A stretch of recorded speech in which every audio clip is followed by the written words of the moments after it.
Chapter 2909, Soul Improves, Purchase Life Water? Looking at Shi Feng's slightly pale complexion, Xia Wuyuan said in confusion, "Your current authority is 1-star high grade, so you're allowed to exchange for only 1 bottle per year. However, the main purpose of life water is to replenish life. With a mental strength master's regenerative abilities, you can just use the life potions or the meditation potions exclusive to the middle layer to repair minor physical or mental damages. Are you sure you want to exchange for life water?" "I can only exchange for 1 bottle per year?" Shi Feng frowned slightly at Xia Wuyuan's words. In Gentle Snow and Aqua Rose's current condition, they would easily survive for more than a year if they lived in the base layer's large mansion. However, Zero Wing couldn't afford to wait for a year. After all, Gentle Snow and Aqua Rose had many responsibilities they needed to handle. This was especially true for the management of the guild's headquarters in the real world. Fire Dance and Lei Bao couldn't manage the entire headquarters by themselves. Not to mention, Fire Dance and the others would be coming to the upper zone to train soon. "There are alternatives available if you wish to exchange for more life water," Xia Qingying said when she saw Shi Feng's disappointed look. Smiling faintly, she continued, "As you manage to become a mental strength master before the age of 30, the Green God Company will be giving you a reward." "A reward?" Shi Feng immediately grew interested. "That's right. It is a reward for mental strength masters under the age of 30, Xia Wuyuan said, nodding in agreement.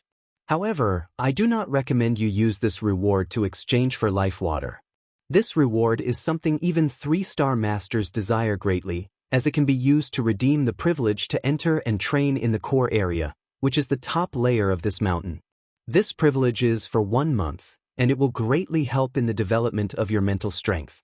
Normally, only after a person becomes a 3-star master would they get an opportunity to exchange for this privilege, and it's for only 10 days. Compared to this privilege, life water is something you can redeem anytime. Are you certain you want to exchange for life water?" "Yes." Shi Feng answered without hesitation. "Alright then. I really don't know what's going through the minds of you young people these days." Xia Wuyuan sighed when he saw Shi Feng's determined expression, evidently dissatisfied with Shi Feng's decision. He then turned to Xia Qingying and said, "I still have to report this matter to the higher-ups, so I'll leave the rest of the explanation to you." Xia Qingying nodded obediently in response. After Xia Wuyuan finished speaking, he turned away and left the mansion, having no intention of continuing his conversation with Shi Feng. Shi Feng smiled bitterly at the old man's reaction. "Don't mind it too much. Grandpa is just grumpy that you failed to meet his expectations. He doesn't know your circumstances." Xia Qingying consoled Shi Feng after seeing Xia Wuyuan leave. "Since you wish to exchange for life water, you need only 2 bottles, correct?" "I can exchange for 2 bottles?" Shi Feng was stunned. Originally, he thought that he could obtain only 1 bottle of life water as his reward and that he would have to spend trade points and contribution points to exchange for the other one. However, based on Xia Qingying's tone, it appeared that he could receive more than just 1 bottle of life water as his reward. This reward allows you to exchange for 3 bottles of life water. If you only need 2 bottles, I recommend you replace the remaining bottle with meditation potions. The meditation potion is more effective than the phantom potion and also functions to repair a person's mental state. Normally, a 1-star master can exchange for only 5 bottles per year. But if you trade in your 3rd bottle of life water, you can get 10 meditation potions." "Okay, I'll take the 10 meditation potions," Shi Feng said with a nod, astonished by the reward the Green God Company offered. This reward was hundreds of times better than what he received for clearing the mental path above the age of 20. Shi Feng couldn't help being in awe of the Green God Company's generosity. Now, he realized how valuable the privilege to enter the top layer was. It was no wonder Xia Wuyuan felt disappointed at his decision. Nodding at Shi Feng's reply, Xia Qingying said, "You probably can't return to the base layer anytime soon, so I'll pass the life water to those 2 on your behalf. As for the meditation potions, you can exchange for them through the mansion's storage room." "I'll have to trouble you with that, General Manager Xia," Shi Feng said gratefully. "It's no trouble. This is also within the scope of my duties. You are, after all, a talent I discovered. If you perform well in the middle layer, it'll be of great help to me, Xia Qingying said, waving her hand. All right, I won't disturb your rest any longer. After saying so, Xia Qingying boarded another maglev limousine and departed the middle layer, leaving Shifeng alone to observe his top-tier mansion. Compared to the base layer's large mansion, this waterfall mansion had a slightly larger footprint. The waterfall alone occupied an area of 2 basketball courts. The water vapor coming from the waterfall was also incredible. Shifeng felt his body becoming refreshed after inhaling only a mouthful of it. The regenerative effects of this water vapor probably nearly rivaled those of the S-rank nutrient fluid without any side effects. This small waterfall was an unlimited supply of weakened S-rank nutrient fluids. If sold to the outside world, it could definitely fetch an astronomical price. Probably no corporation in the outside world would ever dream that something like this waterfall could exist. After all, S-rank nutrient fluids were incomparably precious to the outside world's corporations, with only a very limited amount available each year. In fact, even the corporations operating in the upper zone's base layer would never think of drinking S-rank nutrient fluids like water. After Shifeng finished marveling at the waterfall, he made his way into the mansion. So this is why anyone who has lived in the middle layer before would never wish to leave it again. Realization dawned upon Shifeng as he looked at the hall in front of him. After he entered the mansion and closed the doors, the sound of splashing water cut off completely. The mansion's sound insulation was perfect. In addition, the special energy flowing inside the mansion was twice as strong as outside. If ordinary people lived in such an environment, even if they did nothing but lie on the ground, their physical fitness would still reach the half-step Henglian Grandmaster standard. If they trained their bodies a little, developing their physical fitness to the standard of Henglian Grandmasters would be no trouble at all. Moreover, this special energy also had an effect on a person's mental state, allowing a person to remain mentally energized as well as maintain an ethereal mood. If a person trained in such an environment for a long period, even if they didn't become a mental strength master, they would be close. Shifeng could easily imagine how scary it would be to go from living in such an environment to living in the base layer's environment. The transition would be akin to being a billionaire living a rich and happy life in one moment and then suddenly becoming an ordinary person in the next moment. No ordinary human could possibly accept such a drastic change. It also explained why Fang Shihan was so adamant in preserving her middle layer reserve slot. So long as Fang Shihan could remain in the middle layer, her chances of becoming a mental strength master would be at least double than if she lived in the base layer. Is this the storage room? While touring the mansion, Shifeng noticed a small room made entirely out of some unique metal. When he entered the room and accessed the interface inside, he had to marvel at the Green God Company's financial prowess. According to the introduction displayed, the storage room housed all the resources available for exchange in the middle layer. This storage room even had life water stocked. Through the storage room, he could immediately obtain the potion he wanted. He wouldn't have to spend time on a trip to the Green God Tower during emergencies. This was a great convenience provided to the middle layer's residents. Seeing this, Shifeng decided to give this exchange system a try. The next moment, several laser scanners scanned Shifeng's body and acquired his biometric data. After verifying his identity, the room's interface displayed the resources available to him. Currently, he had 10 meditation potions to his name, each worth 4 million trade points and 100,000 contribution points. 4 million trade points might not be anything to the base layer's corporations, but 100,000 contribution points was an entirely different story. Even the 5 States Corporation would have a heart attack if it had to spend so many contribution points on one item. For the time being, Shifeng chose to redeem only one meditation potion. According to the product introduction, the meditation potion had to be stored in a special environment. And if taken out of storage, it could last for only 1 day in the outside world. After 1 day, the drug would lose its effects. Hence, he should only exchange for the amount he needed. How interesting! When Shifeng spread his mental perception over the dark blue potion in his hand, he actually sensed weak mental fluctuations from it. Normally, he would pick up such mental fluctuations only from living creatures. However, he didn't dwell on the matter, consuming the meditation potion immediately. After all, his mental state was in dire need of it right now. Shi Feng had kept his brain overclocked throughout his fight with Fu Jiuzhong. While he had managed to smile and converse normally with Xia Wuyuan and Xia Qingying earlier, that was possible only because of his powerful willpower. If someone else were in his shoes, they probably would have passed out already. The moment Shi Feng consumed the meditation potion, the scorching heat he felt in his brain instantly cooled. His complexion also rapidly changed from pale white to rosy amazing. This is simply amazing. Shi Feng was dumbfounded when he sensed his mental state. With just one meditation potion, not only did he fully recover from his weakened state, but his mental state had also become surprisingly excellent. He even sensed faint improvements to his mental perception. These changes felt as if he had just consumed a crystal of souls from God's domain. With the meditation potion's effects, I will definitely improve further after consuming 10 bottles. This really makes a person wonder how the Green God Company managed to produce such a miracle drug. If this thing can be mass-produced, it will become possible to mass-produce mental strength masters. Shi Feng was astounded as he looked at the 9 remaining meditation potions he could exchange. After recovering to peak condition, Shi Feng promptly logged back into God's domain. Although he currently didn't have any good ideas on how to repel the Outer World's NPC army, he could share the news of Phoenix Rain's location and condition with Ji Lung. This would, at least, give Ji Lurong some hope, and the girl wouldn't have to worry about her elder sister's whereabouts every day. Twin Towers Kingdom, Sky Spring City. When Shi Feng entered God's domain again, he was surprised to find that his perception of the world around him had changed slightly. What's going on?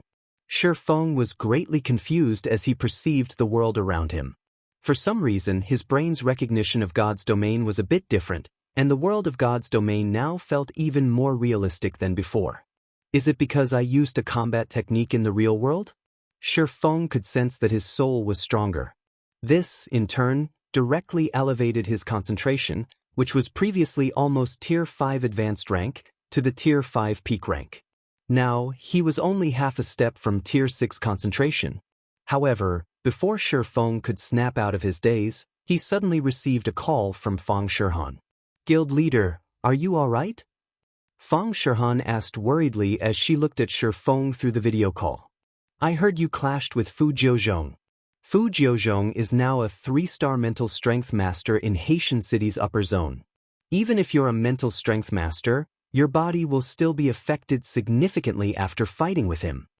The existence of 3-star mental strength masters was no secret to middle-layer residents. It wasn't difficult for the base layer's top-tier corporations to find out about them either. Read latest chapters at Wuxia World. You relax. I've made a full recovery already, Shi Feng replied, smiling. He was even tempted to say that should he clash with Fu Jiuzhong again, he definitely wouldn't end up in as miserable a state as before. That's wonderful. Fang Shihan breathed out a sigh of relief.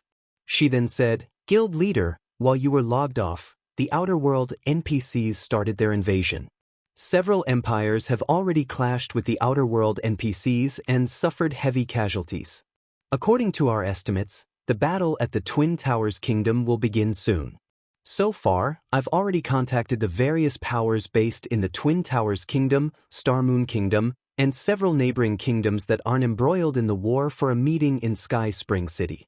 However, I'm not particularly confident we can get the neighboring kingdoms' player forces to cooperate with us since the superpowers based in the engaged empires are doing their best to recruit them. Alright, I understand, Shi Feng said, nodding. Also, tell them that our meeting venue will be changed to Star Moon City. Change the venue to Star Moon City? Fang Shihan was a little confused. While Zero Wing indeed possessed a guild residence in Star Moon City, the royal capital wasn't one of Zero Wing's main NPC cities. Hence, Zero Wing didn't have much manpower available there. Meanwhile, organizing the meeting this time required a lot of manpower. Not to mention, in terms of quality and quantity, Zero Wing's members in Sky Spring City were far superior to those in Star Moon City. If they held the meeting in Sky Spring City, Zero Wing could better display its current strength and raise the various player forces' confidence in defending the Twin Towers Kingdom. Action, set it at Star Moon City. Shi Feng said in a determined tone. I understand. I'll notify them right away. Feng Shihan didn't pursue the matter. She then disconnected the call and began contacting the various powers. Meanwhile, Shi Feng promptly teleported to Star Moon City and went straight to the War God's temple there. Previously, the branch temple Lord Howard Ragewind had promised Shi Feng that he would handle all of the necessary procedures for Zero Wing to garrison Star Moon Kingdom. Now that so much time had passed, the branch temple lord should be mostly done. Chapter 29:10 Kingdom's Foundation. When Shi Feng entered the War God's temple's first-floor hall, a level 180, Tier 4 general manager approached him in a respectful manner. Upon seeing this sight, the players looking to pick up quests from the War God's temple turned to Shi Feng with envious and curious gazes. Who is that guy? Why is the general manager personally receiving him? I recall some Tier 4 experts coming to pick up quests some time ago. That general manager didn't bat an eye at them, yet he's actually taking the initiative to welcome a player now. Could that guy be Black Flame? He must be Black Flame. I heard Black Flame always moves alone and loves concealing his identity. Out of all the players operating in Star Moon Kingdom, only Black Flame might get the general manager to treat him with such respect. Shortly after the players in the hall observed Shi Feng's cloaked figure, passionate flames flared up in their eyes. They also began approaching him, hoping to take pictures or videos as mementos of meeting the legendary Sword Saint. After all, Black Flame was a living legend in the current God's domain. He was also the reason many new players had chosen to play the Swordsman class. In no time at all, posts with titles such as Sword Saint Black Flame appears in War God's Temple and Sword Saint Black Flame seen in Star Moon City began appearing on Star Moon Kingdom's official forums one after another. This situation rendered Shi Feng speechless. He had initially used the Nightwalker's cape to conceal his identity. Nevertheless, these cunning players still managed to identify him almost immediately. Lord Sword Saint, the Temple Lord instructed me to give you this should you visit us, the general manager said respectfully as he proffered a rolled-up parchment. The contract's contents will take effect as soon as you sign it. After receiving the parchment scroll, Shi Feng nodded and said, Please thank the Temple Lord for me. The contract the general manager handed Shi Feng held the signature of Star Moon Kingdom's ruler. Once Shi Feng signed his name on the contract, Zero Wing would officially garrison Star Moon Kingdom and become its representative guild. At that time, Zero Wing would be able to dictate the kingdom's development and even mobilize the kingdom's army. After reading the contract's contents, Shi Feng signed it without hesitation. The sound of a system notification immediately entered his ears. System, congratulations. Your guild, Zero Wing, has officially garrisoned Star Moon Kingdom and become the kingdom's representative guild. Zero Wing will now enjoy a portion of the kingdom's management rights. At the same time, a system announcement rang throughout Star Moon Kingdom. Star Moon Kingdom Region System Announcement. Congratulations to Zero Wing for officially garrisoning Star Moon Kingdom and becoming the kingdom's representative guild. Zero Wing will now enjoy a portion of the kingdom's management rights. The system announcement echoed in the minds of the Star Moon Kingdom's players 3 times, triggering an uproar among the kingdom's players. What's going on? Zero Wing garrisoned the kingdom? Didn't they say that only the reserve guilds of God's domain's 12 great guilds are qualified to garrison a country? The sudden system announcement confused many players. Zero Wing's members, though, were exhilarated, especially the guild's new members. After this announcement, even a fool would understand that Zero Wing now had the final say in everything inside Star Moon Kingdom. Now, even the superpowers wouldn't dare interfere in the kingdom's matters. With this development, Zero Wing's newcomers could not only grind without worry within the kingdom but also gain access to numerous kingdom quests unavailable to other players. These kingdom quests would instantly resolve Zero Wing's concerns of developing its newcomers. Many of Star Moon Kingdom's player forces could already imagine Zero Wing's future rapid development. After all, now that Zero Wing had Star Moon Kingdom as a buffer, the guild could recruit new members without worrying about training resources. It wouldn't have to recruit only Tier 3 elite players and above. While elite players were indeed stronger than ordinary players, they made up only a small portion of God's Domain's player base. And with Zero Wing's current size, the guild might be able to defend its existing territory, but it would face great difficulty if it wanted to expand. However, this development resolved Zero Wing's weakness. Good. I finally did it. Shi Feng smiled spontaneously when he saw the system notification. Immediately afterward, he left the War God's Temple and made his way to Star Moon Kingdom's national treasury. Guilds that garrisoned an entire kingdom or empire actually received a massive hidden benefit. Apart from the monthly tribute from the garrisoned country, representative guilds also gained access to the country's national treasury. A country's national treasury housed heirlooms that served as the country's foundation. And while players could exchange for these heirlooms using resources, they had to have the status of a Grand Duke in the country. Although Shi Feng didn't have the status of a Grand Duke in Star Moon Kingdom, he had the status of an elder in the War God's Temple. In God's domain, an elder of the War God's Temple sat higher than even the Grand Dukes of empires. Shi Feng naturally wouldn't have any problems exchanging for the heirlooms in a kingdom's national treasury. Meanwhile, royal heirlooms were far more valuable than what one could normally obtain through killing powerful monsters. They were items that could change the fate of an entire kingdom or empire. Hence, once a guild became a reserve guild of the 12 great guilds, dethroning it was incredibly difficult. In no time at all, Shi Feng arrived at the palace and reached the treasury unhindered. It was no exaggeration to say that the national treasury was the safest location in the entire Star Moon Kingdom. 8 level 180, Tier 4 NPCs stood guard at the entrance alone. Moreover, these 8 NPCs were no ordinary NPCs. Although none of them wielded a legendary weapon, they were all clad in fragmented legendary set equipment. In terms of individual strength, these NPCs were more than capable of holding their ground against ordinary Tier 5 existences. Apart from these 8 NPCs, there was also a level 200, Tier 4 Knight Captain stationed inside the treasury. The Knight Captain sported a legendary chest plate, and his combat power had undoubtedly reached the Tier 5 threshold. Most importantly, a magic barrier enveloped the entire treasury. If one wished to break through this magic barrier, one would need a force of 3 to 5 Tier 5 existences, at the very least. Lord Sword Saint, may I know what business you have here? The Knight Captain asked respectfully when Shi Feng entered the treasury. I'm here to exchange for the items here, Shi Feng stated. Please follow me. The Knight Captain then led Shi Feng to the after descending 4 floors and walking for around half an hour, Shi Feng arrived in front of a secret room enclosed by a magic barrier. Sitting quietly inside the room was an old man who made Shi Feng feel pressured. A Tier 5 Grand Wizard? Shi Feng was a little surprised when he saw the old man.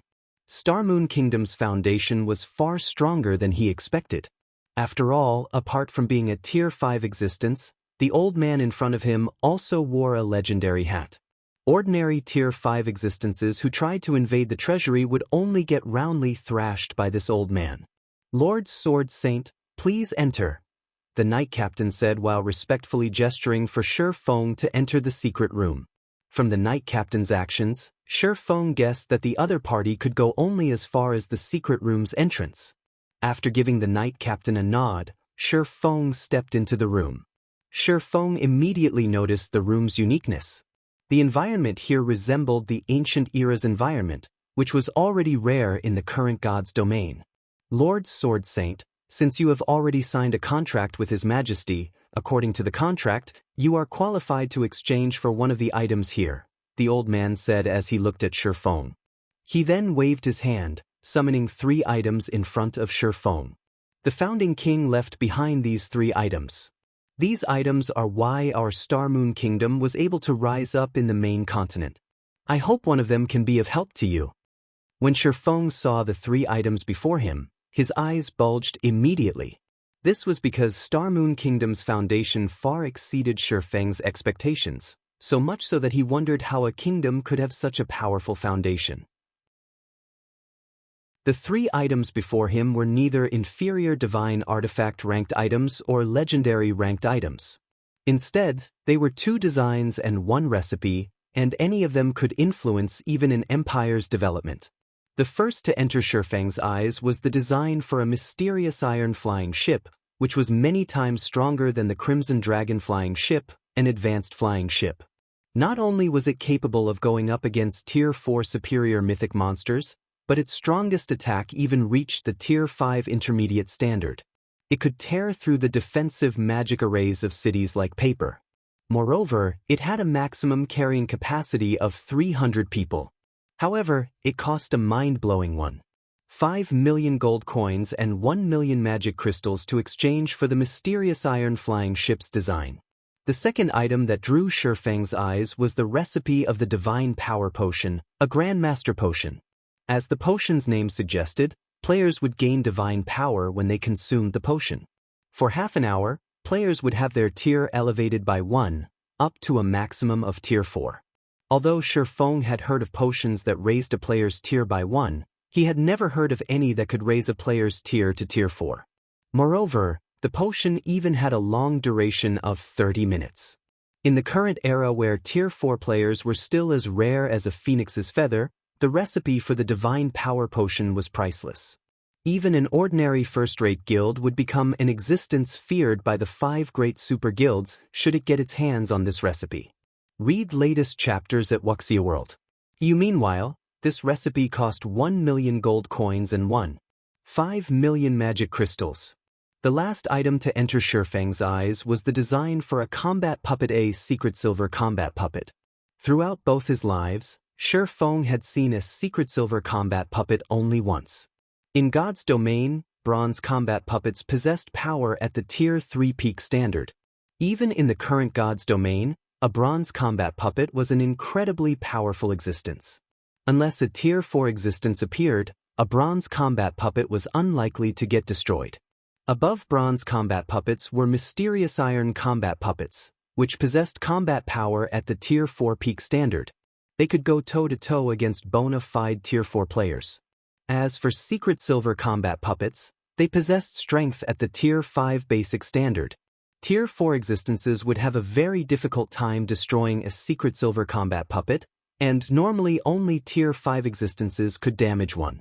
Meanwhile, the design for the secret silver combat puppet cost 2 million gold coins and 1 million magic crystals. Chapter 29:11 Heirlooms secured. Shifeng hesitated over the Star Moon Kingdom's 3 royal heirlooms. All 3 treasures could help a kingdom rise to prominence and a guild to reach the apex of God's domain instantly. Moreover, each had its advantages. I can exchange for only one? Shifeng couldn't help asking. Only one, the old man replied with a smile. However, if you manage to help elevate Star Moon Kingdom into an empire, you are free to exchange for all 3. Promotion to an empire? Shifeng shook his head and smiled bitterly. While he knew of a few ways to get a kingdom promoted into an empire, none of these methods was easy to realize. They all needed a long time to accomplish. After thinking up to this point, Shifeng suddenly had an idea. He then asked the old man, "What if I offer to swap heirlooms?" Heirlooms could be categorized into royal heirlooms, imperial heirlooms, continental heirlooms, and world heirlooms. In the past, the players that had the fortune to come across an unidentified royal or imperial heirloom would do everything they could to find the fallen country the heirloom used to belong to. Since these heirlooms were treasures left behind by fallen kingdoms and empires, so long as one successfully identified the heirloom, one could use it to re-establish that kingdom or even empire. However, locating kingdoms and empires that had long since disappeared from God's domain wasn't easy. The endeavor rivaled a legendary quest in difficulty. Take Shifeng for example. Although he had found an imperial heirloom very early into the game, he still hadn't managed to find any clues to the empire the heirloom belonged to. However, this didn't particularly surprise him. After all, at this stage of the game, players had explored less than 20% of God's domain's maps. Indeed, even now, the players of God's domain had explored barely 15% of the world's maps. In God's domain, human kingdoms and empires occupied only a small portion of the world's territories. Most of the 2 main continents consisted of level 150+ neutral maps, and only after 40% of the game's player base reached level 180, Tier 3 or above could players adequately explore these maps. Not to mention, this was only the 2 main continents. There was still the vast ocean in God's domain, which held innumerable islands, some as large as kingdoms and empires. Hence, finding a fallen empire in God's domain was unbelievably difficult. This was why one of the top 10 rookie guilds in the past, which had acquired an unidentified imperial heirloom through an auction, had used this imperial heirloom to exchange for an identified royal heirloom from a kingdom. Afterward, the guild saw explosive growth and quickly became one of the reserve guilds of God's domain's 12 great guilds at the time. Although Shifeng wasn't sure how that guild had conducted the exchange, it would be a huge waste if he didn't ask if he could conduct a similar exchange. Swap heirlooms? The old man was a little stunned by Shifeng's question. After pondering for some time, he said, "That's possible, but are you willing to pay such a huge price?" "What is the price?" Shifeng asked.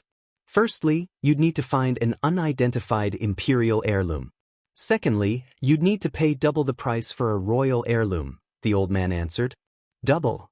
Shifeng was flabbergasted. A royal heirloom was by no means cheap, and all 3 of the royal heirlooms before him cost upwards of 1 million gold coins and 1 million magic crystals. If this price were doubled, even superpowers couldn't afford them. That's right. However, the most important part is still the imperial heirloom. Without it, it won't matter how many resources you offer, the old man said, nodding. Deal. I'll trade an unidentified imperial heirloom for the mysterious iron flying ship. I'll also use my exchange opportunity for the secret silver combat puppet. Shifeng said, gritting his teeth as he took out the imperial heirloom sitting inside his bag. Before visiting the royal treasury, he had already taken all the funds Zero Wing could spare.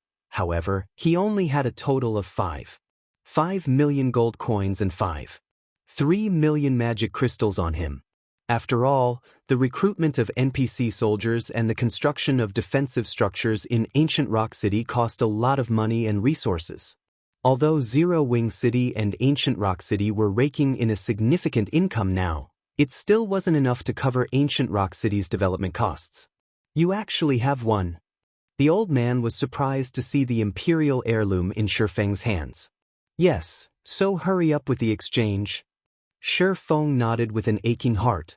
"All right, that will be 5 million gold coins and 3 million magic crystals in total," the old man said as he extended his hand to Shifeng. "Verify the amount," Shifeng said as he transferred the necessary amount of coins and magic crystals to the old man's spatial bag. After verifying that the amount was correct, the old man waved his hand, and 2 ancient designs flew to Shifeng. When Shifeng saw these 2 designs, his heart pounded with excitement.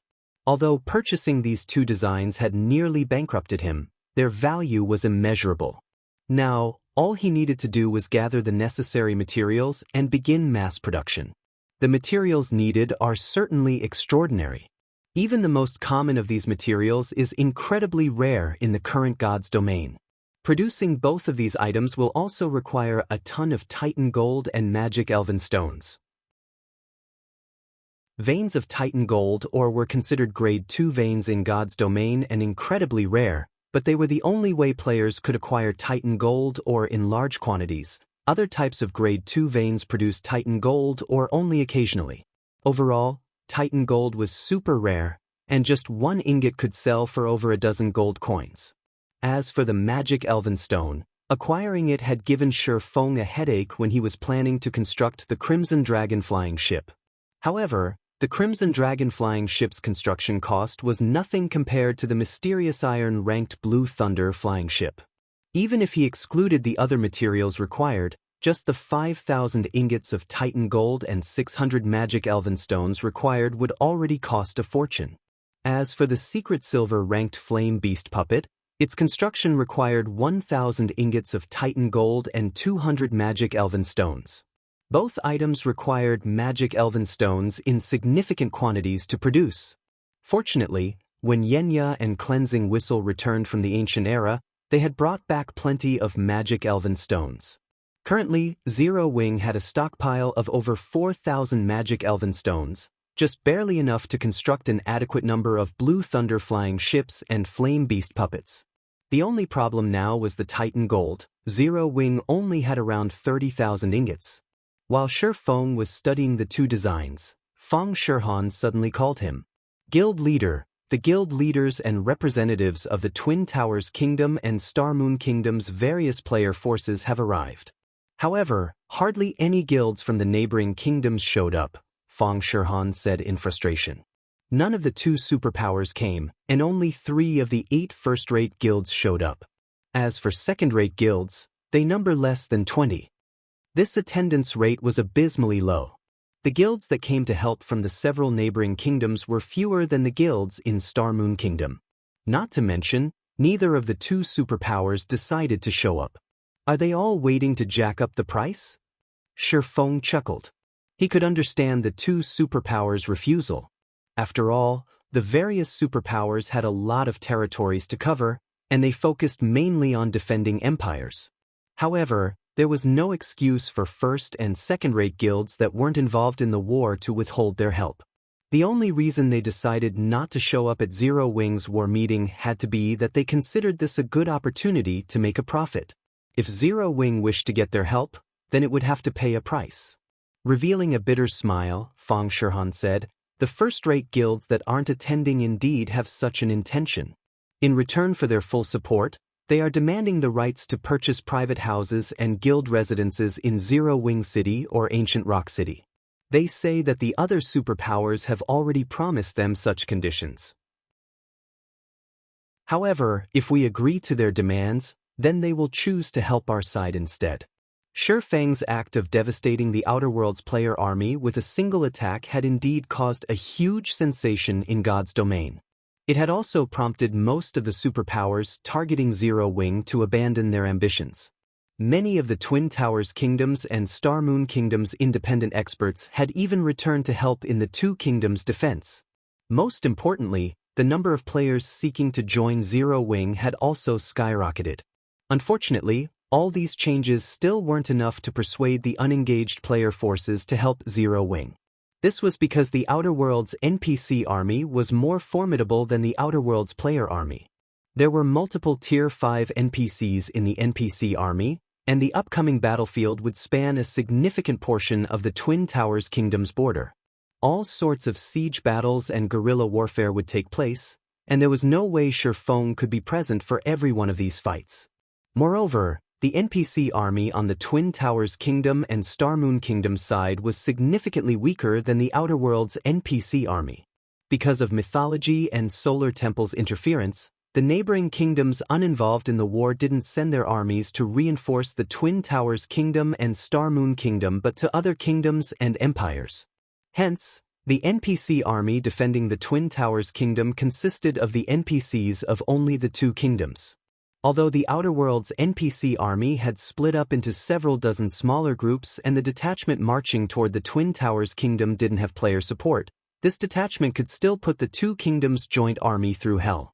Hence, a large number of players was needed to fight the Outer Worlds NPCs.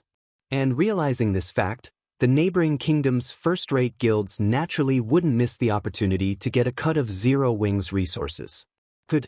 Very good. Shi Feng smiled when he heard Feng Shihan's words. Tell those first-rate guilds that they can come if they want. But if they don't, then they can forget about coming to us in the future. Read latest chapters at Wuxia World. This. Shi Feng's reply rendered Feng Shihan momentarily speechless. If she relayed Shi Feng's words to those 5 first-rate guilds, it would be no different from severing all ties between Zero Wing and these first-rate guilds. Meanwhile, the War of Worlds wouldn't end in just one day. As both sides continuously grew stronger and more numerous, it would end up a war of attrition between God's domain and the outer world. If Zero Wing rejected the help of these guilds now, it would have much more difficulty finding helpers in the future. After all, battles were taking place all over the eastern continent, and everywhere was lacking in manpower. It was also why the superpowers tolerated the various first- and second-rate guilds' absurd demands. Otherwise, the superpowers would have long since dealt with these large guilds. Shi Feng naturally understood what Feng Shihan was trying to say. He waved the two designs in his hand and smiled, saying, "Look what I have here." Chapter 29:12 Confidence. When Shi Feng took out two old and tattered designs, Feng Shihan initially discounted them. She still thought that his decision was too rash. While the 5 first-rate guilds in question might not have as many peak experts as the various superpowers, they still had over 300,000 Tier 3 players under their command, with some even having 400,000. Such a large force of Tier 3 players could influence the Twin Towers Kingdom's defensive battle significantly. Even the current Zero Wing only had around 1.2 million Tier 3 players, just the average for a superpower. However, after Feng Shihan took a look at the text on the designs, she immediately fell into a daze. "Guild leader, are you playing a trick on me?" Feng Shihan couldn't help asking. She had seen many treasures during her time in mythology. However, no matter how she looked at the designs for the Blue Thunder flying ship and Flame Beast puppet, she still felt as if she was dreaming. At this stage of the game, the 5 great super guilds had already acquired their own flying ships. However, those were only basic flying ships, which were significantly inferior to the Crimson flying ship, let alone the Blue Thunder flying ship. As for combat puppets, as far as she knew, mythology's strongest combat puppets were 3 mysterious iron combat puppets, which were used to safeguard mythology's main headquarters. Mythology had even tasked Tier 4 NPCs to keep a constant watch on these war weapons to prevent theft. "Do you think I need to do that?" Shi Feng chuckled when he saw Feng Shihan's skeptical look. He could understand Feng Shihan's doubts. Mysterious iron flying ships and secret silver combat puppets shouldn't be available to players at this stage of the game, let alone the designs for them. With these designs, so long as Zero Wing had sufficient materials, it could produce a plethora of these war weapons. And with the power of these war weapons, Zero Wing could devastate the entire continent. "Sure. I'll go and reject those guilds now," Feng Shihan said, smiling. A hint of excitement also gleamed in her eyes. Although she had already grown accustomed to holding a powerful identity and position during her time as one of mythology's vice guild leaders, her heart still swelled with excitement and expectations. If Zero Wing could produce the Blue Thunder flying ship and Flame Beast puppet in time, it was almost certain to win the upcoming defensive battle at the Twin Towers Kingdom. Afterward, the 5 first-rate guilds and numerous second-rate guilds peacefully developing in the kingdoms neighboring the Twin Towers Kingdom received Feng Shihan's overbearing response. Feng Shihan did not embellish her message with any redundant words. Instead, her reply contained only one word: scram. The 5 first-rate guilds and many second-rate guilds were dumbfounded upon seeing this response. What arrogance! Zero Wing is simply too arrogant. Zero Wing isn't taking our 5 guilds seriously at all. When the guild leaders of the 5 first-rate guilds, who had gathered for a meeting, saw Feng Shihan's reply, they unanimously jumped out of their seats and cursed in anger. Before the War of Worlds began, the superpowers held incredibly powerful influence over God's domain, such that first-rate guilds like theirs could only bear with the injustice and live with their heads down. However, after the Outer Worlds NPC army invaded, the Eastern Continent superpowers had no choice but to beg the first-rate guilds for help to defend their territories and routes. Yet despite facing imminent danger, Zero Wing actually dared tell their 5 guilds to scram.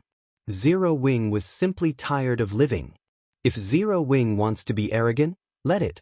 The guild leader of Holy Seal sneered as he read Feng Shihan's reply. Once the battle at the Twin Towers Kingdom begins, we'll see how Zero Wing continues behaving arrogantly when it lacks manpower. That's right. Since Zero Wing looks down on us, we'll just help other superpowers. Zero Wing will live to regret its decision today.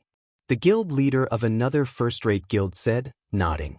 If Zero Wing asks us for help later on, it won't get such a good price from us again. Many superpowers had already sent representatives to deliver invitations to their 5 first-rate guilds. Among them, Starlink's offer was particularly generous. Their 5 guilds had no need to worry about finding a superpower to employ them for their services. Their 5 first-rate guilds combined could field a massive army of 1.6 million Tier 3 players and 64 Tier 4 players. Apart from peak experts and apex experts, the alliance of their 5 guilds was not the slightest bit weaker than the average superpower. This was the basis of their confidence. Once their 5 guilds went to aid Starlink and Starlink's side repelled the Outer World's NPC army, Zero Wing would definitely regret rejecting their offer. And once Zero Wing came begging them for help, they would thoroughly bleed the guild for every penny it had. The other 3 guild leaders nodded in agreement, wanting Zero Wing to taste the misery of defending the Twin Towers Kingdom without their 5 guilds. Following this, the 5 first-rate guilds collaborated with the uncommitted second-rate guilds and accepted Starlink's invitation to join the Dark Knight Empire's defensive line. This sudden development caught even Lu Tiandi off guard momentarily. "Young master, what do you think is going through Black Flame's mind?" Yi Kuei asked curiously as he looked at the signed contracts he just received. The combined force of these 5 first-rate guilds is by no means weak, and even the super guilds over at the Fire Dragon Empire have eagerly sought their help. With how much these 5 guilds covet Zero Wing City and Ancient Rock City, even if Zero Wing allots only a small portion of those 2 cities' shares to them, these 5 guilds would probably agree to help Zero Wing. Yet now, Black Flame is just too prideful. He thinks that just because he is a Tier 5 Sword Saint and God's Domain's strongest player, he doesn't need to fear the Outer World's NPC army, Lu Tiandi said nonchalantly. He doesn't know just how powerful the NPC army is. Once the real battle begins, even Tier 5 players will be nothing but a joke. If it were before Lu Tiandi had clashed with the Outer World's NPC army, he would have considered Shifeng's decision unwise but understandable. After all, Tier 5 players were many times stronger than Tier 4 players. It wouldn't even be surprising to see a Tier 5 player single-handedly destroy a city. However, after experiencing the Dark Knight Empire's defensive battle against the Outer World's NPC army, Lu Tiandi now understood that while Tier 5 NPCs were indeed powerful, they weren't invincible. This was especially true in battlefields that involved war weapons and Tier 4 NPCs using battle arrays. Every targeted city in the Dark Knight Empire would face at least 10 battle arrays formed by Tier 4 NPCs and around 500 Tier 4 NPCs. Even if a superpower dispatched all its Tier 4 players, it wouldn't be able to do a thing against such a force. Not to mention, Zero Wing was going to defend an entire kingdom by itself, so there was no way it could afford to concentrate all its Tier 4 players in one battlefield. Moreover, unlike the previous War of Worlds, the Outer World's NPC army had many more Tier 5 NPCs in its ranks this time. Just one Tier 5 player couldn't do anything against the Outer World's NPC army. A large number of Tier 3 and Tier 4 players was necessary to whittle down the NPC army and achieve victory. Otherwise, the Outer World's NPC army would simply trample over the Twin Towers Kingdom's cities and fortresses. But this is good for us. If not for Black Flame's arrogance, these 5 first-rate guilds wouldn't have joined us, Lu Tiandi said, smiling. Starlink wasn't the only superpower defending the Dark Knight Empire. There were also Crimson Emperor and Unyielding Soul. Only, the 3 guilds were separately defending their respective territories. If Crimson Emperor and Unyielding Soul failed to defend the NPC cities and fortresses they operated, both guilds would suffer a major setback. After all, both guilds had their headquarters in the Dark Knight Empire. However, while the Eastern Continent's various superpowers were discussing Zero Wing's unwise decision, Zero Wing continued operating as usual. The guild frenziedly recruited God's Domain's newcomers and sequentially developed Zero Wing City and Ancient Rock City. It also relied on the Tier 3 legacies from the Secret Covenant Tower to steadily increase its Tier 3 population. The 5 first-rate guilds' partnership with Starlink did not affect Zero Wing's operations at all. On the contrary, the number of independent experts coming to help defend the Twin Towers Kingdom even skyrocketed. This was because after Zero Wing garrisoned Starmoon Kingdom, Star Moon Kingdom's NPC cities established direct teleportation links to Zero Wings Guild cities. This was a great convenience for players seeking to travel to Zero Wings Guild cities. The ability to teleport straight to Ancient Rock City was especially welcomed by players seeking to explore and raid the Orc capital city. Because of the popularity of this new teleportation service, Feng Shirhan created a bounty system for Outer World NPCs. Under this bounty system, players would receive 5 points for killing a Tier 3 NPC, 500 points for killing a Tier 4 NPC, and 100,000 points for killing a Tier 5 NPC. Players would also receive ranks according to the points they accumulated.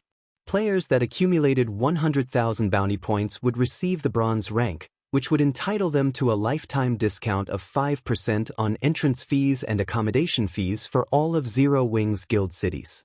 At 1 million points, players would receive the silver rank and enjoy a 10% discount. At 10 million points, players would receive the gold rank and enjoy a 20% discount.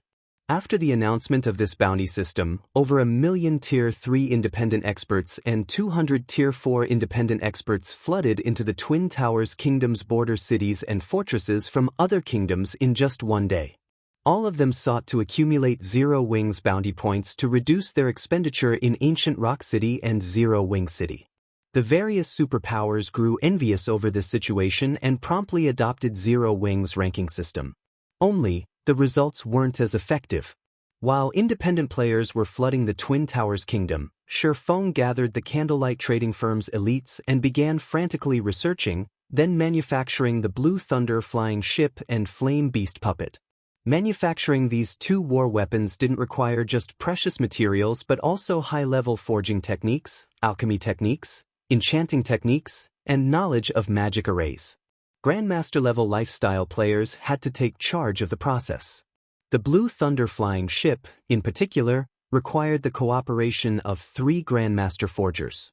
Read latest chapters at Wuxia World. EU in the current God's domain, only the candlelight trading firm could provide such manpower.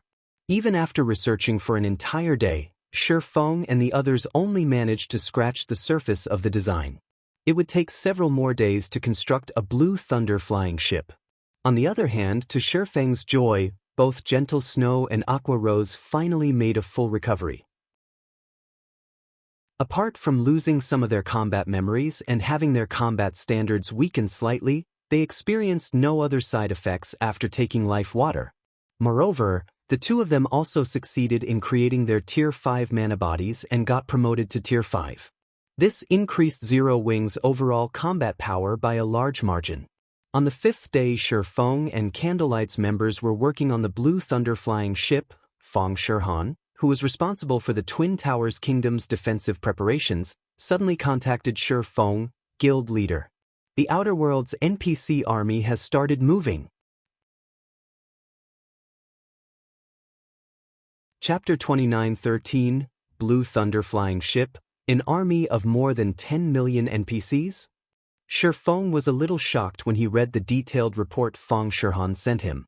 He had experienced wars between kingdoms and empires in his previous life. However, the kingdoms involved had pitted armies of 1 million NPCs, at most, against each other. These wars had also typically lasted over a month as the involved kingdoms conducted all sorts of battles to annex each other's land. This was because one of the conditions for a kingdom to become an empire was occupying a sufficiently large area of land. In the case of wars between empires, even if 2 empires waged a full-blown war with each other, the total number of NPCs participating would reach only 10 million.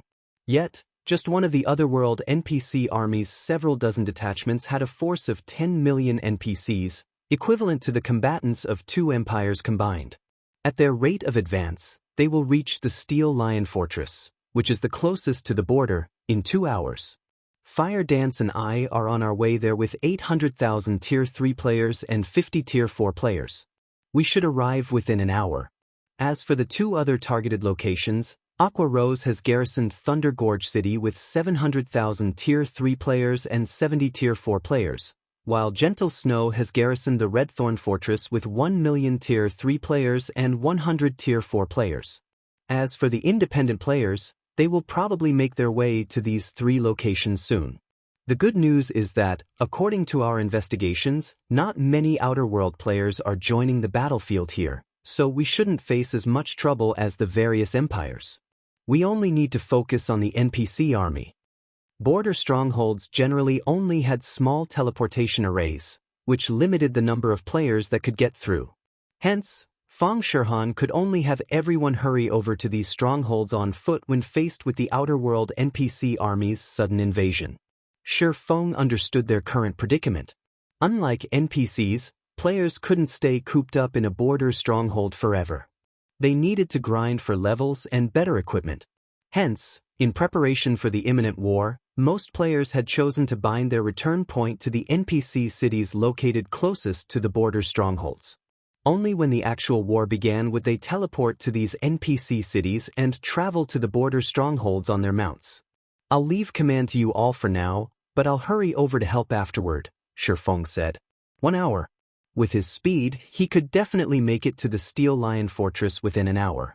Currently, the only thing the Blue Thunder flying ship lacked was the core magic array. So long as he finished engraving it, the mysterious iron flying ship would be complete. A mysterious iron flying ship could play a significant role in a defensive siege. Its importance even surpassed 2 or 3 ordinary Tier 5 existences. After Shi Feng finished speaking, he promptly disconnected the call and began engraving the core magic array. The core magic array comprised 3 advanced Grandmaster magic arrays. These magic arrays were so complex that even a basic Grandmaster magician wouldn't be able to construct them. This feat should also be beyond Shi Feng, who had gotten promoted to Grandmaster magician just recently. However, after his concentration standard reached the Tier 5 peak rank, his brain's activity and computing power had improved drastically. In addition, the core array's 3 advanced Grandmaster magic arrays shared some similarities with some of the magic arrays passed down through the ancient god's legacy. These factors made it possible for Shi Feng to carve out the 3 advanced Grandmaster magic arrays. The past 3 failures occurred because of a mistake in the final fusion process. With my degree of control, the magic arrays carved should be perfect, so why can't I merge them? Is my control of magic arrays insufficient? Or is there another problem? Confusion filled Shi Feng's mind as he repeatedly inspected the core magic array's design. He had already succeeded in engraving the core magic array without pausing, yet he failed to activate the magic array when he tried injecting mana into it. This was definitely the first time he had encountered such a problem. Typically, if players succeeded in engraving a magic array, the magic array would activate once it received a supply of mana. Only if there was a problem with the magic array would the activation fail. Guild leader, I keep getting the feeling that this core magic array is very strange, Melancholic Smile suddenly said as she looked at the core magic array. Each of the 3 magic arrays in it is meant to absorb one specific type of mana, so why are they forcing these 3 types of mana to fuse afterward? The 3 elements have their own characteristics. How could they be merged into one? Currently, Melancholic Smile was only half a step away from becoming a Grandmaster magician. And because she didn't invest her time in combat, the amount of research she conducted into Grandmaster magic arrays surpassed even Shi Feng's. When she first looked at the Blue Thunder flying ship's core magic array, she already found the magic array strange. However, since the flying ship's design stated that the magic array should be constructed that way, she didn't voice her concerns. Now that the core magic array couldn't be activated, though, this proved that there was indeed a flaw in the design. However, Shi Feng simply smiled when he heard Melancholic Smile's questions. The various elements of mana indeed have their own operating principles, and merging them is impossible. However, that's not the case for this extraordinary magic array. After absorbing ambient mana, the magic array will first break up the operations of these different types of mana. And before they recover, the magic array will influence them to operate under a new set of operating principles. Although the change will last for only a brief moment, the core magic array can, without a doubt, change the operating principles of mana. Something like that is possible? Melancholic Smile was startled. In her opinion, the operating principles of mana were unchangeable. Take the way some players forcefully manipulated mana to use skills. While these players might succeed in activating their skills, the result would have significantly weaker effects.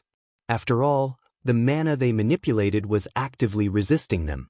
For this reason, players who had reached Tier 4 would try to activate their skills and spells by following the operating principles of mana instead of forcing mana to do their bidding. As Shifeng was about to explain further, he suddenly fell into a daze. I see. So, this is the Law of Destruction's true usage method. An ecstatic expression appeared on Shifeng's face as realization dawned upon him. Recently, he had fallen into despair, as he found himself stuck at Holy Annihilation's entry level.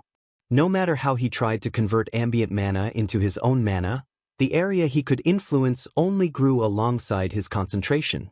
While this was indeed the correct way to manipulate mana, it wasn't the case if he was trying to make use of a world law. The reason Holy Annihilation could exhibit such devastating power was a complex destruction magic array designed for the mana technique. The fact that he could utilize the Heavenly Blue Saint's destruction magic array and merge it into various combat techniques and mana manipulation methods proved that he was starting to master the Law of Destruction. However, he still didn't truly understand how the destruction magic array operated. But Shifeng understood everything now. The Law of Destruction's essence wasn't to make mana disappear. Instead, it was to break the operating principles of mana, causing mana to lose its original effects. Hence, if he wished to grasp the Law of Destruction fully, he shouldn't be relying on the destruction magic array to guide mana. Instead, he should rely on his mind to halt the operations of mana naturally. Of course, it was easier said than done. Not only did he need powerful mental strength, but he also had to reverse the operations of different types of mana precisely. Only by doing so could he perfectly stop the operation of mana. At this point, Shifeng finally understood why the core magic array wouldn't activate. So, it is because the strength of my mana is too weak? Shifeng smiled bitterly as he looked at the engraved magic array in front of him. Mana was required to control mana. If a person lacked mana, they naturally couldn't manipulate ambient mana. If one wished to break the operating principles of mana, one would need incredibly powerful mana. Liquid mana wouldn't suffice, one would need solid mana at the very least. Shifeng immediately began concentrating all of the mana within his body, condensing it into a grain of sand that sat on his palm. He then injected the grain of solid mana into the core magic array. Boom! Along with the sound of an explosion, the blue thunder flying ship's core magic array came to life. The ambient mana surrounding the flying ship then began flooding the core magic array, becoming fuel for the flying ship's engine. System, congratulations! You have successfully created the Blue Thunder flying ship. Forging proficiency increased by 100 million points. Level increased by 2. Simultaneously, all players who participated in the Blue Thunder flying ship's production received a corresponding amount of EXP and proficiency. Although the amount they received wasn't as exaggerated as Shifeng's, it was still significant nonetheless. Currently, though, nobody paid attention to the reward they just received. Instead, their eyes were all glued to the completed Blue Thunder flying ship. The Blue Thunder flying ship measured 500 meters from stem to stern, and it could carry up to 300 players at a time. It boasted 40 advanced magic elven cannons, each capable of launching attacks at the Tier 5 basic standard, and 12 floating crystal cannons, which could be used for both offense and defense. Offensively, the floating crystal cannons could launch attacks at the Tier 5 basic standard. Defensively, they could withstand attacks even from Tier 5 existences. In addition to these two types of cannons, the flying ship also had a main cannon capable of launching attacks at the Tier 5 intermediate standard. Lastly, the flying ship's flight speed was comparable to that of Tier 5 extraordinary flying mounts. Twin Towers Kingdom, Steel Lion Fortress. Assembled atop the Steel Lion Fortress's 50-meter-tall steel walls were more than 300,000 level 150-plus, Tier 3 NPCs, all geared in level 150-plus dark gold equipment. These NPCs were without a doubt the cream of the crop of the Twin Towers Kingdom's army. There were also close to 30 Tier 4 NPCs standing on the wall, and the one leading these Tier 4 NPCs was a level 200 Tier 4 Sky Knight. The Sky Knight was a man who appeared to be in his late 50s, clad in a complete set of fragmented legendary set equipment. The aura he exuded was comparable to that of an ordinary Tier 5 NPC. Apart from the fortress walls, there were also 24 Tier 4 NPCs chanting an incantation inside the fortress's core control room. Because of these magical class NPCs' manipulation, the fortress's defensive magic array, which used to have only one layer, was now a threefold magic array instead. Even a Tier 5 existence on a rampage wouldn't be able to destroy it. At most, the other party would merely expend some of the fortress's energy supply. A total of 30 magic cannon towers rose above the fortress, and more than 600 large destruction ballistas were set up on the fortress walls. In the sky, 10 flying ships hovered over the fortress, 9 advanced rank and 1 bronze rank. Alongside these flying ships were over 100 Tier 3 and Tier 4 flying mounts. The sight was simply spectacular and absolutely not something anyone would get to see very often. More than 2 million players gathered in the fortress, making the Steel Lion Fortress incredibly crowded. At this moment, though, none of the players inside the Steel Lion Fortress felt relaxed or excited. This was because some distance from the Steel Lion Fortress was an army of over 3 million NPCs, and the number of Tier 4 NPCs in that army exceeded 500. It came bearing various siege weapons, large catapults, and advanced mana pulse cannons, which easily numbered more than 1,000.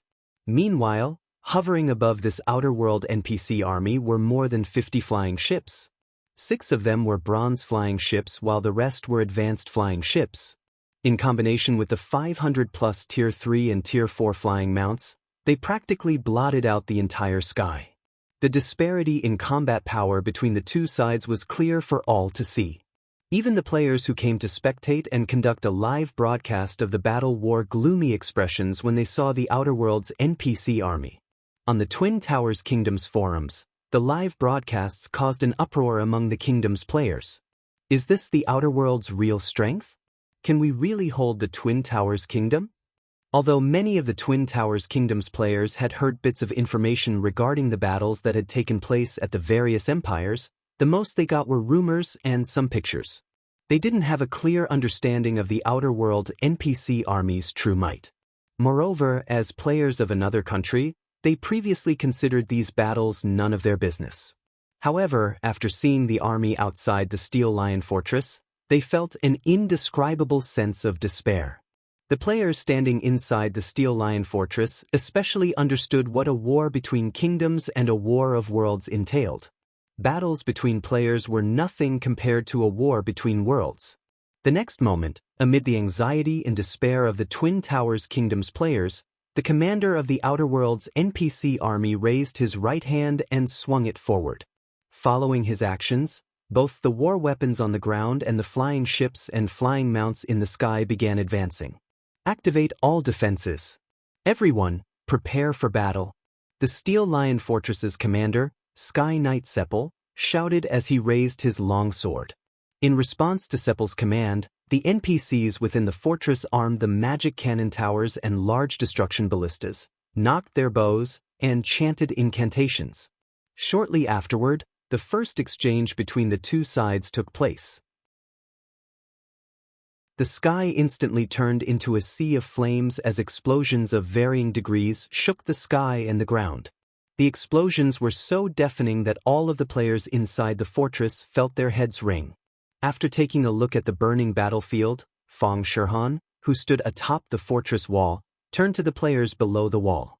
Using a voice amplification spell, she ordered calmly, "Everyone, don't panic. Move as we've planned. Ranged players, head up the walls. Melee players, move to the agreed-upon defensive points. Once the magic barrier breaks, it will be your turn to attack with everything you've got. We must prevent the Outer Worlds NPCs from destroying the core magic array at all costs until the magic barrier recovers. So long as we can hold our ground, those Outer World NPCs will be forced to retreat sooner or later." The fortress's defensive magic array wasn't invincible. In the face of such a powerful offensive, it was only a matter of time before it shattered. Meanwhile, what players like themselves needed to do during this battle was protect the fortress's core magic array while the defensive magic array was down and buy as much time as possible until the defensive magic array came back online. They would also try to kill as many Outer World NPCs as possible during this time.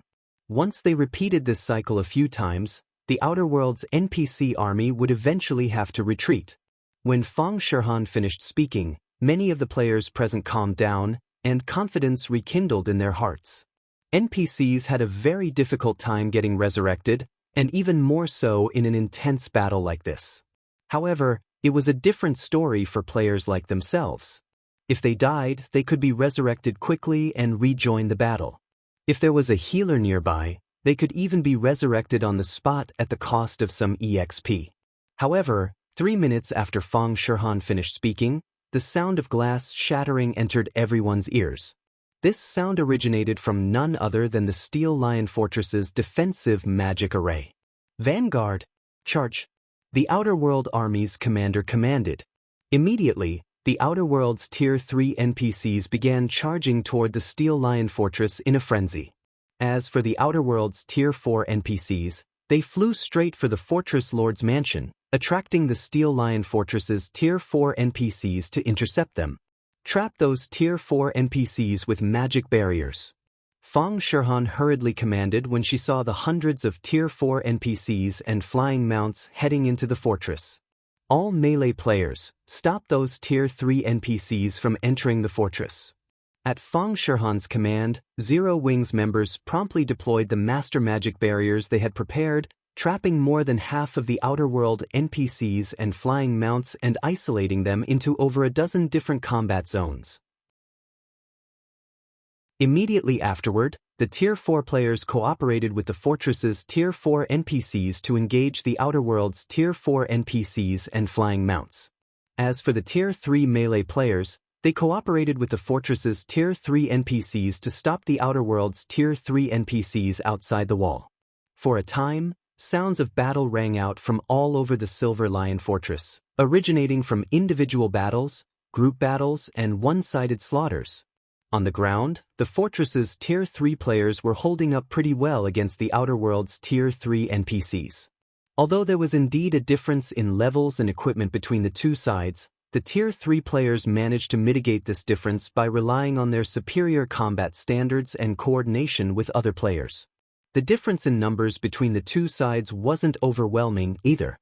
So, the fortress's Tier 3 players managed to trade at a relatively good ratio of 2-8 with the Outer World's Tier 3 NPCs, with 2 Outer World NPCs dying for every 8 fortress players.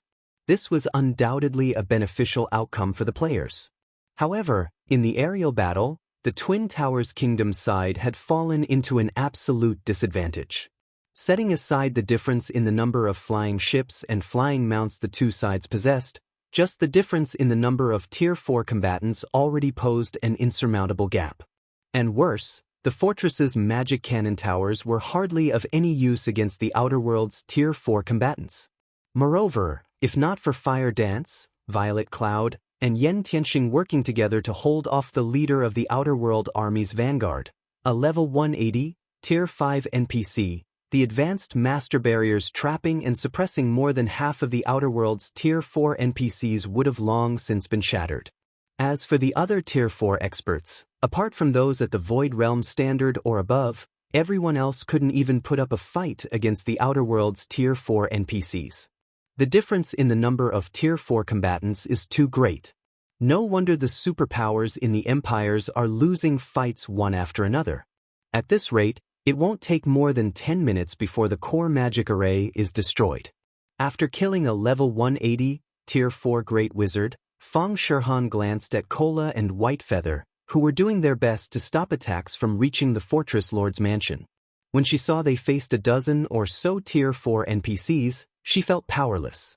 On her side, she only had to handle 3 level 180, Tier 4 NPCs by herself, so she could more or less cope. As for Kola and Whitefeather, they might not have any problem holding off a dozen or so Tier 4 NPCs by relying on their skills and techniques for now, but that would remain true only while they had skills to use. Not to mention, this wasn't all the Outer World Army had to offer. It had over 500 Tier 4 NPCs in total and even Tier 5 NPCs leading it. The disparity between the Twin Towers Kingdom's army and the Outer Worlds army was utterly demoralizing. After some more time passed, 8 of the Twin Towers Kingdom's Tier 4 NPCs and more than 20 Tier 4 players fell. In contrast, the Outer World army lost only 6 Tier 4 NPCs, 3 of which were Fang Shihan's kills. The stark difference between the two sides plunged the Tier 4 players into despair. "Keep fighting. We must not retreat on our first battle," Fang Shihan bellowed when she saw her people's demoralized expressions. "Even if we die, we must make these Outer World NPCs pay a sufficient price." Fang Shihan wasn't too surprised that the Steel Iron Fortress's defenses were crumbling. The disparity between the Outer Worlds army and the Twin Towers Kingdom's army was simply too immense. The only way the Twin Towers Kingdom could emerge victorious was by whittling down the Outer Worlds army through multiple battles at multiple strongholds. However, the first battle was also when the Twin Towers Kingdom's combat power was at its peak. If the Twin Towers Kingdom failed to deplete a significant portion of the Outer Worlds army's forces, the subsequent battles would be even more difficult. As soon as Fang Shihan finished speaking, however, the Outer World army's commander, who rode on one of the bronze flying ships, stood up and suddenly released a frightening aura that enveloped the Steel Lion Fortress. Upon coming into contact with this aura, all the players within the fortress felt their heartbeats accelerate and their bodies grow heavier. It was evident that the Outer World army's commander no longer intended to watch from the sidelines and would now enter the battlefield. A level 200, Tier 5 Holy Grail Knight? A solemn expression appeared on Fang Shihan's face when she saw the enemy commander walking step by step in the air. The aura the enemy commander radiated was significantly stronger than what the enemy's vanguard leader radiated. Moreover, he even wielded a legendary greatsword. The enemy commander probably stood at the top even among Tier 5 existences. If the Steel Lion Fortress's defenders had to clash against such an existence, their defensive line would probably crumble in an instant. When the other players saw the enemy commander taking the field himself, none of them had any doubts that this siege battle was over. However, just as the enemy Holy Grail Knight arrived above the Steel Lion Fortress and was about to take action, a deafening roar suddenly came from the distant sky. Before anyone could turn toward the source of the noise, a dark blue behemoth arrived in the airspace above the fortress like a lightning bolt. Both players and NPCs present were startled by the dark blue behemoth's sudden appearance. A flying ship? Is that really a flying ship? Read latest chapters at Wuxia World. The flying ship above them was simply massive. Even the bronze flying ships, which measured close to 200 meters in length, looked like infants beside the dark blue behemoth. Moreover, this dark blue behemoth distorted the space around it just by hovering in place. The mana within and around the Steel Lion Fortress gathered fervently around this dark blue behemoth, and even the Outer World army's vanguard commander had the mana in his mana domain drawn away. As the dark blue behemoth began descending toward the fortress, a man wearing a black cloak walked to the bow of the flying ship. Upon seeing this man, the players in the fortress immediately burst into cheers. "Guild leader, you're finally here," Fang Shihan said in a disgruntled tone as she looked at the man standing atop the dark blue behemoth. Feng had promised to arrive at the Steel Lion Fortress before the battle began, yet he showed up only after they had been fighting for some time. "Sorry for the long wait, everyone," Feng said apologetically as he looked at Fang Shihan and the others. He then shifted his gaze to the Outer World NPC army and smiled, saying, "Now that I'm here, leave the rest to me." Chapter 29:14, Law Technique. Upon hearing Feng's words, Fire Dance, Cola, Violet Cloud, Yan Tianxing, and the other longtime members of Zero Wing felt an indescribable sense of relief and excitement. "Guild leader, our situation is terrible. The enemy's air power is too strong," Fang Shihan said in a helpless tone as she pointed at the enemy's Tier 5 commander and the 30-plus flying ships. "The fortress's defensive magic array still needs more than 10 minutes to recover. I'm afraid we won't last that long." Although Feng's arrival meant that they had someone to hold back the enemy commander, they still had to contend with hundreds of Tier 4 NPCs and flying mounts when their side had less than 100 Tier 4 combatants. Although they had the fortress's magic array's support, which mitigated the effects of the Tier 5 NPCs' mana domains and suppressed the enemy Tier 4 NPCs, they were still at an absolute disadvantage. Not to mention, the Steel Lion Fortress's commander, the level 200, Tier 4 Sky Knight Sepul, currently had less than 50% of his HP remaining. If not for the many Tier 3 and Tier 4 healers supporting him, he would have long since fallen to the 20+ level 180, Tier 4 NPCs ganging up on him. Relax. After looking at Fang Shirhan, Feng turned to the blue thunder-flying ship and smiled, saying, "If it's air power, we don't lack any either." "We don't lack any?" Fang Shirhan glanced at the blue thunder-flying ship and then turned to survey the enemy's fleet of flying ships, her worries not easing in the slightest. Naturally, she knew that a mysterious iron flying ship was powerful and that it could go up against Tier 5 combatants. However, the enemy's Tier 5 combatants were by no means weak. Moreover, several dozen Tier 4 NPCs had constructed a summoning array some distance behind the enemy's commander. A monster summoned by several dozen Tier 4 NPCs definitely wouldn't be weak. There was even a high possibility it would be a Tier 5 legendary monster. No sooner had Fang Shirhan finished speaking than those several dozen Tier 4 NPCs completed their incantations. A gigantic bone dragon then emerged from the summoning array, its 500-meter-long body matching the blue thunder-flying ship in size. The bone dragon also had a wingspan of 1,000 meters. When this bone dragon appeared and let loose a roar, the intense shockwave it generated made all the Tier 3 combatants on the battlefield feel lightheaded. Ancient Bone Dragon, Undead, Legendary, Level 180 HP 200 billion. Upon seeing the Ancient Bone Dragon's statistics, the players inside the Steel Lion Fortress gasped reflexively.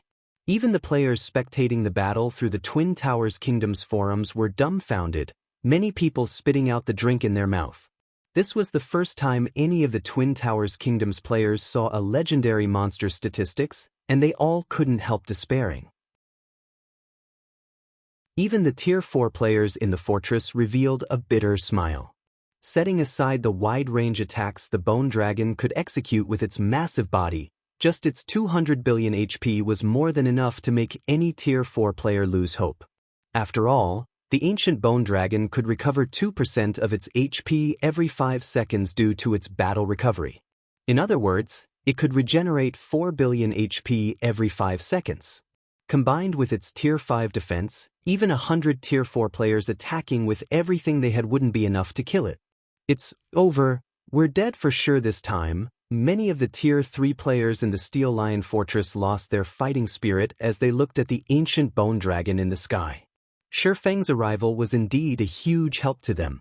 However, along with his arrival, the enemy forces had become even stronger. Although Feng was a Tier 5 Sword Saint, he couldn't go up against one Tier 5 NPC and one Tier 5 legendary monster simultaneously. Not to mention, the enemy's Tier 5 commander was far from ordinary, clad in a complete set of fragmented legendary set equipment and even wielding a legendary greatsword. He was a top-ranking existence even among Tier 5 existences, and definitely not someone current Tier 5 players could contend with. When Fang Shirhan saw the Ancient Bone Dragon, her complexion also turned very ugly. She had never imagined that the Outer World NPCs could summon an actual Tier 5 legendary monster. This Ancient Bone Dragon was much stronger than the 9-headed world snake the Outer World players summoned previously. The summoning array the Outer World players had used was something similar to the Divine Beast's Descent magic array. The monster summoned wasn't an actual monster but a magical illusion. So long as one heavily damaged the summoning array, one would dispel the illusion. It was a different story for actual summon monsters. The only way to get rid of a summon monster was by killing either the monster or the monster summoner. However, there was no specific summoner in a group summoning. Unless one killed all of the summoners involved, the summoned creature would remain, obedient to the summoner's commands. Before the Steel Lion Fortress's players could overcome their despair, the Outer World's Tier 5 commander, Los Ferret, pointed at the Steel Lion Fortress and ordered, "Attack! Kill all of the natives!" At Los Ferret's command, the ancient bone dragon, along with the 30-plus advanced flying ships and 6 bronze flying ships, began bombarding the Steel Lion Fortress.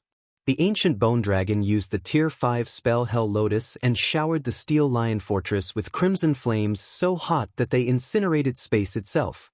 Meanwhile, the flying ships fired all their cannons, raining hundreds of destructive beams on the fortress. Boom! The resulting explosion was so devastating that it was audible even tens of thousands of yards away. The consequent shockwave ravaged the area within 3,000 yards of the fortress. Upon seeing this attack, the Outer World NPCs charging at the Steel Lion Fortress revealed joyous expressions. If the Steel Lion Fortress received such an attack without its defensive magic array, all of the fortress's inhabitants would disappear without a trace. However, when the smoke enveloping the fortress dissipated, the Outer World NPCs suddenly fell silent. How is this possible? The Outer World's Tier 3 NPCs stared at the sight before them with dumbfounded expressions. In fact, even the people inside the Steel Lion Fortress were stunned by the situation, their minds boggled. Before anyone realized it, a gigantic magic barrier had formed around the Steel Lion Fortress and blocked all the attacks from the flying ships and the ancient bone dragon. Let alone annihilating the fortress's inhabitants, the flying ships and the ancient bone dragon had even failed to scratch the fortress walls. However, before anyone could snap out of their daze, the barrier enveloping the fortress suddenly disappeared. 6 crystalline spheres the size of a small house then flew toward the Blue Thunder flying ship and hovered around it.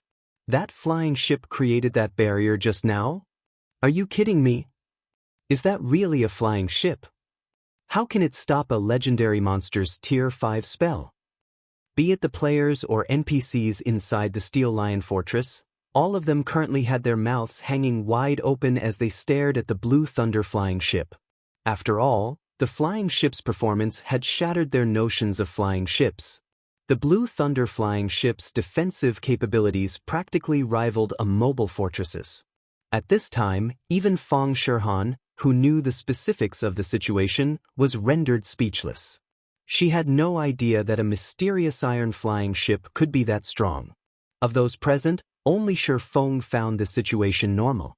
The Grey Thunder flying ship might only be a mysterious iron flying ship, but its technological content exceeded that of the average mysterious iron flying ship. Its usage of mana was particularly exceptional. If not for its inadequate materials and power source, it could easily become a secret silver flying ship. Now that you're done attacking, it's our turn now. Pointing at the Outer World's NPC army, Shi Feng commanded, "Beat them up." Along with Shi Feng's command, the Zero Wing members seated on the Blue Thunder flying ship eagerly revved up the engine's output to maximum. Subsequently, the flying ship's 40 advanced magic elven cannons, 12 floating crystal cannons, and Thunder of Destruction main cannon fired at the enemy flying ships and flying mounts and the ancient bone dragon simultaneously. For a moment, countless lightning arcs and beams of light filled the battlefield, making it seem as if the heavens were doling out divine retribution. The ancient bone dragon and Outer World NPCs reacted quickly and activated defensive spells to protect themselves. However, apart from the ancient bone dragon's defensive barrier, the defensive barriers conjured for the flying ships and flying mounts all shattered without exception. When the barrage ended, several dozen flying mounts crashed to the ground. The advanced flying ships also suffered severe damage, their mobility plummeting significantly. With how much damage they took from just one bombardment, they would probably fall after another 3 or 4. As for the bronze flying ships, although they didn't take any serious damage, their armor's durability still plummeted by a significant margin. After the Blue Thunder flying ship ended its barrage, everyone on the battlefield turned to stare at it, petrified. Isn't this thing a little too strong? So, this is Zero Wing's trump card? The Steel Lion Fortress's players found their minds stagnating as they took in the tattered state of the Outer World Army's air units. Just a moment ago, they were clearly at an overwhelming disadvantage in air power. However, The blue thunder flying ship had instantly turned the tables with its arrival. This situation was simply unbelievable. When Kola looked at the distant blue thunder flying ship, his eyes glowed and his mouth watered. He then turned to Shifeng and asked, "Guild leader, when can I buy one?" Compared to flying mounts, traveling across the continent in the blue thunder flying ship would be a much more wonderful experience. "You'll get your chance eventually," Shifeng said, chuckling when he saw Kola's excitement. "However, this thing needs 10 people to pilot. It's not something you can pilot alone." When Shifeng finished speaking, the Zero Wing members present were all thrilled. After all, based on Shifeng's words, the guild would eventually sell the Blue Thunder flying ship to its members once the flying ship was available in larger numbers. This meant that all of them had an opportunity to own this steel behemoth. And even if they couldn't ride it alone, they could simply form a team to do so. However, shortly after Shifeng finished speaking, the enemy commander, who had not taken any action thus far, suddenly turned to Shifeng. At this time, though, the contempt in Los Ferret's eyes had disappeared. There was even a faint smile on his face. "You are an exceptional heaven-blessed individual," Los Ferret said as he lifted his great sword and rested it on his shoulder. Smiling, he asked, "May I know your name?" "Black Flame," Shifeng replied calmly. Although Black Flame wasn't his real ID, he had long since gotten accustomed to using it. Moreover, the outer world knew of only Black Flame and not Yifeng. "Black Flame?" Los Ferret, who appeared to be in his 50s, nodded. He then earnestly introduced himself. "I am Los Ferret, the Commander-in-Chief of the God's Domain Crusade Army's 19th Corps and one of the 17 stars of the Holy Grail. You are qualified to be my enemy." After Los Ferret finished speaking, the strength of his mana domain suddenly increased. Now, even the fortress's magic arrays couldn't nullify it. The instant Los Ferret's mana domain enveloped the Steel Lion Fortress, everyone inside the fortress felt their bodies become significantly heavier. Now, the fortress's Tier 3 combatants even had difficulty lifting their heads. A scorching heat also blanketed their bodies as if they were standing in a burning hell. Even Fire Dance, who had an 8-piece epic set equipment equipped and wielded a legendary weapon, felt immense pressure on her body. She would be fortunate to exhibit even 60% of her usual combat power. And as a result of this suppression, she became even less of an opponent for the enemy's level 180, Tier 5 Vanguard leader in front of her. One of the 17 stars of the Holy Grail? Shifeng grew more cautious after hearing Los Ferret's introduction. Although he had never heard of the 17 stars of the Holy Grail, God's Domain had an official ranking list known as the 10 Saints, which represented the 10 strongest combatants recognized by the War God's Temple. Every one of these 10 saints was rumored to have demigod-level combat power. Shifeng guessed that Los Ferret was probably on par with the 10 saints. Based on his observation of Los Ferret's mana domain, he could tell that the other party had already mastered a world law. The only thing holding the NPC back from reaching Tier 6 was his concentration. Nevertheless, with a legendary weapon in hand, Los Ferret should be a powerhouse even among demigods. However, although Los Ferret possessed a powerful mana domain, it had no effect on Shifeng whatsoever. Immediately, Shifeng unleashed his own mana domain, canceling out Los Ferret's and even suppressing the NPC slightly. "Let's fight. Let me see how powerful you heaven-blessed individuals are," Los Ferret said, his body suddenly splitting into more than 100 doppelgangers that charged at Shifeng from different directions. Tier 5 skill, Shadowlight Kill. After activating Shadow Kill, Los Ferret spun and swung his greatsword. Tier 5 skill, Great Holy Cross. Tier 5 skill, Draconic Stars. Immediately, Los Ferret's doppelgangers transformed into gigantic crosses that pierced through space. Each of these crosses then split and transformed into several dozen serpentine dragons. Several thousand serpentine dragons flew toward Shifeng, their large numbers making it impossible to dodge or block them all. He combined 3 Tier 5 skills. Fire Dance and the others were startled when they saw Los Ferret's attack. 4 true expert players, combining the effects of skills was a must-learn technique. However, the higher the tier of the skills, the more difficult combining them would be. Currently, even domain realm experts like Fire Dance and Yen Tianxing could just barely combine 2 Tier 4 skills. Yet, Los Ferret had combined 3 Tier 5 skills. Los Ferret's combat standard was simply unprecedented. Every addition to a skill combination would double the power of the combined attack.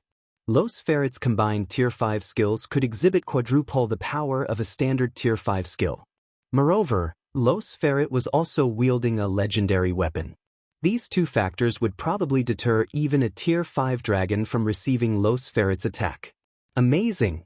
When Shifeng perceived the several thousand serpentine dragons flying toward him, he was awed. If this were before his fight with the scholar, he would definitely rank Los Ferret number 1 when it came to the usage of skills out of all the NPCs he knew. However, while Los Ferret's attack might seem unstoppable in the eyes of other players, that wasn't the case for Shifeng. After Shifeng's concentration reached the Tier 5 peak standard, his brain's processing speed had undergone another qualitative transformation. Previously, he could only increase his brain's processing speed 2-fold. Now, he could increase it 4-fold. This was also the part that made mental strength masters powerful. Nonetheless, he still didn't dare take the approaching serpentine dragons lightly. Immediately, he unsheathed the light of 2 worlds and executed a horizontal slash. Spatial slash. Swords transmigration. Shifeng had gotten promoted to Tier 5 only recently, so he had hardly any Tier 5 skills that could counter Los Ferret's attack. His only option to offset this shortcoming was to rely on his weapons, equipment, and techniques. The Light of 2 Worlds was one of the 10 great legendary weapons. It was among the strongest legendary weapons in existence, not something ordinary legendary weapons could hope to match. The next moment, with Shifeng as the center, a golden lotus bloomed on the battlefield, the petals of the lotus nullifying the energy making up the serpentine dragons. In the blink of an eye, the several thousand serpentine dragons vanished from the battlefield. Upon seeing that his first attack had failed, Los Ferret immediately took a different approach and transformed into a streak of light shooting toward Shifeng. Tier 5 skill Shadowlight Steps. Shadowlight Steps not only provided Los Ferret with a brief moment of invulnerability but also increased his attack speed and destructive power. After appearing in front of Shifeng and swinging his greatsword down at him, Los Ferret also let out a roar. Tier 5 skill Voice of the Soul. When activated, Voice of the Soul would stun all enemies within a radius of several hundred yards, causing their reaction speed to plummet. The skill also dealt a heavy blow to their souls. However, Los Ferret still wasn't done, even after activating Voice of the Soul. He also activated World Strike, an additional skill that came with his greatsword. It allowed him to launch an attack at the Tier 6 peak standard and had a 1-hour cooldown. Even a Tier 6 existence would have to be wary of the combination of these 3 skills, what more a Tier 5 player like Shifeng. However, as Los Ferret took action, Shifeng activated Divine Steps and instantly swapped positions with a doppelganger located over 1,000 yards away from him, dodging the NPC's Voice of the Soul. Unfortunately, as all 36 of his doppelgangers were still within range of Los Ferret's World Strike, Shifeng had no choice but to counter with World Breaker. Boom! An explosion took place in midair, and everyone on the battlefield gaped in shock when they saw the aftermath of the clash between Shifeng and Los Ferret. The sky above the Steel Lion Fortress had turned into a dark, empty void. Some of the advanced and bronze flying ships, unfortunate enough to be caught within this void, even turned to dust. That is a powerful sword you have there. Not only did it break my World Strike, but it even injured me, Los Ferret exclaimed as he looked at the Light of 2 Worlds in Shifeng's hand. The great sword he wielded was top tier even among legendary weapons. Yet, even after he activated his greatsword's strongest skill, his attack still lost to Shifeng's. This was simply unbelievable. Although he lost less than 10% of his HP from the exchange, this was still an astonishing outcome. After all, ever since he equipped the Holy Star set, he had never received so much damage from a single attack until now. Meanwhile, the players inside the fortress were dumbfounded by the outcome of the clash between Shifeng and Los Ferret. In their opinion, this was no longer a battle between humans but a battle between gods. When Los Ferret executed his earlier attack, most of them already thought they would die. Fortunately, Shi Feng had shattered the attack. Otherwise, the Steel Lion Fortress would probably have disappeared from the Twin Towers Kingdom. You overpraise me. When Shi Feng saw that Los Ferret had received some damage, he immediately followed up on his small victory with Golden Soul, elevating his soul to the Tier 6 standard. He then swapped positions with the doppelganger closest to Los Ferret and swung the Light of Two Worlds at the NPC. Holy Annihilation.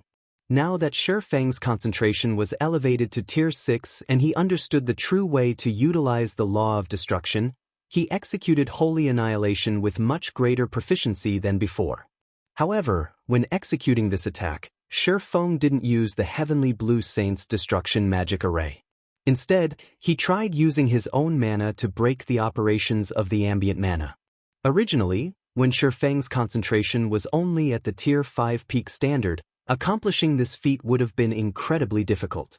However, after activating Golden Soul, his control over and perception of mana had undergone a qualitative transformation.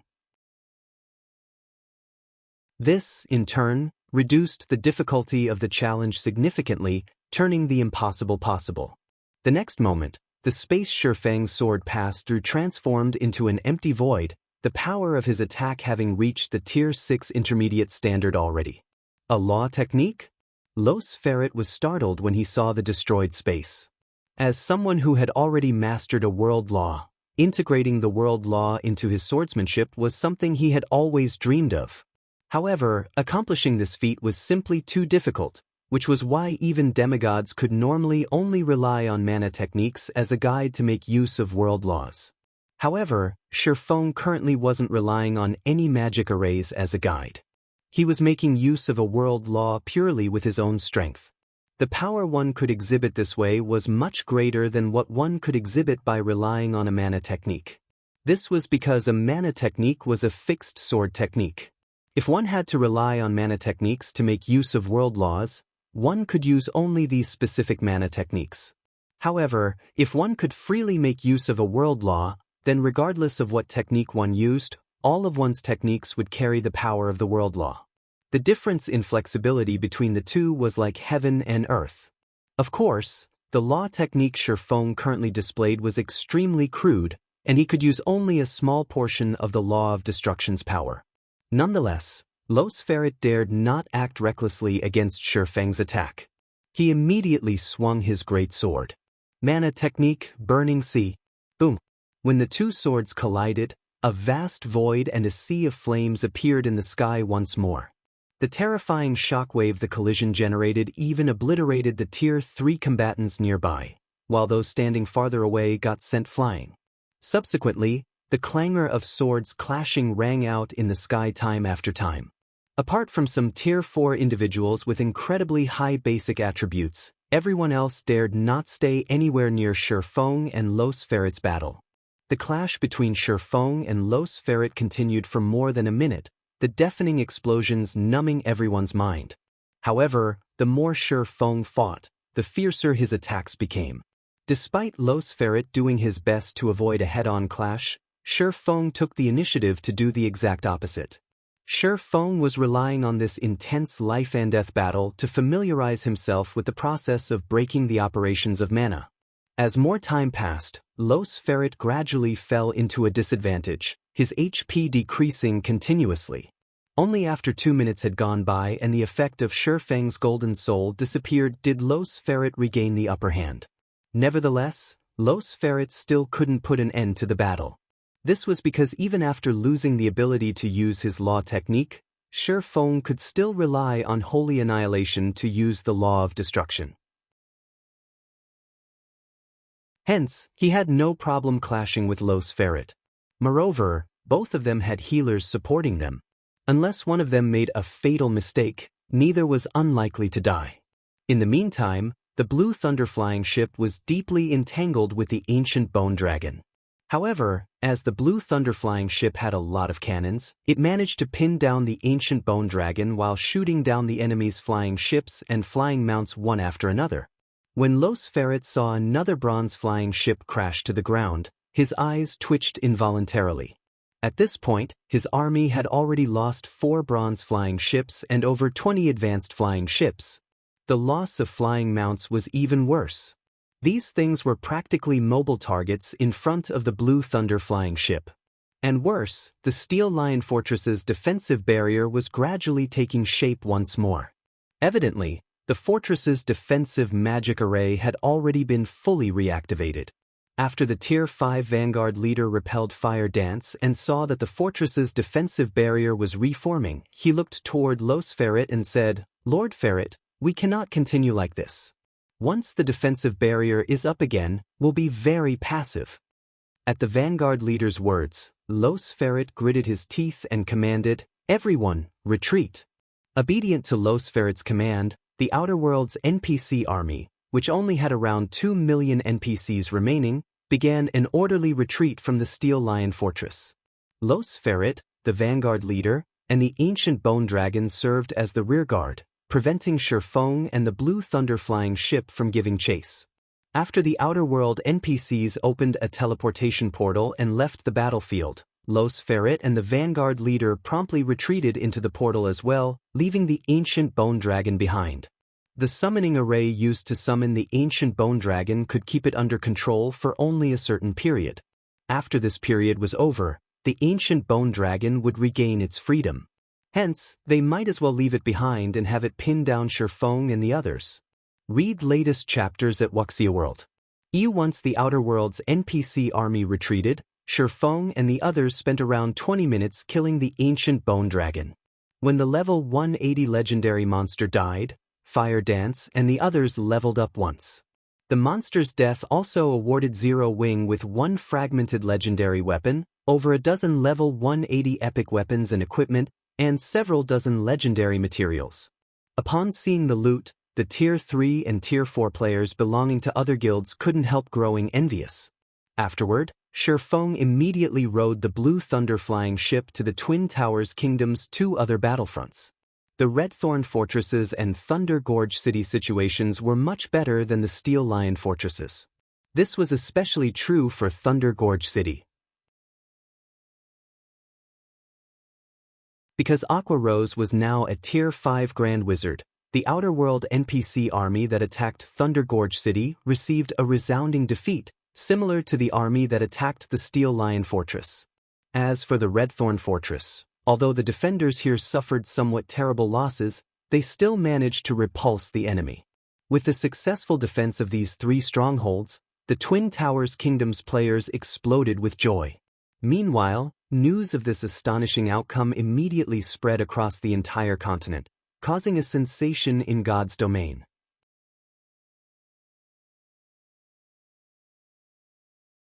Chapter 29:15 Tides have turned Dark Night Empire, Thousand Night City. Although nightfall was still several hours away, players already flooded the city's streets. In addition, more than 70% of the city's players were level 140 plus, Tier 3 experts. At this time, though, all of these experts had nervous and solemn expressions on their faces. The reason for their sullen mood was the consecutive failures to defend several of the Dark Knight Empire's border fortresses and cities.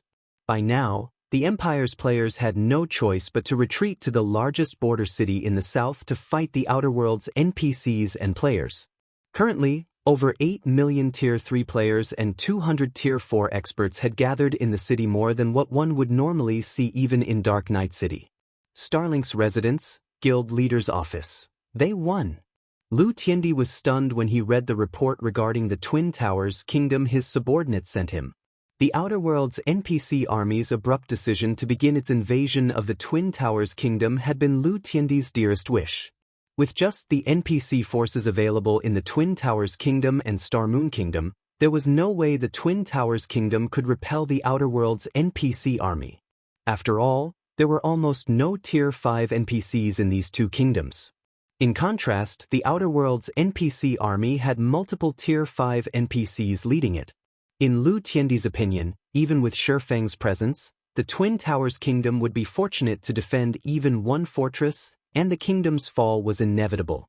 Currently, out of all the Eastern Continent's empires fighting against the Outer World forces, Only the Fire Dragon Empire managed to repulse the Outer World NPC army's invasion.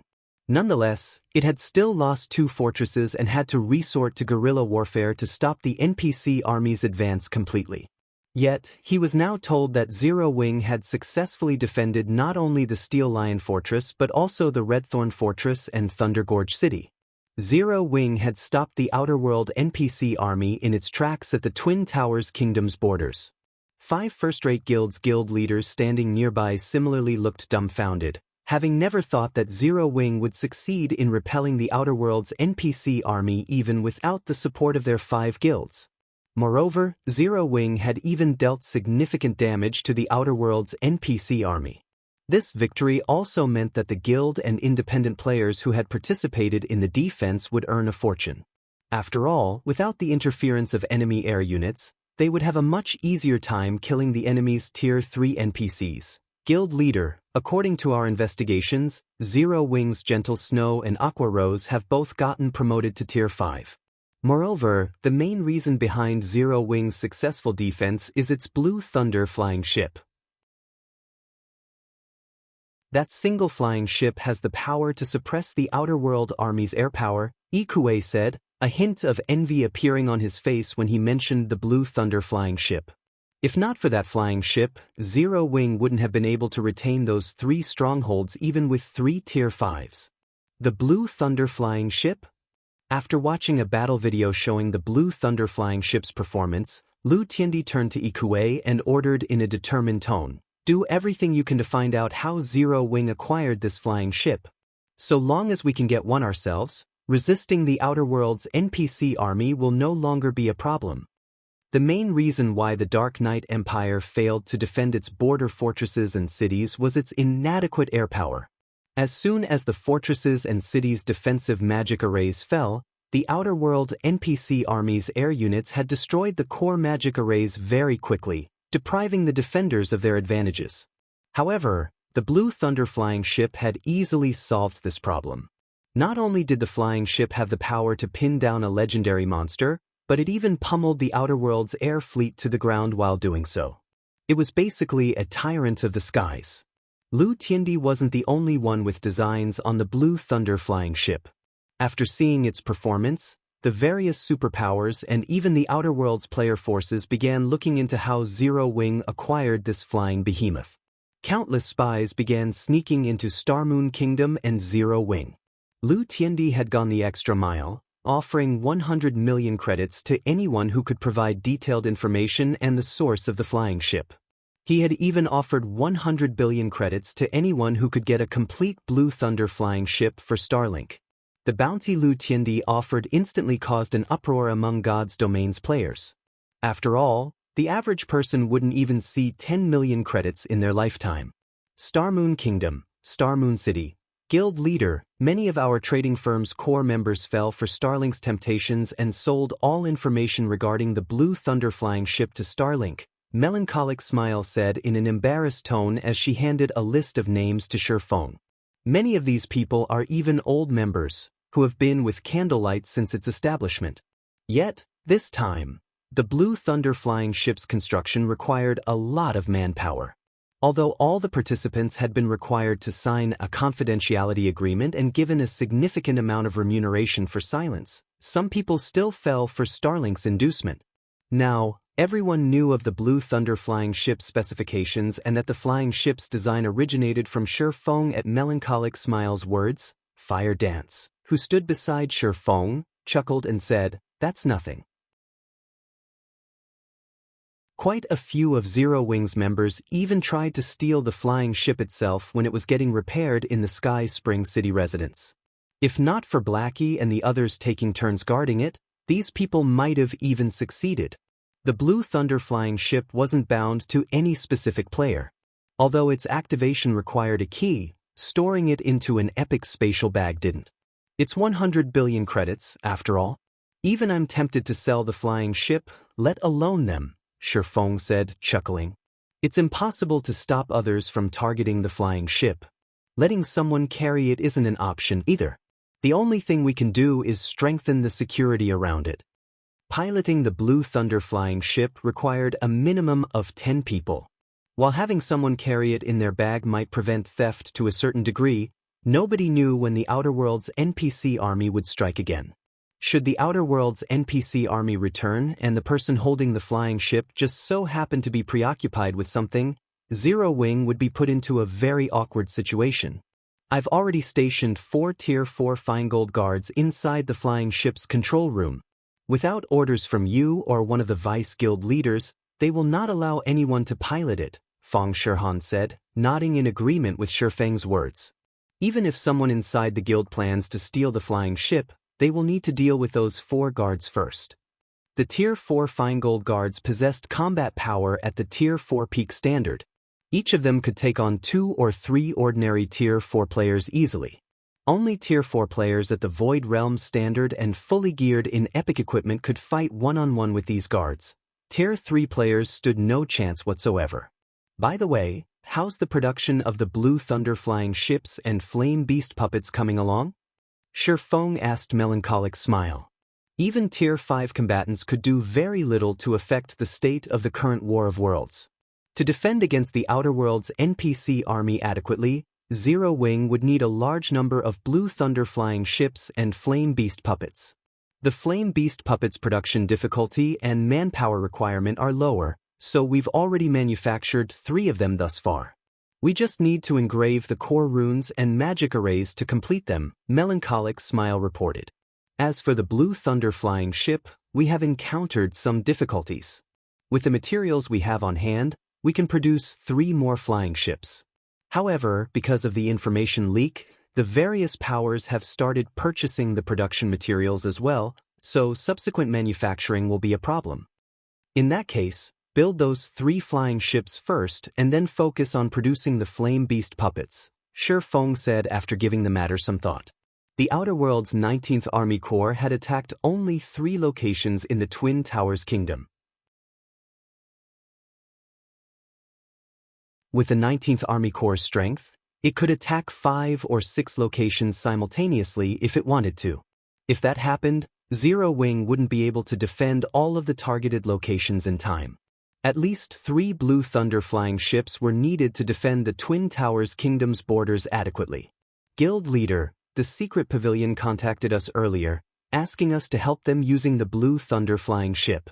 In return, they are willing to pay us 100,000 gold coins and 300,000 magic crystals as remuneration, Fang Shihan said as she forwarded the Secret Pavilion's request for help to Shifeng.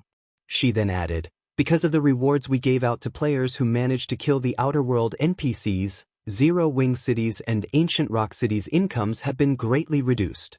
If we help the Secret Pavilion a few times, it will relieve a lot of the financial pressure on the guild. Previously, Shifeng had basically wiped out all of Zero Wing's liquid funds to obtain the 2 designs. The guild was also spending a lot of money to strengthen Ancient Rock City and recruit more members. After pondering on the matter for a moment, Shifeng said, "We can help them, but we currently cannot afford to mobilize the Blue Thunder flying ship. Tell them that we are willing to send at most 3 Flame Beast puppets. Also, in addition to the coins and magic crystals, we will need 20 magic elven stones, 100 Titan gold ingots, and 107 luminaries crystals as payment." The Blue Thunder flying ship was of utmost importance to the Twin Towers Kingdom's defense right now, so it definitely couldn't be sent outside the kingdom's borders. However, if the Secret Pavilion was only looking to defend a fortress or city, 3 Flame Beast puppets would more than suffice as reinforcements. After all, Tier 5 combatants were rare even among the Outer Worlds NPC army. Although the addition of 3 Tier 5 combatants might not let the Secret Pavilion achieve a landslide victory, the Secret Pavilion wouldn't have any trouble defending its fortresses and cities. "I'll notify them right away," Fang Shihan said, nodding. Although Shifeng's conditions were slightly more demanding, they were preferable to losing a fortress or city. After all, losing an area's stronghold to the Outer World NPCs also meant losing access to the area's resources. Once the Outer World NPCs captured an area, no native player would dare set foot there to harvest resources anymore. Just as Fang Shihan expected, the Secret Pavilion agreed to Shifeng's conditions without hesitation. The Secret Pavilion also asked that Zero Wing come over as soon as possible, as the Outer Worlds NPC army had already started moving. The NPC army would take another 1 or 2 days, at most, before it began its assault on another one of the Fire Wing Empire's NPC cities. In response to the Secret Pavilion's request, Shi Feng immediately started engraving the core magic arrays of the 3 flame beast puppets. A few hours later, he completed the engravings and had Feng Shihan bring the 3 50-meter-tall combat puppets to East Lake City, one of the Fire Wing Empire's border cities. When the battle at East Lake City took place, the difference between the two sides was significant. Although the Fire Wing Empire had dispatched 2 Tier 5 NPCs and over 500 Tier 4 NPCs to defend the city, the Outer Worlds NPC army had dispatched an even stronger force of 4 Tier 5 NPCs, over 1,000 Tier 4 NPCs, and 6 million Tier 3 NPCs. The difference between the player armies of the two sides was also significant. Although the Secret Pavilion had dispatched many of its experts and gathered the help of many guilds, it only managed to form an army of around 400 Tier 4 players and 10 million Tier 3 players. In comparison, the Outer Worlds player army had over 800 Tier 4 players and 10 million Tier 3 players. The battle at East Lake City lasted more than a day. During this time, the 3 flame beast puppets played a vital role, pinning down 2 Tier 5 NPCs and 1 Tier 5 summon creature. In the end, the Tier 5 summon creature's control duration ran out, and the Outer Worlds NPCs and players had no choice but to retreat. Although the Secret Pavilion suffered a casualty ratio of 6-4, with 6 of the Secret Pavilion's members dying for every 4 of the Outer Worlds players, this result still shook the entire Eastern continent. This was because no empire had ever attained such a casualty ratio before this battle. Typically, the various empires had an 8-2 or even 9-1 casualty ratio. If all battles could end with a 6-4 casualty ratio, the Eastern continent's native forces would have a significant advantage in the long run, and the Outer World forces would eventually suffer defeat. This was because of the significant difference between the respawn points of the two sides. The Outer World players who died in battle could get resurrected only at the World Passage's entrance. This meant that they would have to travel a great distance to return to the battlefield. Native players, on the other hand, could get resurrected in the fortresses or city's resurrection temple and rejoin the battle immediately. After the battle at East Lake City, many of the Eastern continent's superpowers started sending requests for help to Zero Wing. Shi Feng was naturally more than happy to accept these requests. Zero Wing could earn a ton of wealth, as well as the materials needed to manufacture the Blue Thunder flying ships and Flame Beast puppets, through these requests and even accumulate 7 Luminaries crystals. Subsequently, for the next month or so, Zero Wing's Flame Beast puppets visited one battlefield after another on the Eastern continent. Initially, there were only 3 Flame Beast puppets moving from one battlefield to another. Later on, there were a dozen Flame Beast puppets divided among 3 or 4 battlefields at a time. Eventually, there were 34 Flame Beast puppets fighting in more than 10 battlefields simultaneously. Because of these Flame Beast puppets, the Eastern continent's overall war situation experienced a significant improvement. In the meantime, Zero Wing had made a huge profit. And because of this massive wealth, not only did Zero Wing City, Ancient Rock City, Silverwing City, and Stone Forest City receive comprehensive improvements, but even the Lost Town had been upgraded to a basic city. Now, over 1 million Zero Wing members could be seen training in the Lost Town at all times. Moreover, during this past month, Zero Wing's Tier 3 member count had also breached 3 million. And thanks to the Lost Town's extraordinary tower and the environments of Zero Wing City and Ancient Rock City, the number of experts getting promoted to Tier 4 in Zero Wing also far exceeded that of all guilds in God's domain. Zero Wing now had over 200 Tier 4 players under its command. In addition, Fire Dance, Violet Cloud, and Yen Tianxing had succeeded in creating their Tier 5 mana bodies and gotten promoted to Tier 5, instantly increasing Zero Wing's overall combat power by a considerable margin. This development caused all of God's domain's guilds to grow envious. After all, during the same period, the 5 great super guilds had managed to produce only 1 Tier 5 player each in contrast to Zero Wing's 3. Moreover, This was after they had expended all their war contributions to exchange for resources that could aid in the Tier 5 promotion. Meanwhile, with Zero Wing's combat support, many player forces had managed to produce a significant number of Tier 4 players by utilizing the resources they acquired from their respective kingdoms and empires. This, in turn, gradually bridged the gap between God's domains and the Outer Worlds players and turned the tide of the War of Worlds in the Eastern Continent's favor. On the other hand, Starlink, which had constantly been opposing Zero Wing, wasn't doing so well. Starlink had failed to defend many of the NPC cities it controlled in the Dark Knight Empire and lost most of its investments there.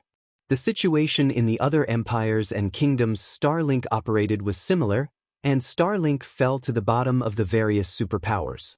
Now, many of its members were even withdrawing from the guild. However, just when everyone thought the Second War of Worlds would stabilize again, like last time, an earth-shattering battle took place in Flamehorn City, one of the Fire Dragon Empire's top 8 cities.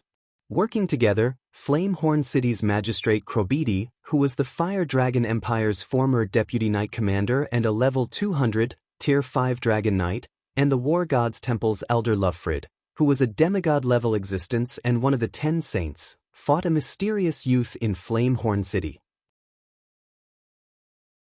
However, after only 3 exchanges, the mysterious youth reduced both Krobidi and Lovefrid to ashes, and Flamehorn City disappeared from the Fire Dragon Empire.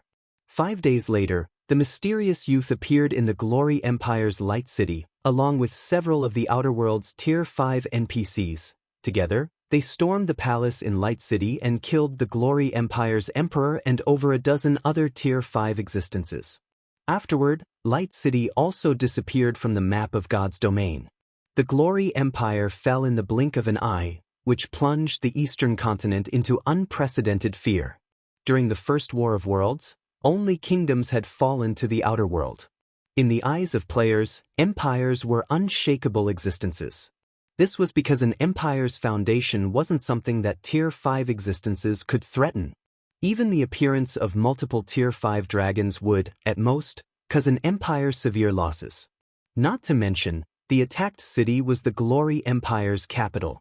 The ancient barrier protecting the city could allow an allied Tier 5 combatant to go up against several hostile Tier 5 combatants easily.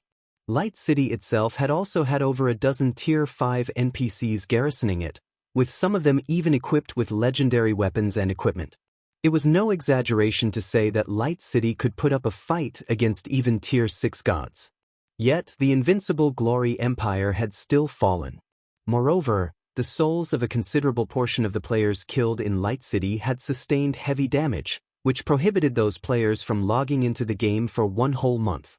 Some even had to restart with a new account. Ancient Rock City, City Lord's Mansion, Core Control Room. Currently, Shifeng sat alone inside the quiet and spacious hall. With Golden Soul activated, he tried using his mind to completely stop the operation of all mana within his vicinity. Over the past month, Shifeng had not only reached level 192 but also learned how to forcibly stop the operation of mana. Even without the help of Golden Soul, he could now incorporate the Law of Destruction into his sword techniques. The only problem was that doing so placed a much heavier burden on his concentration. It seems I need to push my concentration to Tier 6, no matter what. Otherwise, I can't truly control the Law of Destruction. When the effects of Golden Soul disappeared, Shifeng smiled bitterly as he looked at the shattered space around him. At this point, he was already flummoxed by the difficulty of raising his concentration to the Tier 6 standard. He had originally thought that he could continuously develop his concentration with the help of soul water and crystals of souls. Even if the process took a lot of time, it wouldn't matter. Unfortunately, he discovered that he was mistaken. Roughly 2 weeks ago, he had sensed that his concentration had reached the limits of Tier 5. No matter how much soul water and crystals of souls he consumed after that, his concentration did not improve in the slightest. In contrast, after consuming the meditation potions in the real world, he had broken through to the 3-star mental strength master standard 2 days ago. His improvement in the real world was many times faster than in God's domain. Just when Shifeng was racking his mind on how to improve his concentration, Fang Shihan suddenly entered the hall. Approaching Shi Feng with a magic crystal recorder, Fang Shihan said with a grim expression, "Guild leader, I've uncovered the purpose of that mysterious youth's actions." "What's his aim?" Shi Feng asked with concern. When the mysterious youth appeared in Flamehorn City, Shi Feng had already guessed the other party's identity. The mysterious youth was none other than the scholar. However, compared to their meeting in the evil god's secret land, the scholar who had appeared in Flamehorn City had undergone significant changes. During their last meeting, the scholar didn't have any divine markings on his face. In Flamehorn City, the scholar had dark purple divine markings on his forehead and cheeks. Moreover, he also gave off a sacred feeling. His aim should be the 7 treasures. According to the information and video recordings taken, he demanded the 7 treasures from the NPCs he fought, Fang Shihan said as she passed the magic crystal recorder to Shi Feng. When Shi Feng activated the crystal, what appeared before him was a video recording of the battle in Light City. This video was taken by a Tier 4 assassin who had been spectating the battle from far away using a magic mirror. In the video, the Glory Empire's emperor could be seen taking out a silver emblem. Several barriers then appeared in front of the emperor, which blocked all of the scholar's attacks. After seeing his attacks blocked, the scholar said, "As expected of the treasure of space. Hand over the spatial emblem, and I will spare your life." However, the emperor did not agree to the scholar's demand, and he fought the scholar to a standstill, relying on his superb spatial manipulation techniques. Eventually, though, the scholar took out his staff, and the battle was quickly decided. Meanwhile, after seeing that the situation was amiss, the Tier 4 assassin, who was recording the battle, promptly fled Light City. "He's looking for the 7 treasures?" Shi Feng frowned. Shi Feng had constantly been searching for the 7 treasures. However, even now, he had managed to acquire only 4 of them: the treasure of illusion, treasure of time, treasure of fire, and treasure of wind. The treasure of wind was something Fire Dance and the others had gone to great lengths to locate and obtain. As for the 3 remaining treasures he was missing, he never found any information on them. Shi Feng never thought that the scholar would also be looking for the 7 treasures. This was undoubtedly terrible news for him. Shi Feng suspected that the scholar was currently under some restrictions, which prevented the scholar from attacking him. However, there was no doubt that the scholar was slowly and steadily removing those restrictions. Otherwise, he wouldn't have dared attack and kill Tier 5 NPCs. At this rate, it was only a matter of time before the scholar came for him. "Oh, by the way, guild leader, I found the 2 weapons you asked me to find," Fang Shihan said as she took out 2 long swords from her bag. With a pained expression, she continued, "The one named Broken Steel cost us 1 fragmented legendary weapon and 1 fragmented legendary armor to acquire." The 2 long swords she took out were both epic weapons that could be used up to level 180. Although they were excellent weapons for Tier 4 experts, they were hardly as valuable as fragmented legendary weapons. Yet, Shi Feng was willing to exchange for them using fragmented legendary weapons. This was simply a huge loss. "Great! This is great!" Shi Feng grew ecstatic as he looked at the 2 long swords. Of the 2 swords, the sky blue one was named Broken Steel, while the black one was named Night Slayer. Read latest chapters at Wuxia World. Although Fang Shihan deemed Shi Feng's decision wasteful, he paid no heed to the cost at all. After all, even 10 fragmented legendary weapons weren't worth as much as 1 legendary weapon. Not to mention, Solomon's sword was one of God's domain's 10 great legendary weapons. Previously, after the scholar's sudden appearance in Flamehorn City, Shi Feng had been thinking of completing Solomon's sword to elevate his strength further. Otherwise, with the light of 2 worlds alone, he would have difficulty keeping himself alive in front of the scholar. The instant Shi Feng accepted the 2 long swords from Fang Shihan, a system notification entered his ears. "System, all the fragments of Solomon's sword detected. Do you wish to recast Solomon's sword? Recast it."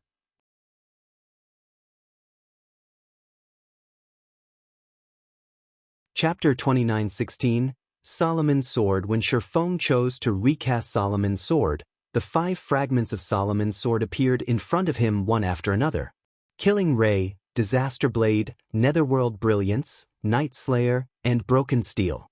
The 5 long swords resonated with one another and released a dazzling brilliance. A few seconds later, the 5 long swords fused, transforming into a crimson longsword with black markings. Black electric arcs flickered around the blade of the weapon, their presence repeatedly shattering the surrounding space. The instant the crimson longsword took shape, Feng Shihan was stunned. A legendary weapon? At this point, Feng Shihan was already familiar with the aura of legendary weapons. After all, Zero Wing had 5. Besides Shifeng's Light of 2 Worlds, Gentle Snow, Aqua Rose, and Yen Tianxing each had a legendary weapon. Recently, Violet Cloud had also finally upgraded her Death's Sigh to the legendary rank. Every legendary weapon could grant its user the power to transcend tiers. With a legendary weapon, a Tier 5 player would instantly become an existence close to rivaling Tier 6 gods. Legendary weapons far exceeded fragmented legendary weapons in performance. After Solomon's sword took shape, Shifeng excitedly grabbed it and checked its statistics. Solomon's sword, one-handed sword, legendary rank, equipment requirement, strength 50,000, Tier 4 attack power, 460% of strength, attack speed, 3% of agility plus vitality, all attributes, increases according to the user's level. When equipped, attacks ignore 100% defense. Attacks have a 15% chance to increase attack speed by 300%. Attacks have a 60% chance to deal 300% damage. Attacks have a 20% chance to deal 1000% damage. Attacks deal 200% damage to targets under Tier 6. Attacks carry the soul. Weakening effect. Strength increased by 300%, agility increased by 180%, intelligence increased by 150%, endurance increased by 80%, attack speed increased by 170%, ignore levels plus 80, all sword type skills plus 2 level up to Tier 6 peak. Power of all attacks increased by 2 ranks up to Tier 6 peak. Effect of mana increased by 200%, all concentration consumption reduced by 30%. Additional passive skill Eternal Soul improves the user's soul significantly and increases world perception by 1 level. Additional active skill 1 Destructive Thunderbolt, Tier 6 with the user as the center, inflict devastating damage to all enemies within a 10,000-yard radius for up to 10 seconds. The longer the skill is kept active, the greater its power becomes, up to Tier 6 peak. Cooldown, 1 minute. Additional active skill 2 World Sword. Tier 6 create 99 formless swords using the power of the world. The created swords will carry power 2 ranks higher than the user. Duration, 30 seconds. Cooldown, 1 hour. Additional active skill 3 Final Sword. Tier 6 activate all of Solomon's sword's power using the power of the user's soul for 1 attack. The stronger the user's soul, the stronger the activated power will be, up to Tier 6 peak rank. The resulting attack is capable of destroying the soul of all things. Cooldown, 10 minutes. Created by the ancient god of thunder. Solomon's sword possesses the power source of an ancient god, and it is capable of destroying all things. As expected of one of the 10 great legendary weapons. Its attributes are not the slightest bit inferior to the Light of 2 Worlds'. Shifeng was astonished when he read Solomon's sword's statistics. The Light of 2 Worlds was a weapon focused on improving its wielder's life rating, while Solomon's sword focused on improving its wielder's soul. The effects of the 2 weapons were of equal importance. When used together, they easily surpassed other legendary weapon pairings. Although Shifeng still hadn't reached Tier 6, both his life rating and soul were now close to reaching the Tier 6 standard. If he were to fight Los Ferret, the commander of the Outer World's 19th Army Corps, he could probably gain the upper hand even without using Golden Soul. By the way, there's one more important matter I need to tell you, Guild Leader, Feng Shihan said. She then took out an invitation card made entirely of 7 luminaries crystal and handed it to Shifeng. This is the invitation the 5 great super guilds sent to all first-rate guilds and above in God's domain. They are hosting a conference in Blackwing City tomorrow to discuss countermeasures for the Outer World forces and that mysterious youth. 7 luminaries crystal? What a generous move. Shi Feng was a little surprised when he looked at the invitation card in his hand. 7 Luminaries crystal was a resource the various superpowers were desperately trying to acquire. Even though Zero Wing had done the same, the guild only had a stockpile of 160,000 units and dared not spend them recklessly. Yet, the 5 great super guilds had used 7 Luminaries crystals to create the invitation cards they sent to the various guilds. Moreover, this invitation card wasn't just a plain card. It had a special teleportation array engraved on it that allowed the card's owner to teleport to Blackwing City.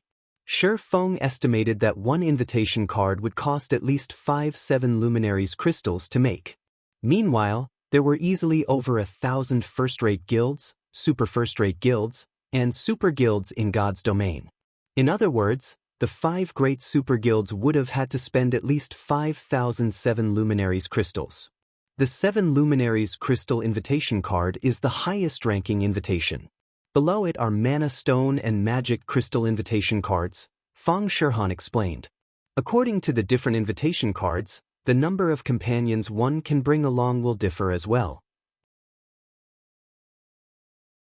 The Magic Crystal invitation only allows you to bring 1 companion, while the Mana Stone invitation allows for 2 companions, and the 7 Luminaries crystal invitation allows for 4 companions. Even so, this is still plenty amazing. Creating these special teleportation items alone would cost a pretty penny, after all, Shi Feng said. If it were up to him, he definitely wouldn't be willing to spend so much just to host a conference. Of course, the fact that the 5 great super guilds were willing to go so far also showed how much of a threat the mysterious youth was. Even in his previous life, he had never once seen such a grand conference in God's domain. Are we going? Feng Shihan couldn't help asking. In terms of overall combat power, Zero Wing was currently the undisputed number 1 guild in God's domain. The guild also wouldn't have any problems defending the Twin Towers Kingdom and its several guild cities. Hence, it didn't really matter whether Zero Wing participated in this conference or not. Moreover, Zero Wing was enemies with 2 of the 5 great super guilds. Of course we're going, Shi Feng said, smiling. Have Fire, Violet, and Tianxin get ready. The 4 of you are coming with me. At this point, he no longer cared about the Outer World's NPC army. However, it was a different story for the scholar. According to Zero Wing's investigations, the scholar had deep ties with the Outer World's NPCs. It was quite likely that Shi Feng would have to face the Outer World's NPC army when he met with the scholar again. Hence, he had to get the help of God's domain's player forces. After all, the various kingdoms and empires had opened up their treasuries because of the War of Worlds. With the various promotion resources these treasuries offered, the players of God's domain would improve rapidly. At the current rate, Tier 5 players would probably start popping up in larger numbers in another 1 or 2 months. At that time, the various superpowers' advantages would start to reveal themselves, and they would become significantly more useful than they were now. Most importantly, Zero Wing could take advantage of this guild conference to solidify its position in God's domain. After all, Zero Wing currently had very little influence in the Western continent. Moreover, because the Western continent wasn't involved in the War of Worlds, the Western continent's exploration of dungeons and ruins was significantly faster than the Eastern continent's. I'll notify them right away. Feng Shihan nodded to Shi Feng's command. Truthfully, she was very interested in this gathering. After all, once the conference ended, the experts of the various guilds would interact with each other. These interactions might not seem like much on the surface, but they would allow experts to learn about different combat techniques and expand their knowledge of mana. If she was lucky and received inspiration, she might be able to create her Tier 5 mana body. Currently, her mana body's completion rate had reached 120%, and she couldn't improve it, no matter how much she tried. Rather than persisting in her current training, it would be much better to spar with other experts. Early the next morning, Shi Feng teleported to Blackwing City together with Feng Shihan and the others. As for Gentle Snow and Aqua Rose, they were tasked with keeping guard over Zero Wing's guild cities and the Twin Towers Kingdom as a precaution. Blackwing City, Teleportation Hall. Along with a flash of light, Feng's group of 5 arrived in the teleportation hall's central teleportation array. Blackwing City was much more crowded than normal. Apart from the experts of the invited guilds, experts from uninvited guilds and independent players were also in the city. The 5 great super guilds had invited all of God's domain's first-rate guilds and above to attend the conference this time. It wouldn't be an exaggeration to say that most of God's domain's top experts were gathered in Blackwing City today. This was a situation that normally couldn't be found in any city. Even if the uninvited guilds and independent players couldn't participate in the conference, they could still get a look at God's domain's strongest players. If they were fortunate, they might even get to see these top experts sparring with each other. Hence, when news of the 5 great super guilds holding a grand conference got out, countless guilds and players sought to enter Blackwing City. If not for Blackwing City requiring an entry pass, players would have long since flooded the city to the point of overflowing. Nonetheless, the number of players currently gathered in Blackwing City still exceeded 30 million. Moreover, most of the players roaming Blackwing City streets were Tier 3. Tier 4 players were also present in large numbers. In the current Blackwing City, even Refinement Realm experts would have to act carefully and humbly. Otherwise, there was a high chance they would end up offending a Flowing Water Realm expert or even a Void Realm expert. When Feng arrived at the Blackwing Auction House, the designated conference venue, he found that over 1,000 Tier 4 experts belonging to the 5 great super guilds had established a perimeter. Even the weakest among these Tier 4 experts was at level 170 and geared in level 180 Dark Gold set equipment. Quite a number of these experts also had 4 to 5 pieces of level 180 epic equipment and weapons. As for the 5 players standing in the lead, not only were they over level 180, but even the weakest piece of equipment on them was level 180 epic equipment.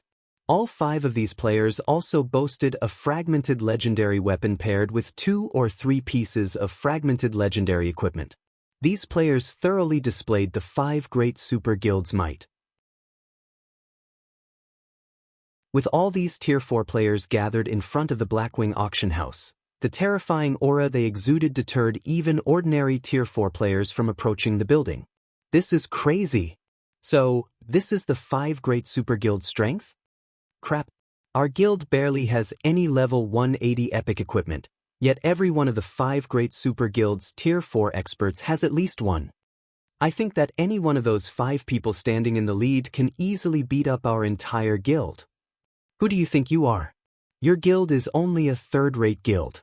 Those 5 people wouldn't have trouble wiping out even second-rate guilds. Do you know who those people are? They're the strongest talents belonging to the 5 great super guilds' younger generation. I heard that not only have all 5 of them reached the domain realm, but their mana bodies are even above the 110% completion rate. They are all bona fide monsters. It's a pity our guild isn't a first-rate guild. Otherwise, we would get to participate in the conference too. The players crowding the street outside the Blackwing Auction House spoke with awe as they looked at the 5 great super guilds members. At the same time, they also felt envious of the players participating in the conference this time. After all, if they could learn a thing or two from one of the 5 great super guilds Tier 4 experts, it would easily save them several months of training. Amid the crowd's hushed discussions, Tier 4 experts approached the Blackwing Auction House and presented their invitation cards one after another. Then the 5 great super guilds experts ushered them into the auction house. At one point, when the leader of a 3-man group presented a 7 luminaries crystal invitation, a commotion immediately erupted among the bystanders. This was because the middle-aged man, who was the leader of this 3-man group, was actually a Tier 5 expert one nobody had ever heard of before. What a bunch of ignorant fools.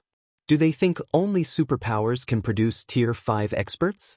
One of the 3-man group's members, a female great wizard holding a crimson staff, scoffed as she looked at the surrounding crowd scornfully. Sooner or later, our name of Shadow Vengeance will echo throughout God's domain. She felt only contempt for the various superpowers experts. This was because the various superpowers experts had relied on an astronomical amount of resources to develop themselves. In comparison, she and the experts of her guild had achieved their current strength through one battle after another. I heard that the Eastern Continent's Zero Wing would be attending as well. Between Guild Leader and Black Flame, I wonder, who is stronger? The third member of the group, a brown-haired youth, said excitedly. Of course, our Guild Leader is stronger. That Black Flame is only famous because he's the first person to reach Tier 5, the female Great Wizard sneered. She had great confidence in Iron Soul, their Guild Leader. This was because Iron Soul could receive a Tier 5 legendary monster's attack and survive while at Tier 4. Now that Iron Soul had reached Tier 5, his strength was immeasurable. Iron Soul, the middle-aged man, did not refute his companion's words either. One of his goals in participating in the conference this time was to spar with God's Domain's other Tier 5 players and use this opportunity to bring Shadow Vengeance's name to fame. However, shortly after the Great Wizard finished speaking, crisp and sweet laughter entered the ears of their group of 3. What a bold claim! I wonder if your Guild Leader really is as strong as you say he is? As soon as these words fell, the trio from Shadow Vengeance turned toward the source of the voice and found themselves looking at a group of 5. The one who spoke was a tall woman with an alluring body clad in dark red leather. Zero Wings Fire Dance. 4 Tier 5s. Currently, Shifeng's group of 5 did not bother concealing their identities or statistics. Hence, the surrounding crowd gasped when they saw their tiers. Tier 5 players were basically mythical existences in the current God's Domain. Most superpowers didn't even have one Tier 5 player under their command, yet Zero Wing had gained 3 more Tier 5 players aside from Black Flame, Gentle Snow, and Aqua Rose. At this time, the trio from Shadow Vengeance felt pressured. They never thought that Zero Wing was this strong. If it were a one-on-one, Iron Soul was confident he could still put up a fight. However, he would only be seeking his own death if he tried to fight 4 Tier 5 experts. After all, anyone capable of reaching Tier 5 definitely wasn't a weakling. If Tier 5 experts worked together, it wouldn't merely be a simple addition of combat power. Instead, their combat power would rise exponentially. Just when the female Great Wizard from Shadow Vengeance was about to say something, Fire Dance suddenly disappeared from everyone's sight. Before Iron Soul and his companions could react, Fire Dance was already standing in front of the 3 of them. Her movements were even more astonishing than someone using instantaneous movement. Someone using instantaneous movement would at least generate spatial fluctuations that others could detect. However, Fire Dance's movements generated neither sound nor fluctuation. Her presence had even disappeared completely when she moved.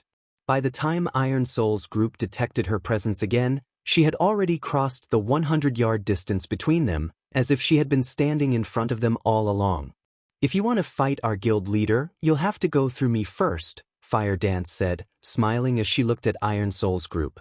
She then disappeared and reappeared by Shifeng's side.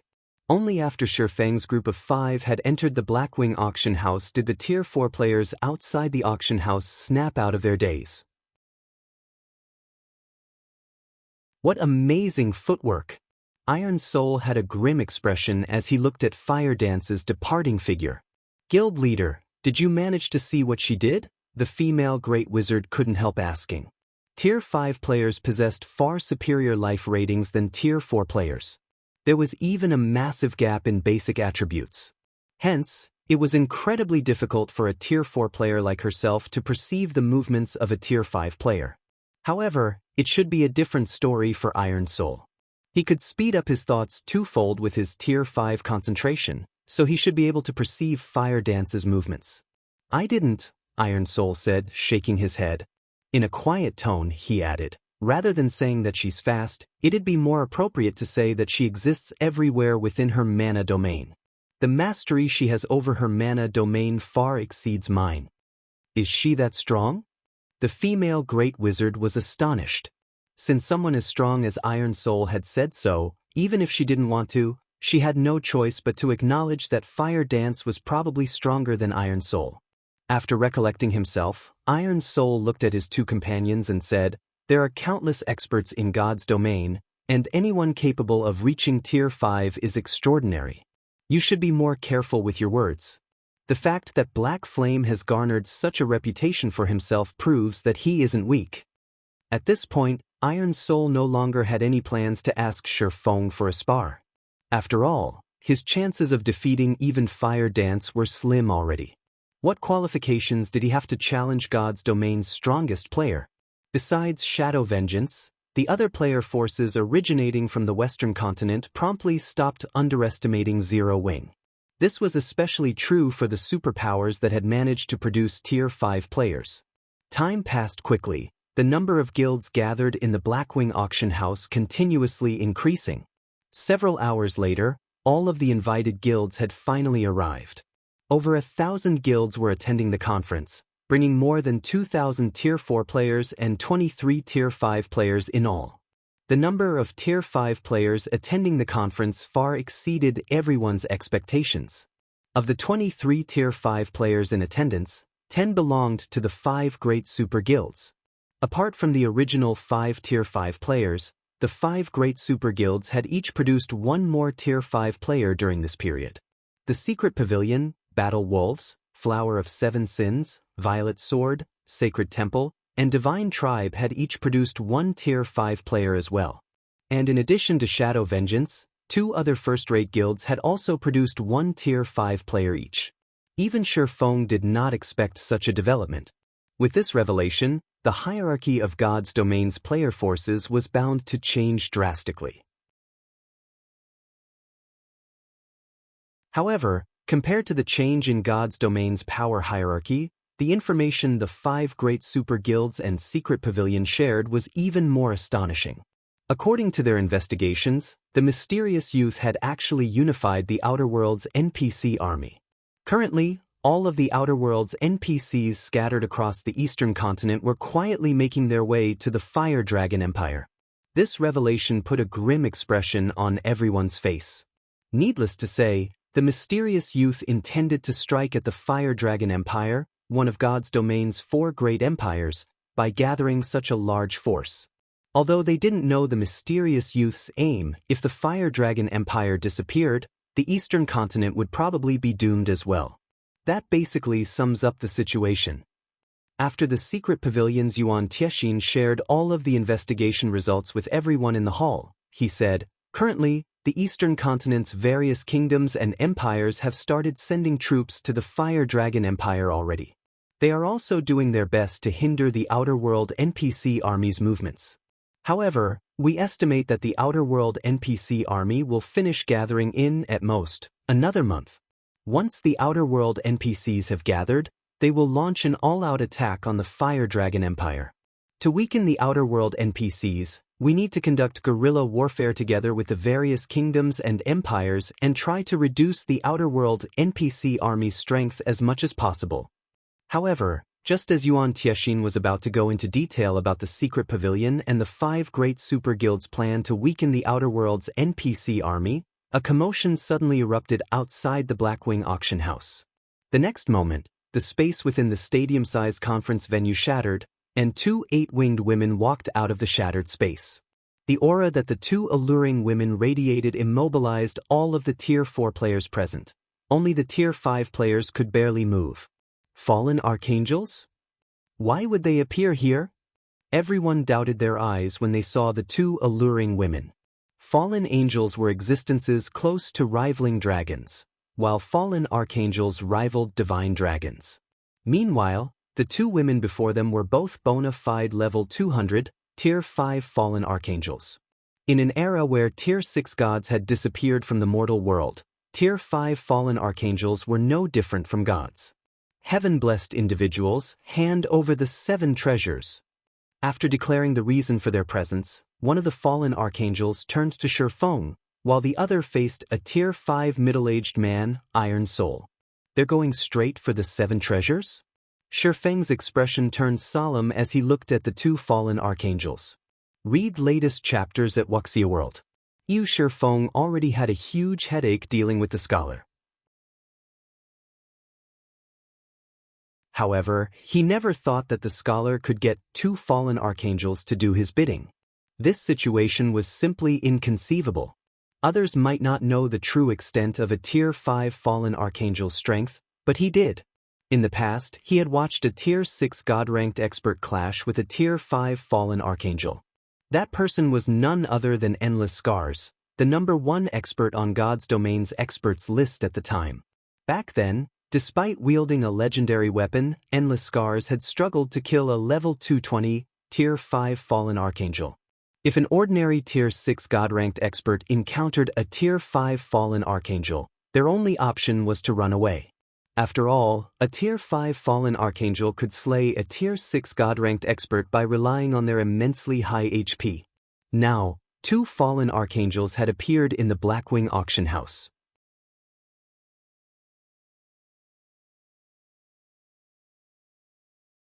Chapter 29:17, Ancient Gods Awakening. When the 2 fallen archangels saw that neither Shifeng nor Iron Soul showed any intention of handing over the 7 treasures, they both immediately summoned a spear of crimson lightning.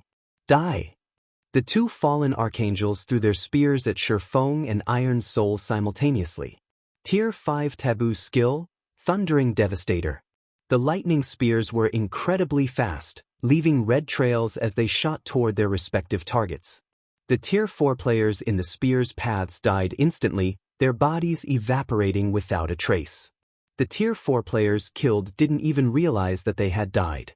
They only saw a red light enter their vision before they found themselves forcibly logged out of the game. Of those present in the hall, only the Tier 5 players managed to react to the fallen archangel's lightning spears. Iron Soul immediately grabbed his shield and entered a defensive stance when he saw one of the lightning spears coming for him. Simultaneously, spatial barriers formed in front of him one after another, 30 of them tightly packed in front of Iron Soul's Dark Mist shield. This was Iron Soul's trademark move. Mana technique, Boundless Barrier. Boundless Barrier was also why he managed to block an attack from a Tier 5 legendary monster when he was still at Tier 4. Now that he was at Tier 5, the technique's defensive power had also undergone a qualitative transformation. Boom! The next moment, the lightning spear thrown at Iron Soul pierced through the spatial barriers one after another. However, with each layer the spear penetrated, the spear's power also weakened. When the spear broke through all 30 layers and landed on Iron Soul's Dark Mist shield, the shield acted like a black hole that absorbed all of the spear's remaining power. Iron Soul stumbled half a step backward and lost around 10 million HP. For Iron Soul, a level 186, Tier 5 Guardian Knight, losing 10 million HP was nothing. Not to mention, unlike the average Tier 5 Guardian Knight, who had around 200 million HP, Iron Soul's maximum HP was 300 million. This was because, in addition to coming across many fortuitous opportunities, he also boasted a legendary shield. Iron Soul might not rank at the top among Tier 5 players in attack power, but he definitely ranked first in defense. This was also what gave Iron Soul the confidence to challenge the various superpowers Tier 5 experts. However, before any of the players could voice their awe of Iron Soul's amazing defense, the lightning spear thrown at Shifeng crashed into an invisible wall and deflected toward the hall's ceiling. The spear then pierced through the ceiling's defensive magic array and opened a hole in the ceiling, revealing the sky outside. Everyone was thunderstruck. What did he do? That's a Tier 5 taboo skill we're talking about. Many of the Tier 4 experts and even the 5 great super guilds Tier 5 experts hadn't caught how Shifeng had actually deflected a Tier 5 taboo skill just now. Moreover, Shifeng did not receive even a point of damage in the process. He was evidently much stronger than Iron Soul. However, Shifeng did not relax after turning the fallen archangel's attack. Instead, he shouted, "Everyone exit the hall immediately. This is Blackwing City. So long as the NPCs arrive, these 2 fallen archangels should leave." Everyone hurriedly moved their feet when they heard Shifeng's words, none of them daring to linger for even a moment longer. Although Shifeng and Iron Soul had effortlessly stopped the 2 fallen archangels' attacks, everyone could tell that the fallen archangels had merely launched a casual attack just now. Apart from the Tier 5 players present, anyone that accidentally got caught in one of the fallen archangels' attacks would probably vaporize. After all, these 2 fallen archangels were existences capable of rivaling Tier 6 gods. Even ordinary Tier 5 players were nothing in front of them. The Tier 4 experts in the hall promptly evacuated. As for the Tier 5 experts, they surrounded the two fallen archangels. I never thought my first battle after being promoted to Tier 5 would be against such monsters. What's even more surprising is that I'll be fighting alongside you old monsters. Mythology's Odin, who was wearing a white cloak and had completely concealed his face, said as he looked at the several Tier 5 experts around him. You can fight them by yourself if you don't want to work together. I won't stop you, an old man in dark gray armor from Netherworld Empire said as he glanced at Odin. As for the elderly men from the three other super guilds, they remained silent as they looked at Odin and the old man in dark gray armor, knowing that these two old men were longtime rivals. If the conference this time did not concern God's domain's continued existence, neither of them would have been willing to stay in the same room as the other. Meanwhile, the two fallen archangels before them were existences that even beyond domain realm experts like themselves had to be wary of. Zilluware, fallen archangel, legendary, level 200 HP 900 billion, Garudica, fallen archangel, legendary, level 200 HP 900 billion. Even if all 23 Tier 5 experts work together, they wouldn't be able to kill even one of these fallen archangels, let alone two. Lowly ants, learn the consequences of going against the master, the fallen archangel Zilluware said as she looked with disdain at the Tier 5 players surrounding her. She then began chanting an incantation. The magic arrays of 3 Tier 5 curses started forming around Zilluware, drawing all of the mana in the hall. Compared to the taboo skill she used before, these 3 curses were significantly stronger. However, the players present were all Tier 5 experts. They had no intention of letting Zilluware complete her incantation. When Zilluware began chanting, Odin had already appeared behind her and silently stabbed his translucent spatial sword into the fallen archangel's back. Minus 41,564,786. Damage exceeding 40 million appeared above Zilluware's head. However, Odin showed no excitement whatsoever when he saw this damage. On the contrary, a frown even formed on his face. What high defense! The dark gray armored old man holding a great sword exclaimed as he looked at Zilluware. Odin's attack power ranked 3rd in their group of 5 old men. Meanwhile, the attack he just used against Zilluware was also his strongest move combination of a Tier 5 skill with the silver combat technique Blade's Heart. If a Tier 5 player got hit by this move directly, they would die on the spot.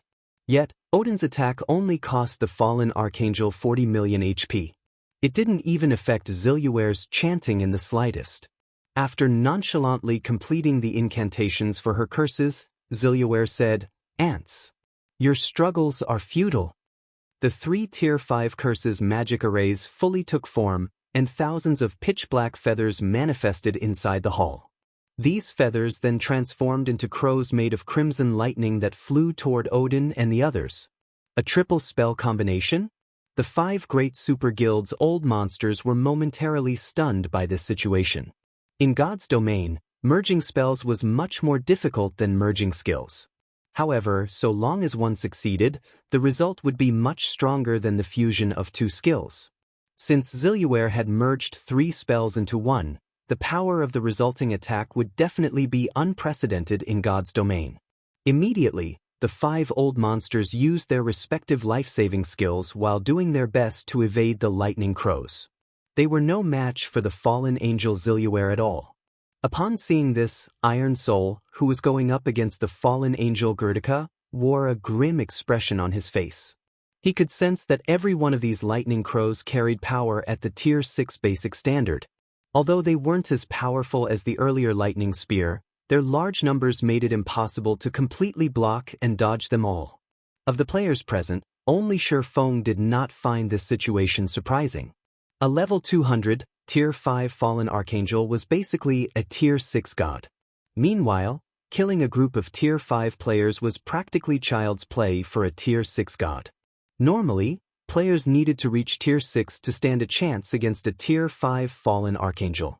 However, all of the Tier 5 players present had only recently gotten promoted to Tier 5. Their mastery of mana and equipment standards were nowhere near the passing mark for a Tier 5 player. Although they had astonishingly high combat standards, they couldn't bridge the gigantic gap in basic attributes. Meanwhile, after Zilluware had thoroughly suppressed the 5 great super guild's old monsters, Garudica also took action. Similar to Zilluware, Garudica used a triple spell combination. However, rather than creating thousands of lightning crows, she created hundreds of lightning swords instead.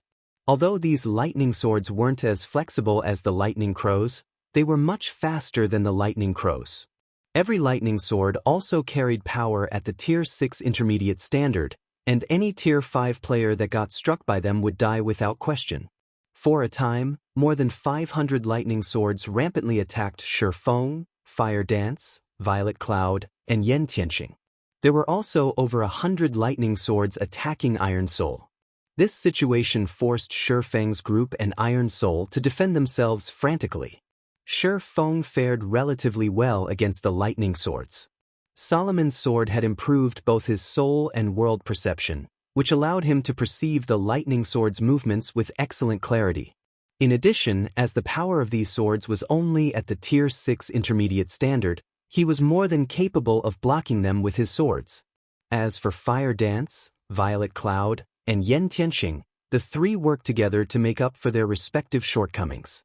They also had Violet Cloud to provide constant healing and defensive buffs and Shifeng to cover any blunders. Hence, no matter how well Garudica coordinated her lightning swords, she didn't pose a real threat to Zero Wing's group of 4.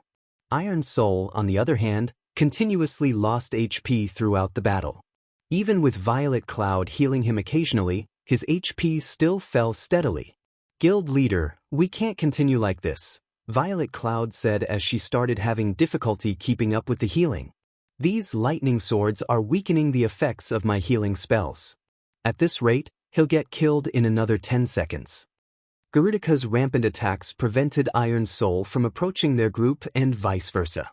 However, if Iron Soul continued fending off those lightning swords on his own, he was sure to die.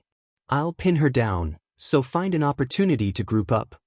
When Shifeng saw that Iron Soul had less than half of his HP remaining, he decided to stop holding back and activated World Sword.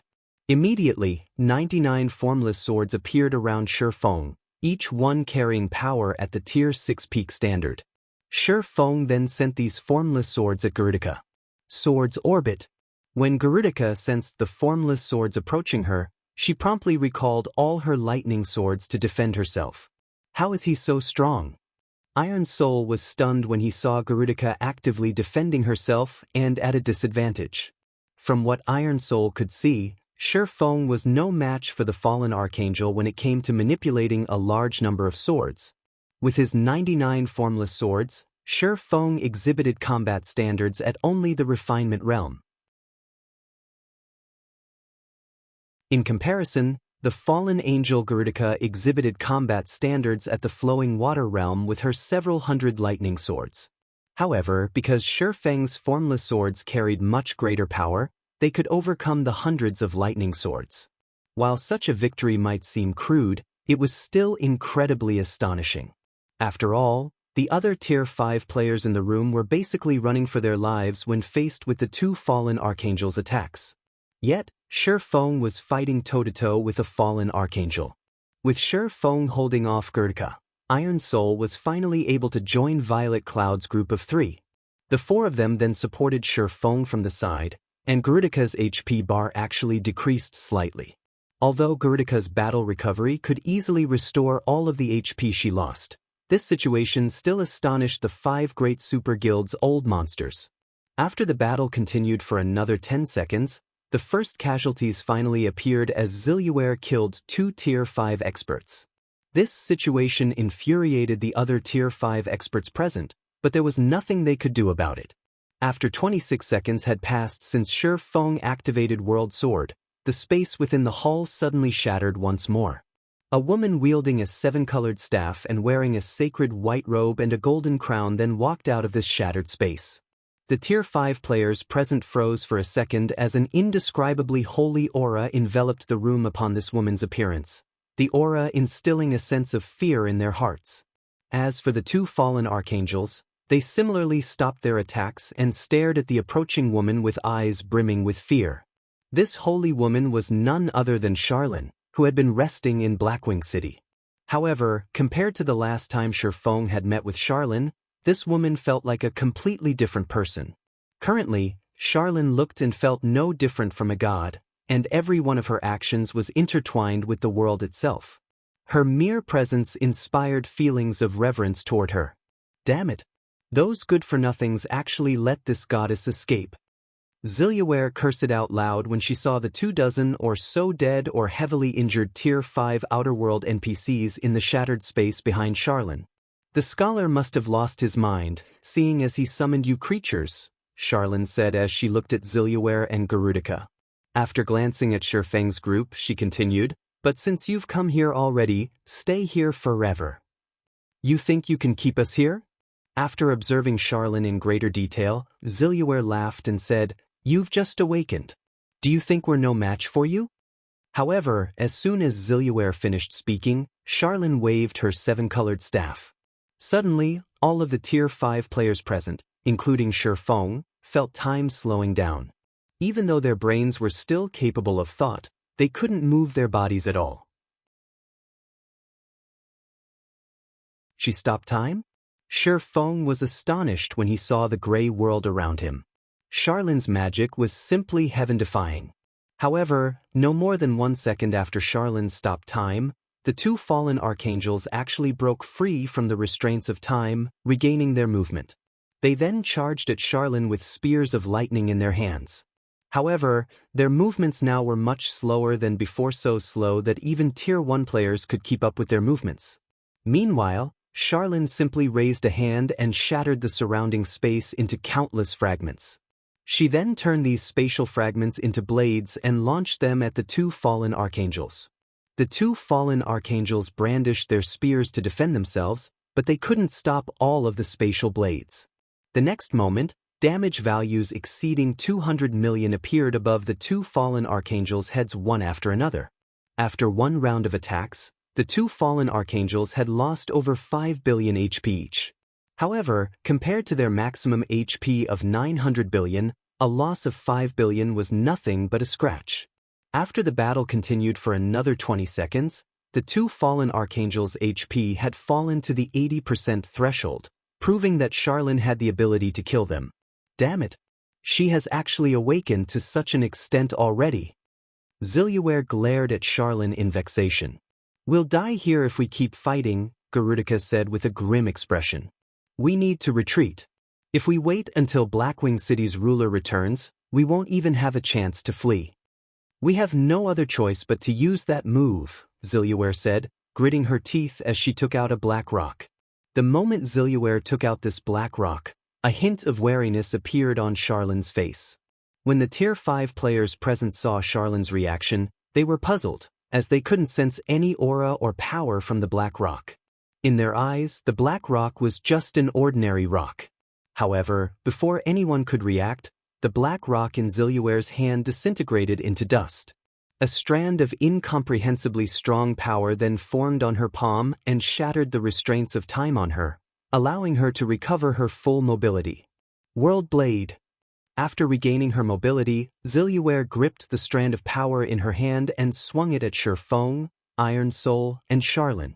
The frozen time in the hall immediately started flowing again, and 3 streaks of black light that cut through the world itself flew toward Shifeng, Iron Soul, and Charlene.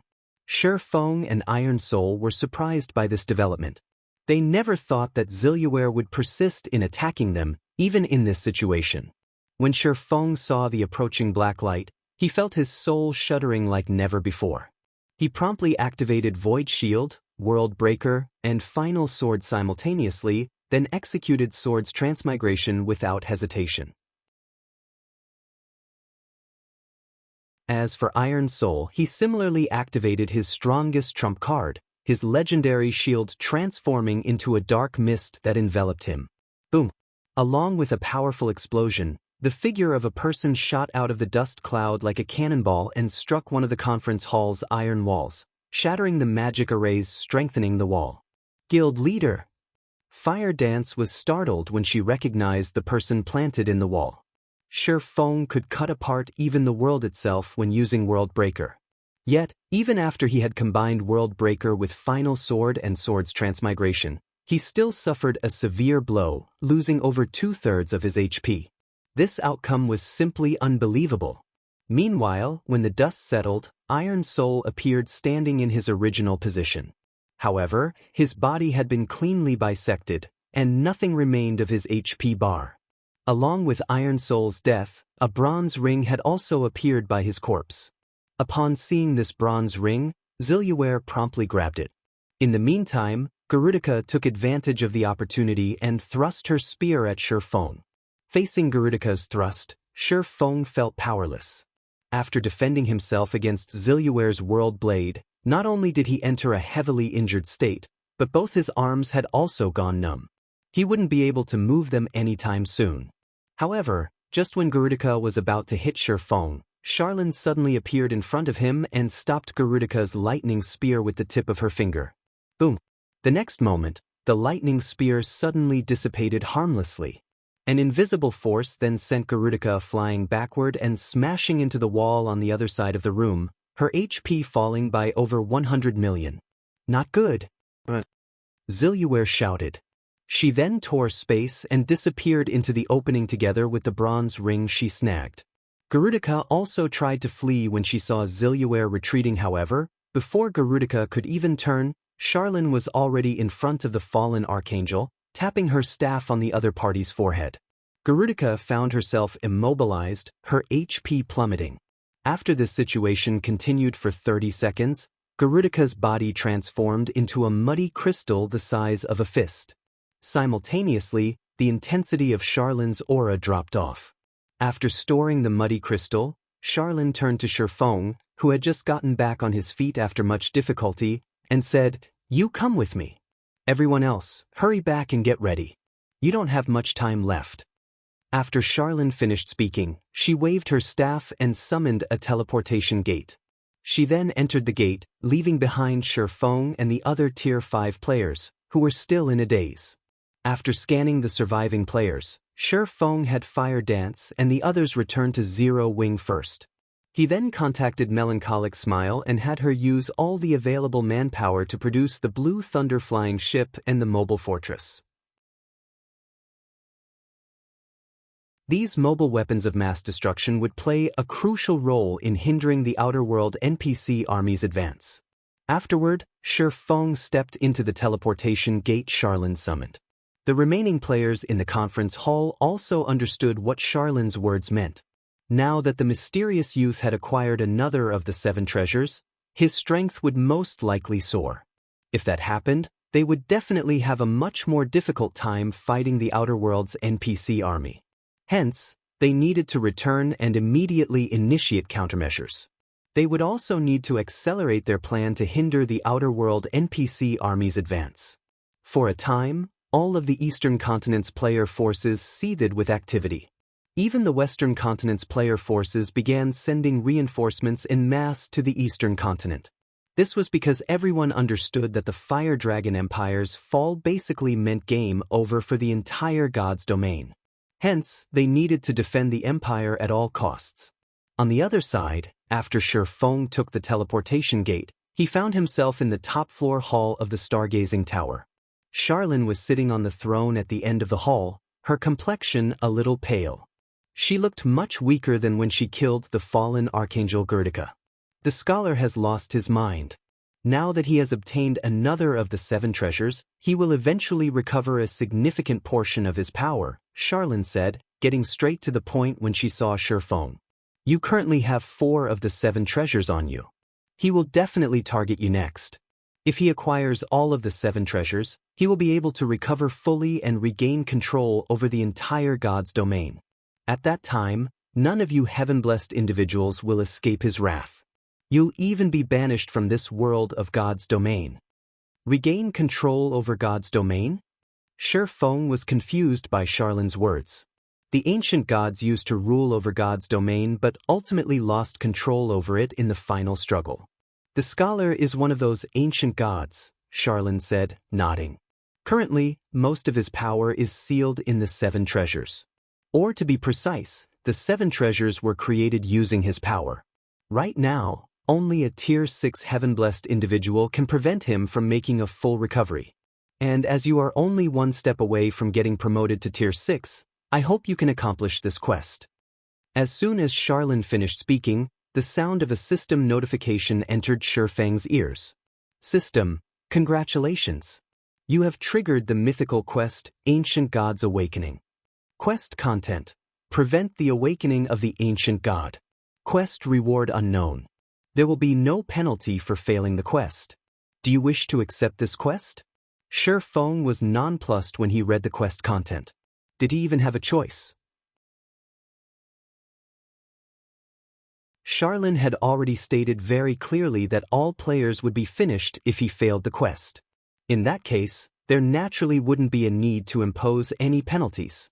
I accept this quest, Shifeng said as he looked at Charlene. After further thought, he added, however, my concentration is currently stuck at the Tier 5 peak standard. Without it reaching Tier 6, I can't get promoted to Tier 6, much less stop that ancient god. Charlene smiled at Shifeng's attempt to bargain with her. She then said, just say it if you want benefits. I'm not a stingy person. Since you've already agreed to take on this quest, I'll naturally provide you with a certain degree of support. Currently, your concentration is indeed incapable of reaching Tier 6, and the reason for that is simple, you still lack accumulations. The gap between Tier 5 and Tier 6 is much greater than you think. At your current improvement speed, you'll probably need 1.5 years to elevate your concentration to Tier 6. A year and a half? Do I have that much time? Shifeng asked, frowning. Now, let alone 1.5 years, it would be a miracle if he had even 2 or 3 months to reach Tier 6.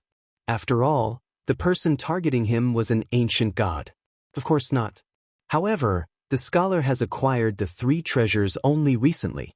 He also fears you somewhat. Until he recovers to a certain extent, he won't attack you anymore.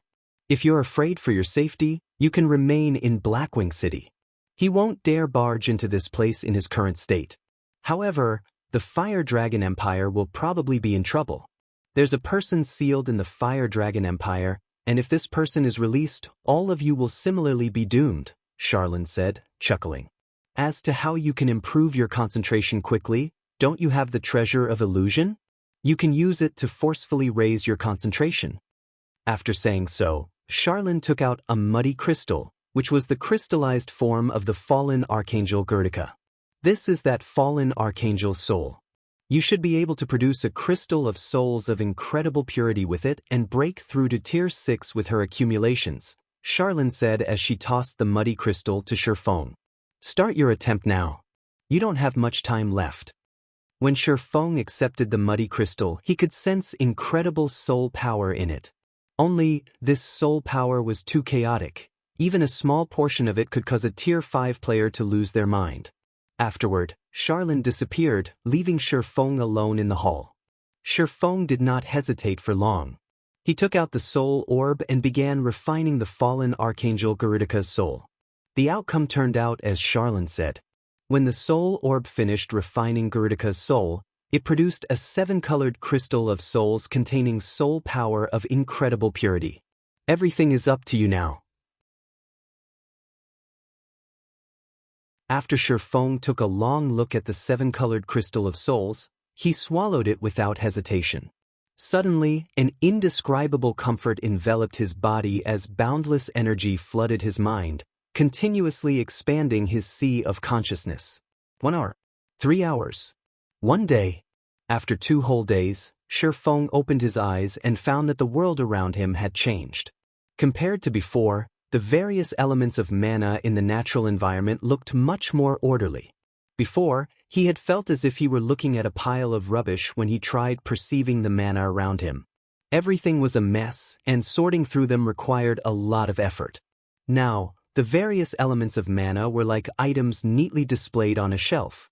He could easily locate and reach out to any element he wanted, which made it much easier to control mana. Amazing! This is simply amazing! Just one of these 7 colored crystals of souls increased my concentration to the Tier 6 intermediate standard. Shi Feng was filled with ineffable excitement. He had thought he would be fortunate if the 7-colored crystal could raise his concentration to the Tier 6 basic standard. He would have been satisfied with such a result, as it would qualify him to challenge his Tier 6 promotion. Although his chances of creating a superior divine body with Tier 6 basic concentration would be less than 20%, it was still better than nothing. However, now that his concentration had reached the Tier 6 intermediate standard, his control and perception of mana were much stronger than if he only had Tier 6 basic concentration. Now, his chances of successfully creating a superior divine body should be around 30%. Following this, Shi Feng had Zero Wing frantically collecting 7 luminaries crystals for the subsequent month.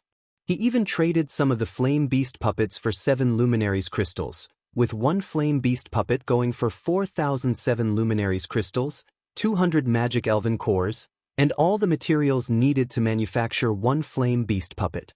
Initially, Shi Feng had not intended to sell the Flame Beast puppets. This was because Fire Dance and the others already had the strength needed to explore the top of the world, where they could acquire a lot of 7 luminaries crystals. However, to strengthen God's domain's player forces enough to resist the Outer World's NPC army properly, selling the Flame Beast puppets became a necessity. After all, the secret silver combat puppets required highly skilled pilots to exhibit their full strength. Ordinary experts wouldn't cut it at all. It would take at least a Void Realm expert to display the Flame Beast puppet's Tier 5 combat power. There were only so many Void Realm experts in Zero Wing. Even if their numbers kept increasing, the rate of increase couldn't match the Flame Beast puppet's production rate.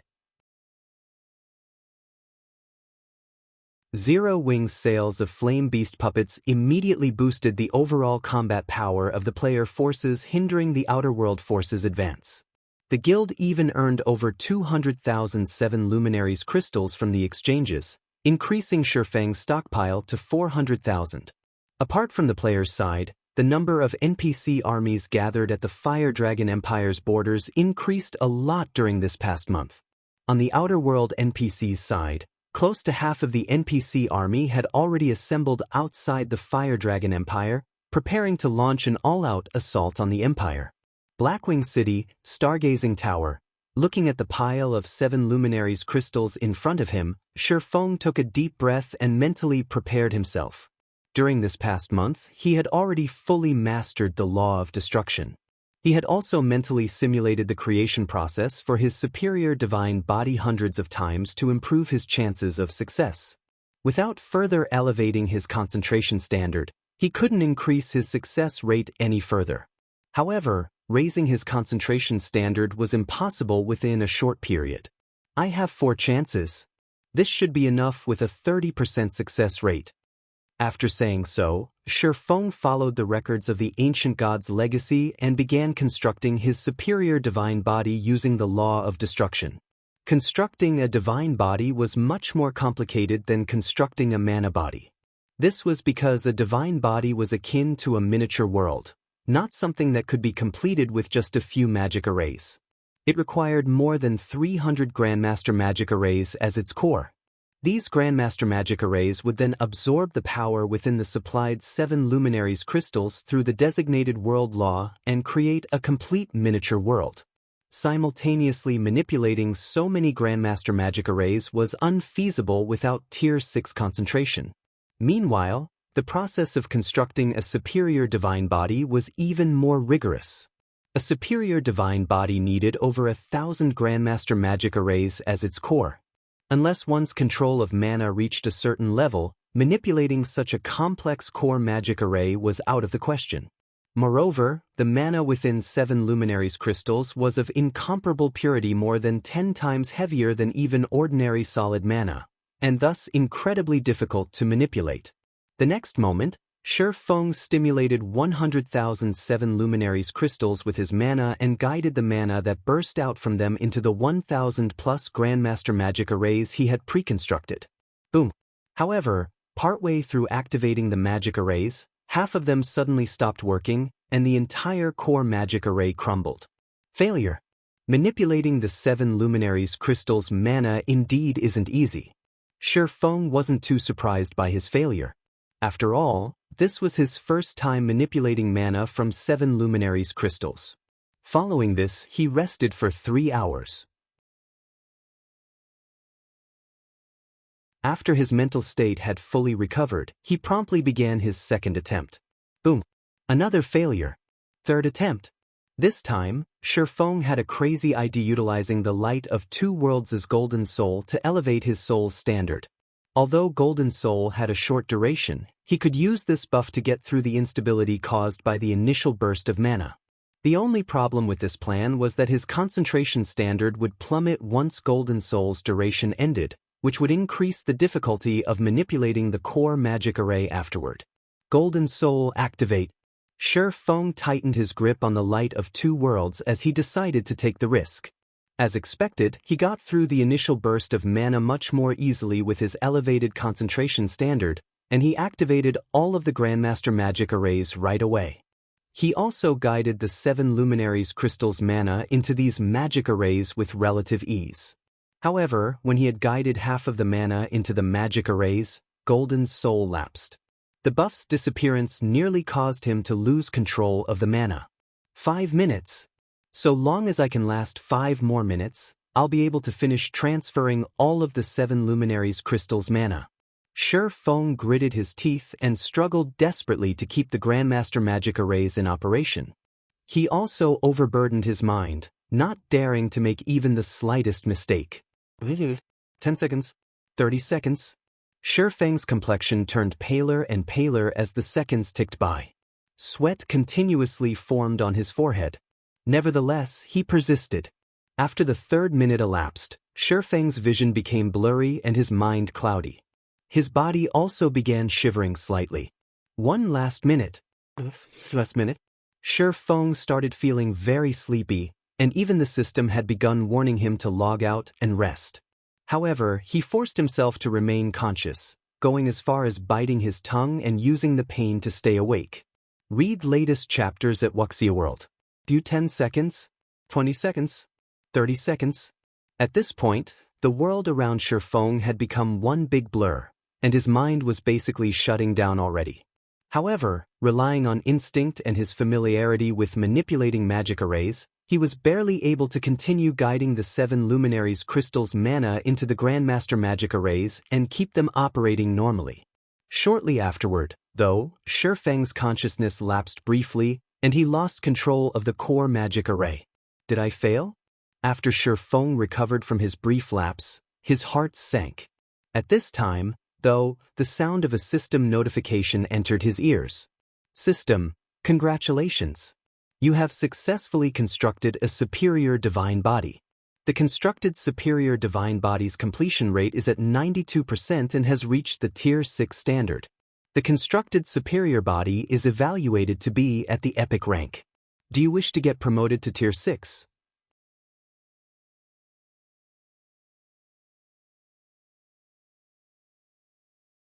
Chapter 29:18 New World, Grand Finale, Fire Dragon Empire, Million Forest City.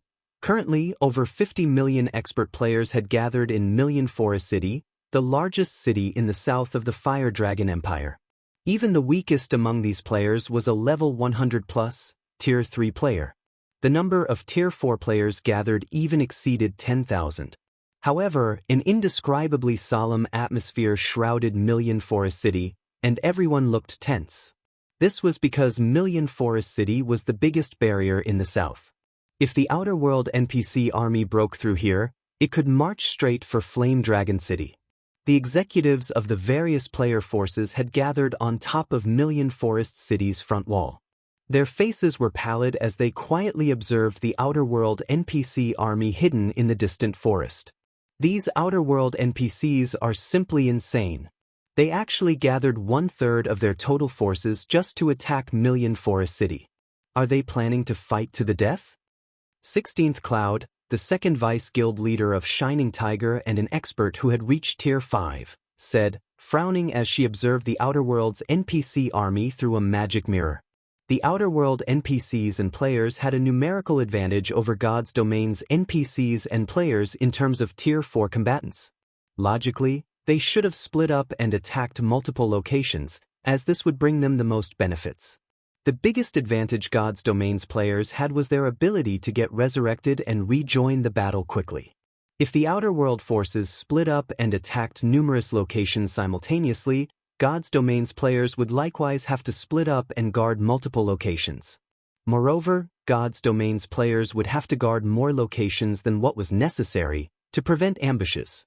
This would result in a huge waste of combat power. Hence, if God's Domain's players could gather all their experts in one location and have an all-out battle, it naturally couldn't be better for them.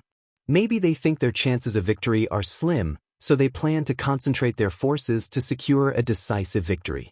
After all, God's Domain's various kingdoms and empires are continuously sending their NPC armies to reinforce the Fire Dragon Empire. The longer the war goes on, the better it would be for us.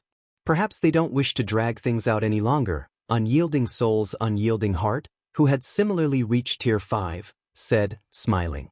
During the past month of battles at the Fire Dragon Empire's borders, the Empire's defenders had constantly been at a disadvantage. However, as time passed, the number of NPC armies gathered in the Empire increased, gradually tipping the scales to the Empire's side. Moreover, in this past month alone, over 100 players had reached Tier 5. Unyielding Heart had to admit that the War of Worlds was incredibly helpful to the development of players, especially during the defense of the Fire Dragon Empire. Although the Outer World NPCs scattered across the eastern continent hadn't fully gathered yet, the battles taking place at the Fire Dragon Empire's borders had never once ceased. Meanwhile, through constant battles with the Outer World's Tier 4 NPCs and players, God's Domain's Tier 4 players were able to improve their control and understanding of mana rapidly and continuously.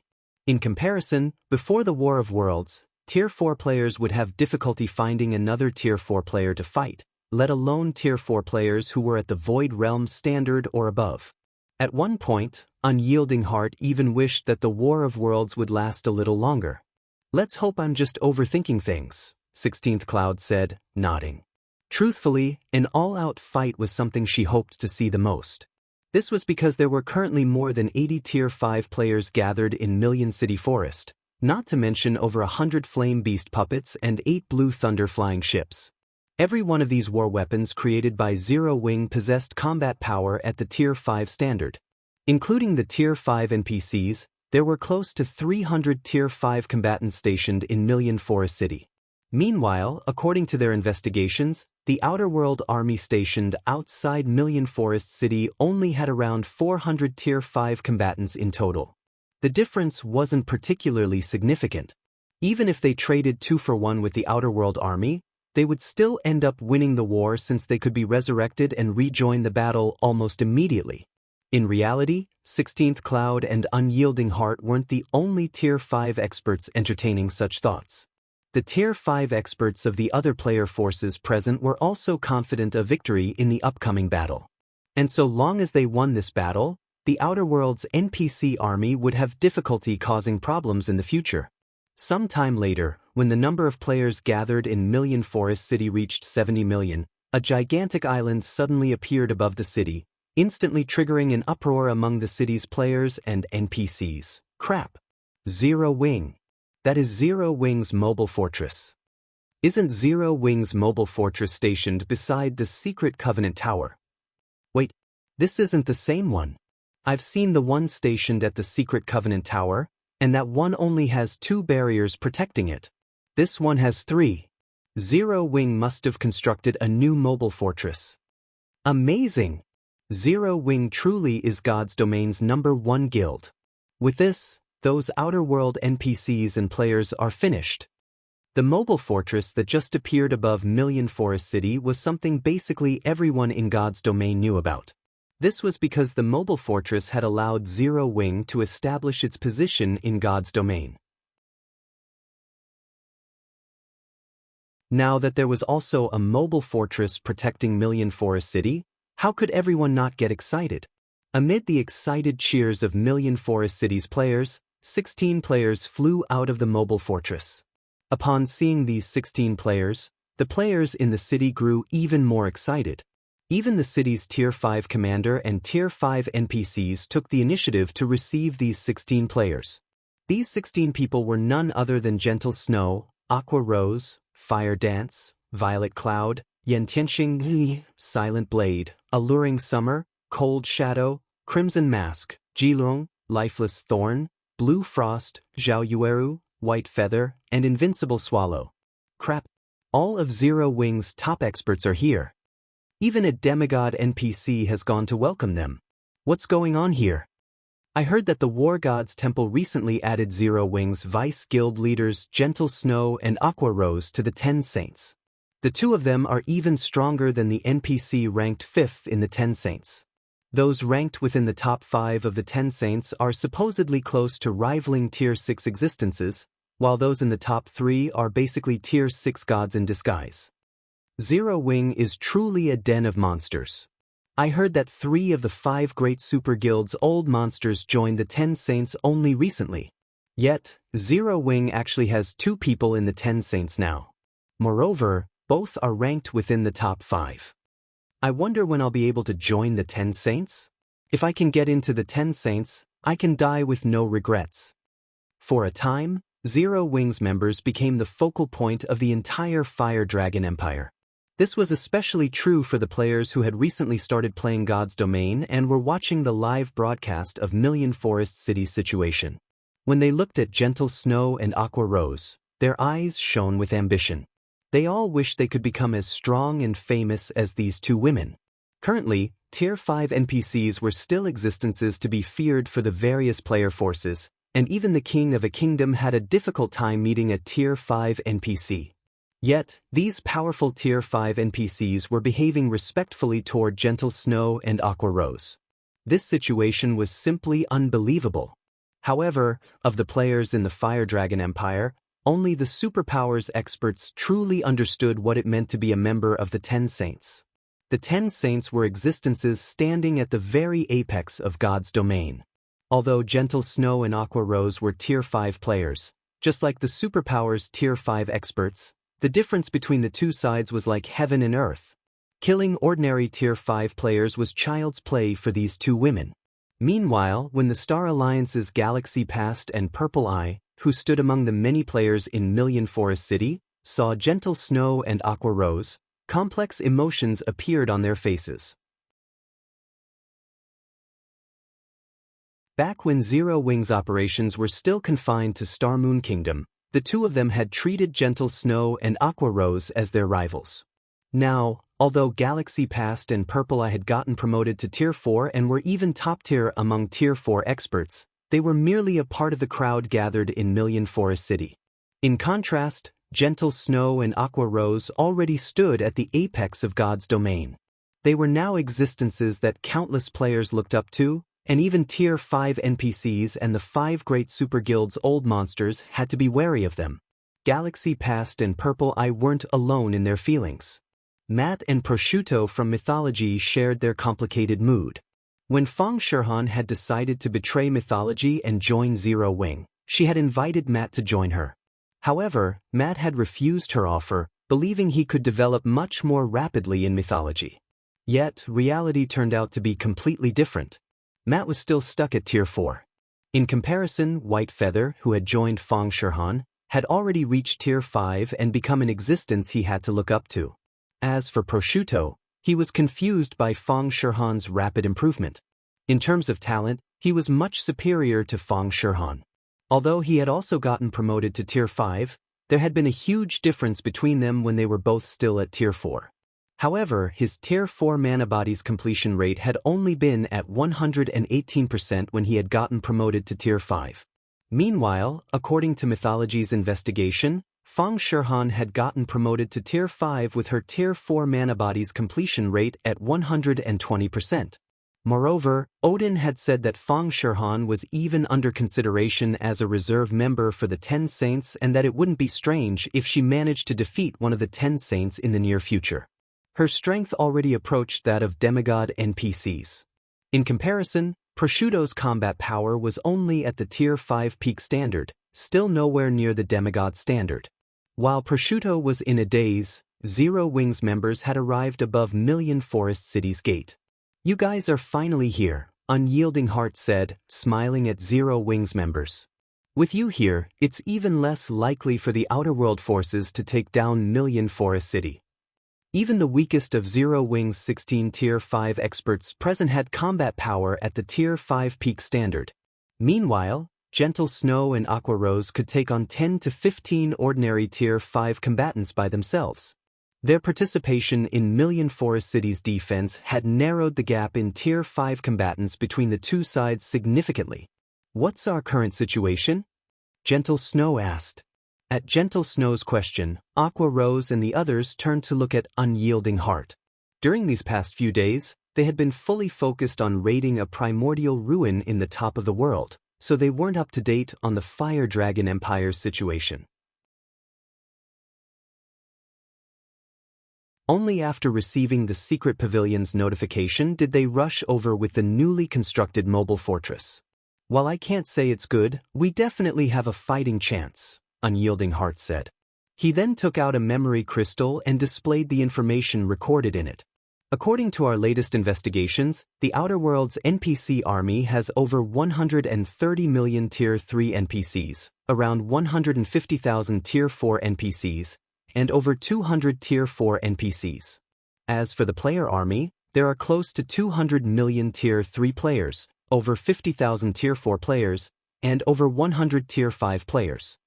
Upon hearing Unyielding Heart's words, many of the Tier 4 experts nearby felt suffocated.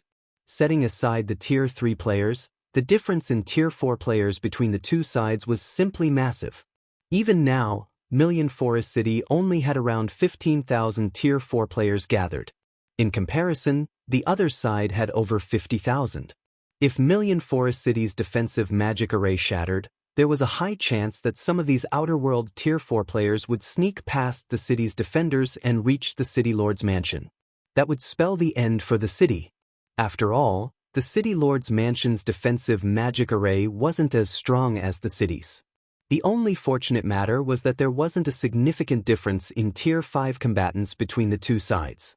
With the help of the city's magic arrays, they might be able to repel the Outer World forces. It seems the Outer World forces are intent on winning this battle, no matter what. Aqua Rose was slightly astonished when she heard Unyielding Heart's report, and she turned reflexively toward the distant forest.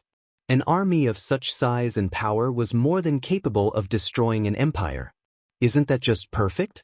If we can get rid of this army, dealing with the follow-up will become much easier, Fire Dance said, fighting spirit burning in her eyes. They had suffered a miserable defeat in the battle in Blackwing City.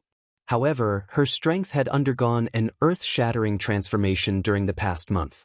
Apart from touching upon the entry level of utilizing a world law, she had also acquired 2 pieces of legendary equipment. Including her legendary weapon, she now had 3 legendary items. She was confident she could now put up a fight against a fallen archangel.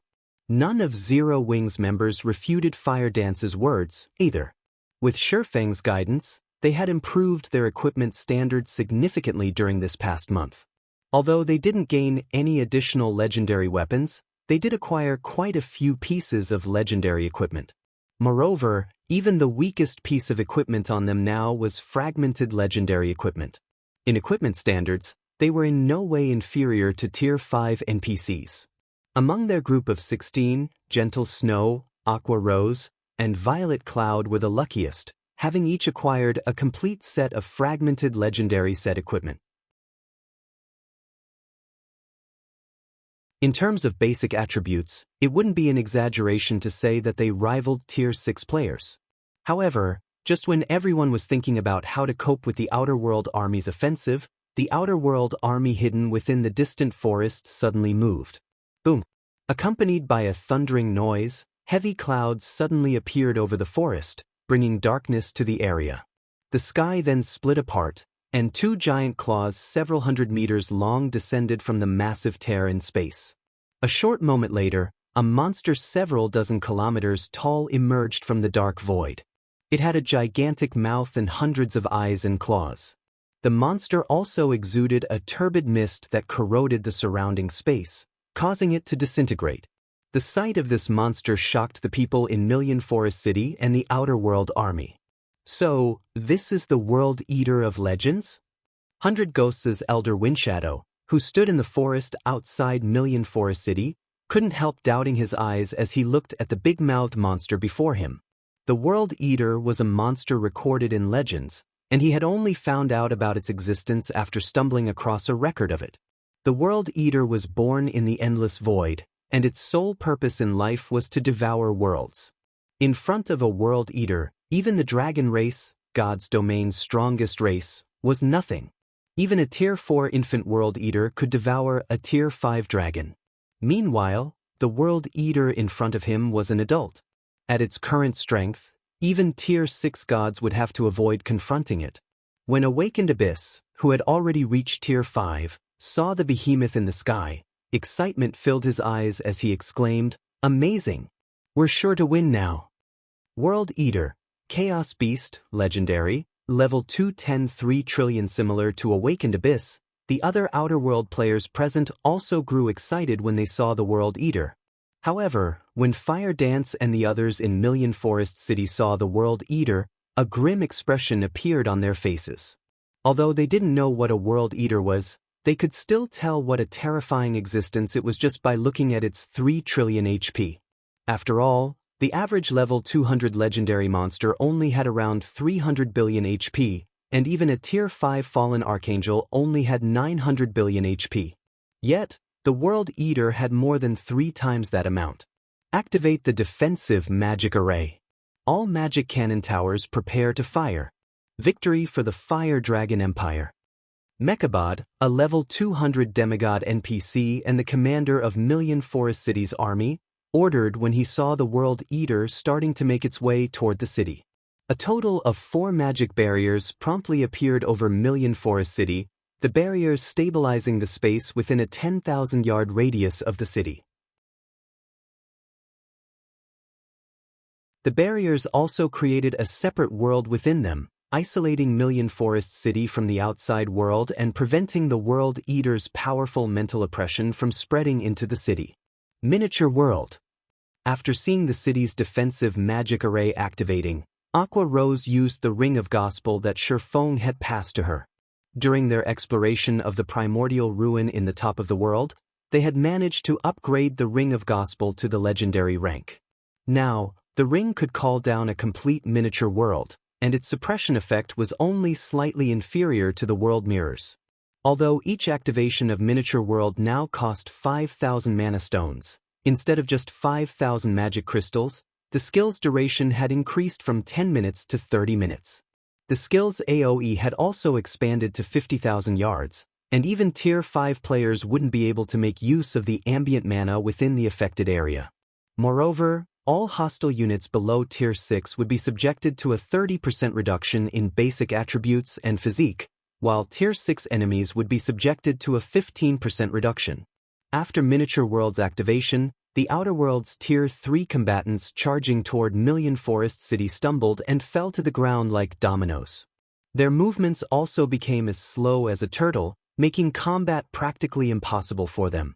As for the Tier 4 combatants, although they retained a certain degree of combat power, they lost their ability to fly. Unfortunately, Miniature World had very little effect on the World Eater in the sky, the Chaos Beast losing only 10% of its basic attributes. Even so, seeing this situation still let Million Forest City's defenders breathe out a sigh of relief. With the Outer World's Tier 3 and Tier 4 combatants incapacitated for the most part, they could focus on dealing with the World Eater and the Outer World's Tier 5 combatants, 1,000 plus flying ships, and 10,000 plus Tier 4 flying mounts. Holy Realm! However, the Outer World's various superpowers had come prepared for such a situation. Immediately, 1,000 Tier 4 magical class players cooperated to create a gigantic, 3-layered barrier to counter Miniature World's effects. Although the 3-layered barrier didn't completely nullify Miniature World's effects, it still allowed all of the Outer World's combatants to use the ambient mana. Only the debuff on basic attributes and physique remained. The next moment, hundreds of thousands of Tier 4 combatants and millions of Tier 3 combatants resumed their charge toward Million Forest City. In the sky, the World Eater lashed out at the city's defensive magic array with its several hundred claws, every claw carrying the power to crush time and space. Attack with everything you've got. Stop those claws. Seeing the approaching claws, Fire Dance promptly issued a command to the mobile fortress and all of the Blue Thunder flying ships present. Beams of destruction shot at the World Eater's claws one after another. Simultaneously, Million Forest City's magic elven towers and magic cannon towers also bombarded the World Eater. The series of attacks and explosions turned the sky outside of Million Forest City into an empty void. Unfortunately, these attacks managed to deflect only a portion of the World Eater's claws, over 100 claws connected with the city's defensive magic array. The next moment, the four-layered magic barrier shattered under the World Eater's attacks, unable to withstand the World Eater's power. All hail the World Eater. It's time for you natives to go to hell. When the Outer Worlds players saw the city's defensive magic array shattering after only one exchange, they burst into laughter. Originally, they thought this would be a tough fight. However, the battle ended up entirely one-sided. Now, even if they did nothing, the NPCs and the World Eater could still destroy Million Forest City easily. Meanwhile, the players inside Million Forest City fell into despair at this moment. How were they supposed to fight with such a horrifying monster on the Outer World army side? There's no other way. Aqua and I will keep that World Eater busy. Everyone else, do everything you can to stop these invaders from entering the city, Gentle Snow said as she looked at the several dozen Tier 5 NPCs hindering the World Eater. So long as we keep the core magic array safe, more of God's Domain's experts and NPCs will come to support us. The various guild executives present nodded in response to Gentle Snow's command and promptly went into action. They all took out their trump cards and readied themselves to fight a war of attrition with the Outer World army.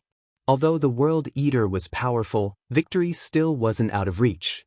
Currently, many of God's Domain's experts had yet to reach Million Forest City. Hence, the longer they dragged out this fight, the higher their chances of victory. Subsequently, Gentle Snow and Aqua Rose flew toward the World Eater. Upon getting within attack range of the World Eater, Gentle Snow promptly swung her great sword and executed her mana technique, Spatial Cleave. Several dozen sword lights cut at the World Eater's claws, attacking Million Forest City, sending them off course. Aqua Rose waved her staff and summoned numerous gigantic serpents made of water.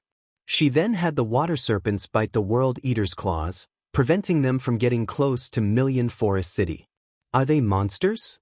The Outer World players gasped when they saw Gentle Snow and Aqua Rose putting up a good fight against the World Eater. Even the Outer World Tier 5 experts were astonished by this spectacle. All of the World Eater's claws carried power at the Tier 6 peak standard. Even Tier 5 experts wielding legendary weapons could block only a few hits from these claws with their legendary weapons' active skills. However, Gentle Snow and Aqua Rose did not use their weapon skills. They stopped the World Eater's claws using only mana techniques and combat techniques. For a time, Gentle Snow, Aqua Rose, and the World Eater became the absolute center of the sky. Even other Tier 5 players dared not approach the three of them, as even the shockwaves of their clashes could kill ordinary Tier 5 players. Apart from Gentle Snow and Aqua Rose, only Tier 5 combatants dared fight in the sky above Million Forest City. The two sides' Tier 4 combatants kept to the ground because those who tried to fly would get swept up by the shockwaves and turn into ashes the next moment. Hence, the Tier 4s could only become cannon fodder on the ground like the Tier 3 combatants. Currently, more than 700 Tier 5 combatants were fighting in the sky. Originally, Million Forest City's Tier 5 combatants should have been weaker due to their significant numerical disadvantage. Yet, the two sides turned out evenly matched in reality, confusing the Outer World Tier 5 combatants. Damn it! Why are these natives so strong? The speechless awakened Abyss glared at Ji Lurong, who was fighting him. Not only was Ji Lurong fighting two Tier 5 NPCs simultaneously, but she also managed to pin him down while doing so. The level of skill she demonstrated in mana utilization was simply unbelievable. Moreover, Ji Lurong wasn't even the most conspicuous of them all. Instead, the most conspicuous person was Zero Wing's Violet Cloud, the girl he had once considered recruiting into 100 Ghosts. She was practically a monster. From what he could tell, Violet Cloud should only be at the Domain Realm. Yet, she could actually hold her own against over a dozen Tier 5 NPCs. If not for Windshadow, who wielded a legendary weapon, joining the fight, one or two of these Tier 5 NPCs would have already died in battle. As for Fire Dance and Fang Shihan, these two women were practically Grim Reapers as they weaved through the shadows of the battlefield. Under their coordinated attacks, they could kill a Tier 5 NPC within 5 moves and a Tier 5 player within 3 moves. As more time passed, Million Forest City's Tier 5 combatants gradually began to gain the upper hand in the battle. Elder Windshadow, we've already lost more than 24 Tier 5 players. We'll be at a serious disadvantage if this situation continues, Jade Leaf, who had repelled a Tier 5 NPC with her battle axe, said to Windshadow when she saw Fire Dance and Fang Shihan killing another Tier 5 player. Nobody can stop Zero Wing's Fire Dance and Cold Shadow. Originally, their side had over 170 Tier 5 players. Now, only a few minutes into the battle, they had already lost more than 10% of this number. In comparison, the other side had lost only a dozen or so Tier 5 players. Moreover, these fallen Tier 5 players managed to get resurrected quickly and rejoin the battle. They had also prepared replacement equipment beforehand, so they lost hardly any combat power even after rejoining the battle. Windshadow also recognized their dire situation and frowned involuntarily. He had never thought Zero Wing would have so many monstrously strong experts, apart from Gentle Snow and Aqua Rose. Currently, Zero Wing's Tier 5 players were doing as much work as all of Million Forest City's other Tier 5 players combined. Just as Windshadow was about to have everyone retreat, a spatial tear suddenly appeared some distance from Million Forest City. A young man wearing a light blue robe with dark purple divine patterns on his face then walked out of this spatial tear. A fallen archangel followed after him, and this fallen archangel was none other than Zilluware. With the arrival of these two people, Million Forest City fell deathly silent. Even the Tier 5 combatants in the sky automatically stopped fighting. This was because the young man's presence was simply too intense. His presence was akin to the midday sun. The aura he exuded while just standing still inflicted a stinging pain into everyone's soul. Not even the Tier 5 combatants present were immune to this pain. What a bunch of rubbish! You still haven't dealt with these ants even now. The scholar bellowed angrily as he glared at the Outer World Army's commander-in-chief. My lord, these heaven-blessed individuals are much stronger than we expected, and even the World Eater is incapable of going against them for the time being. Fez Tade, the Outer World Army's commander-in-chief and one of the 17 stars of the Holy Grail, said anxiously as he looked at the youth before him. Them? Scholar glanced at Gentle Snow and Aqua Rose, who were hovering beside the World Eater, a look of surprise appearing on his face. Transmigrators? No wonder they can deal with the World Eater. However, they are still too weak. After saying so, the scholar pointed a finger at Gentle Snow and Aqua Rose, a 5-fold magic array appearing at his fingertip.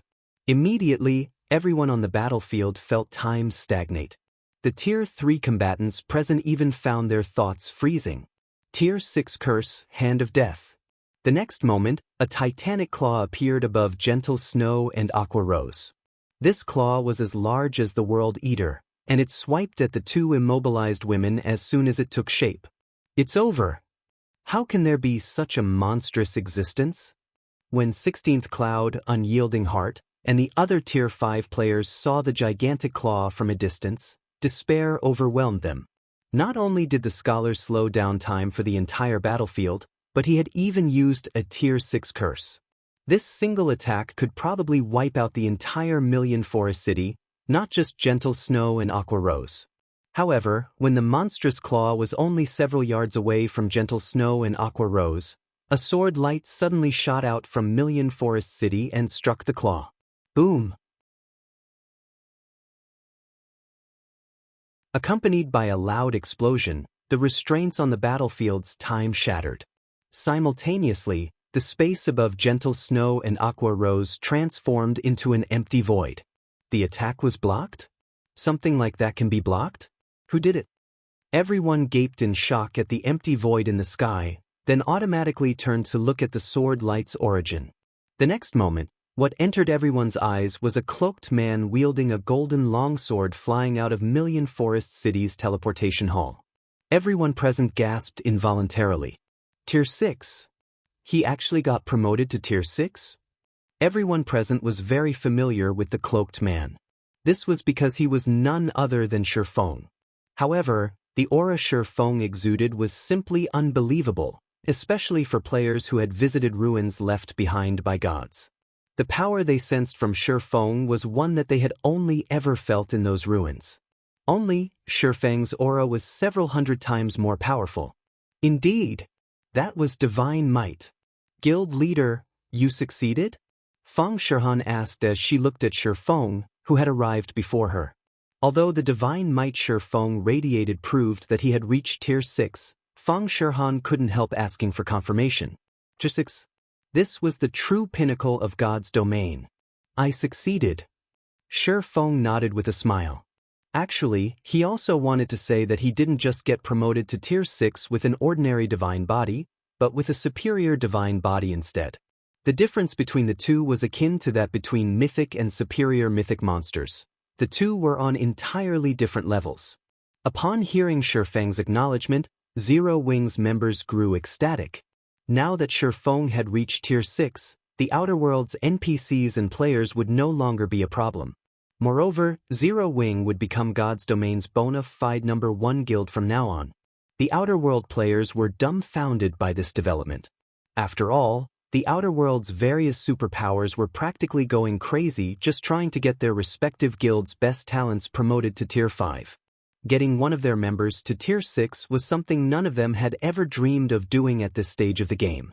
After all, none of them had any information on how players could go about reaching Tier 6. So what if you've reached Tier 6? You're nothing but another ant trapped in this world. Do you really think you're a match for me? The scholar said contemptuously as he looked at Shi Feng. He then pointed the golden staff he held at Shi Feng. Suddenly, the world fell silent once more. When the scholar launched his previous attack, the Tier 4 combatants present had still retained some of their consciousness. Now, even the Tier 5 combatants present found their brains stagnating significantly. It was evident that time on the battlefield had slowed by a far greater extent this time. The next moment, dark purple chains engraved with divine markings emerged from the sky and the earth. Upon seeing these chains, even the World Eater shuddered in fear. After these chains had completely materialized, they shot toward Shi Feng from all directions. When the Tier 5 combatants present sensed the aura of these purple chains, an unprecedented fear overwhelmed them.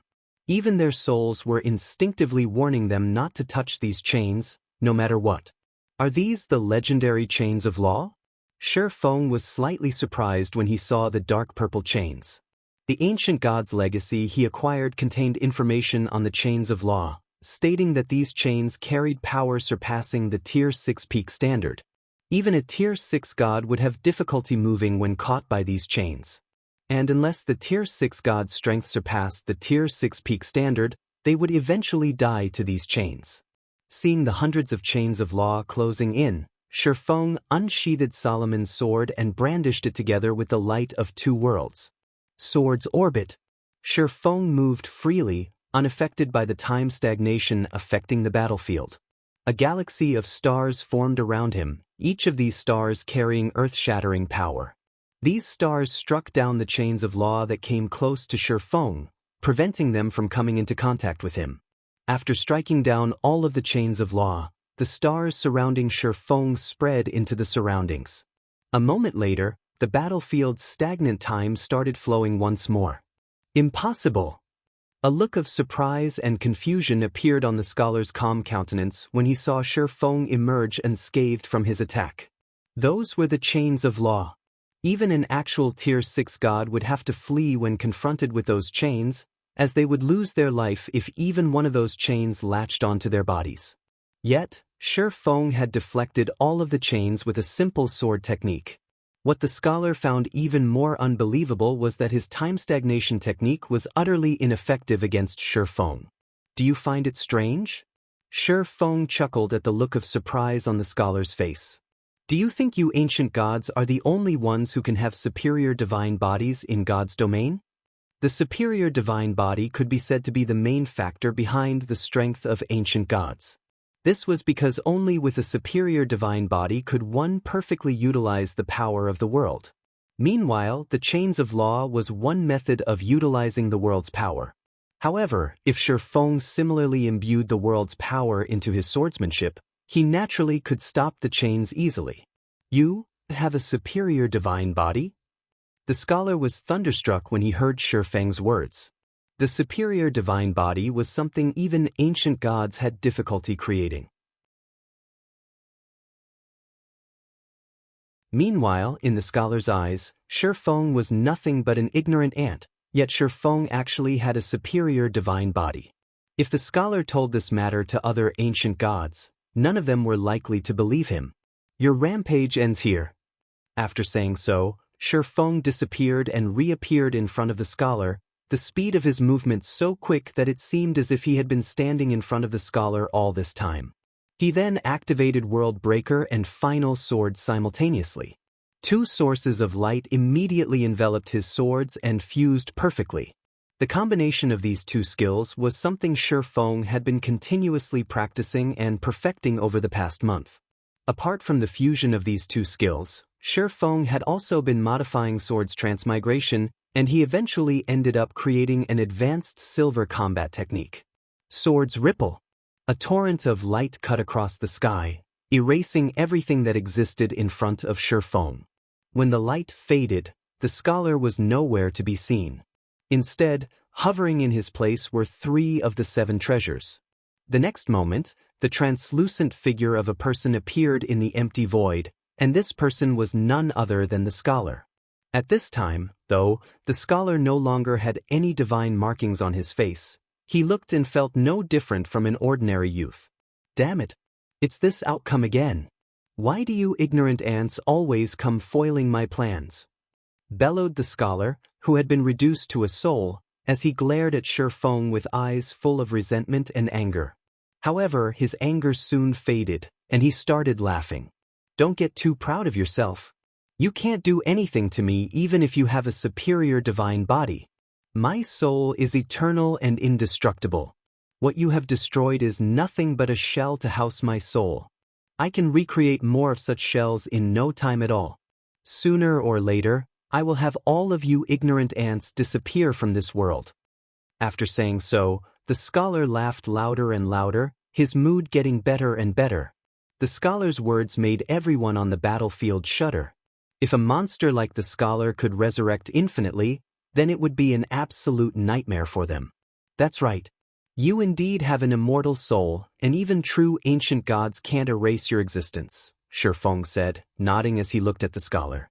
He then chuckled and continued, however, while your soul might be indestructible, it can be infinitely weakened. I'm guessing it'll take you a long time to recover if that happens, right? After saying so, Shi Feng collected the 3 items in front of him. He then took out the other 7 treasures. Immediately, the 7 treasures resonated with one another and instantly recovered to their peak states, revealing their original brilliance. You!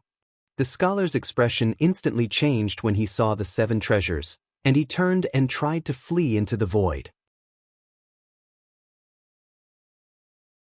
However, Shi Feng did not give the scholar any opportunities to do so at all, grabbing the repaired soul orb and activating it.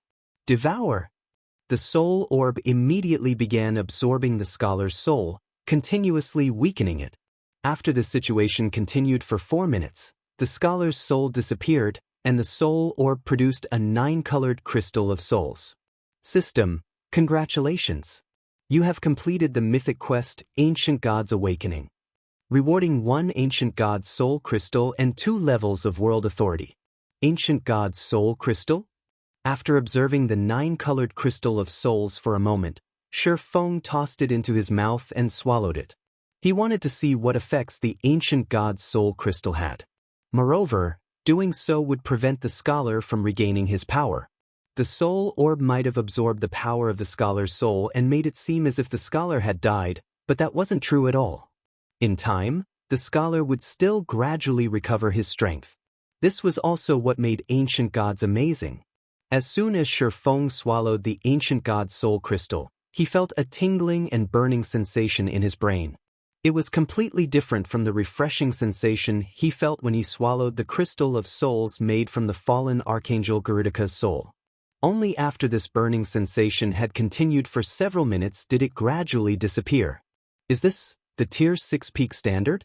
When Shi Feng looked at the world around him, he found its clarity and realism unprecedented. Even if my concentration reached the Tier 6 peak standard, there shouldn't be such a significant change. Did I just reach the mental strength Grandmaster standard? Apart from a breakthrough to the mental strength Grandmaster standard, Shi Feng couldn't think of any other explanation for this situation. This was because his current thought process was at least 10 times faster than before. He could also manipulate mana from 7 luminaries crystals as if it was soft cotton. However, Shi Feng didn't pay too much attention to these changes, as he still had a bunch of enemies he had to deal with in front of him. Run! Everyone retreat! Upon seeing Shi Feng slay the scholar, the outer world NPCs and players started frantically fleeing the battlefield.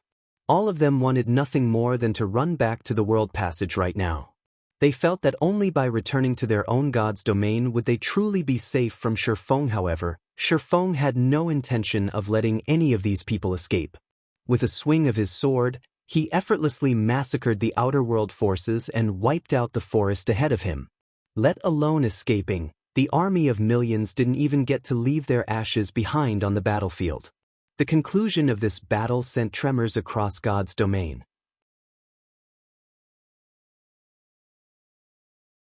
The outer world NPCs and players in other parts of the eastern continent promptly retreated to their home world upon receiving news of Shi Feng's achievements, none of them daring to stay behind for even a moment longer. In addition, Zero Wing became the undisputed #1 guild in God's domain because of this battle. As a result, countless players started trying to join Zero Wing, and Zero Wing's several guild cities became overcrowded with players.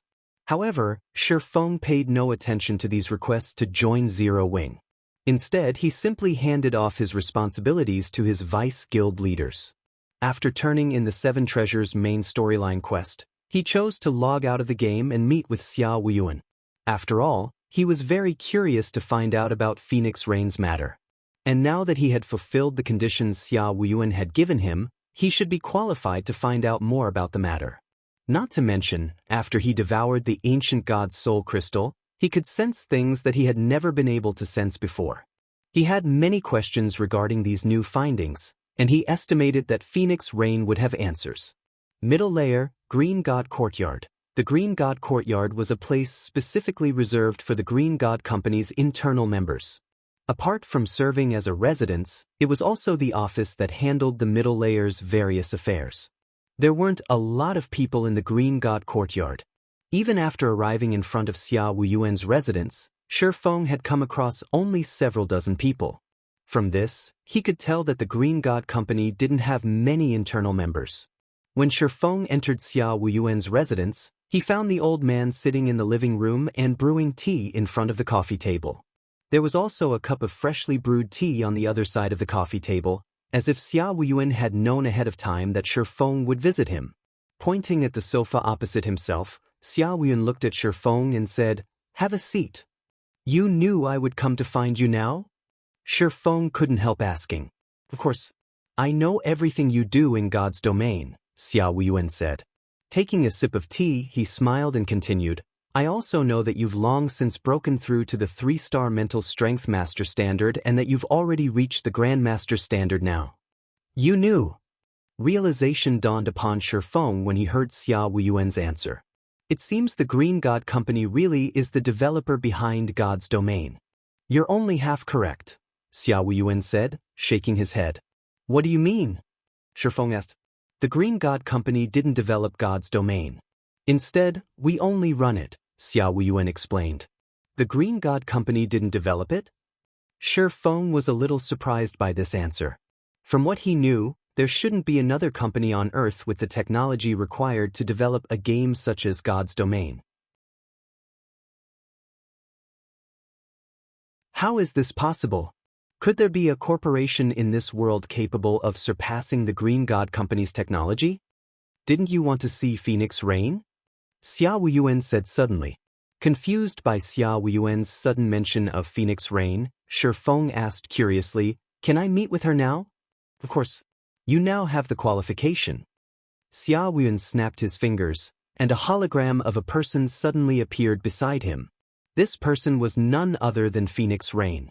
"Your improvement speed really is as unbelievable as ever," Phoenix Rain said, smiling as she looked at Shi Feng. "If not for Elder Xia keeping me updated, I wouldn't have dared believe you've already grown so much." "Where are you now?" Shi Feng asked, getting straight to the point. He had been very curious about Phoenix Rain's sudden appearance. In their previous meeting, she had even spoken as if she had long since known that the scholar would cause a problem in God's domain. Hence, she had warned him of the scholar. Her understanding of God's domain was simply incredible. The Green God Company's refusal to let others meet with Phoenix Rain was also puzzling. "It seems you've already guessed that I'm not present in the world you live in." Smiling, Phoenix Rain explained, "You are correct in your assumption. I am currently living in neither Earth nor God's domain. Instead, I am in a world beyond God's domain. To be precise, I am living in the true God's domain." "You're not in the real world but the true God's domain? What do you mean? Did your soul get digitized?" Shi Feng was shocked. Looking at Shi Feng's confused expression, Phoenix Rain chuckled and said, "My soul didn't get digitized. Rather, my spirit is currently located in a special three-dimensional world. The God's domain you've been playing in all this time is actually another three-dimensional world as well. Because of a unique reason, I ended up getting smuggled into a higher-level three-dimensional world, or a main three-dimensional world, if you will.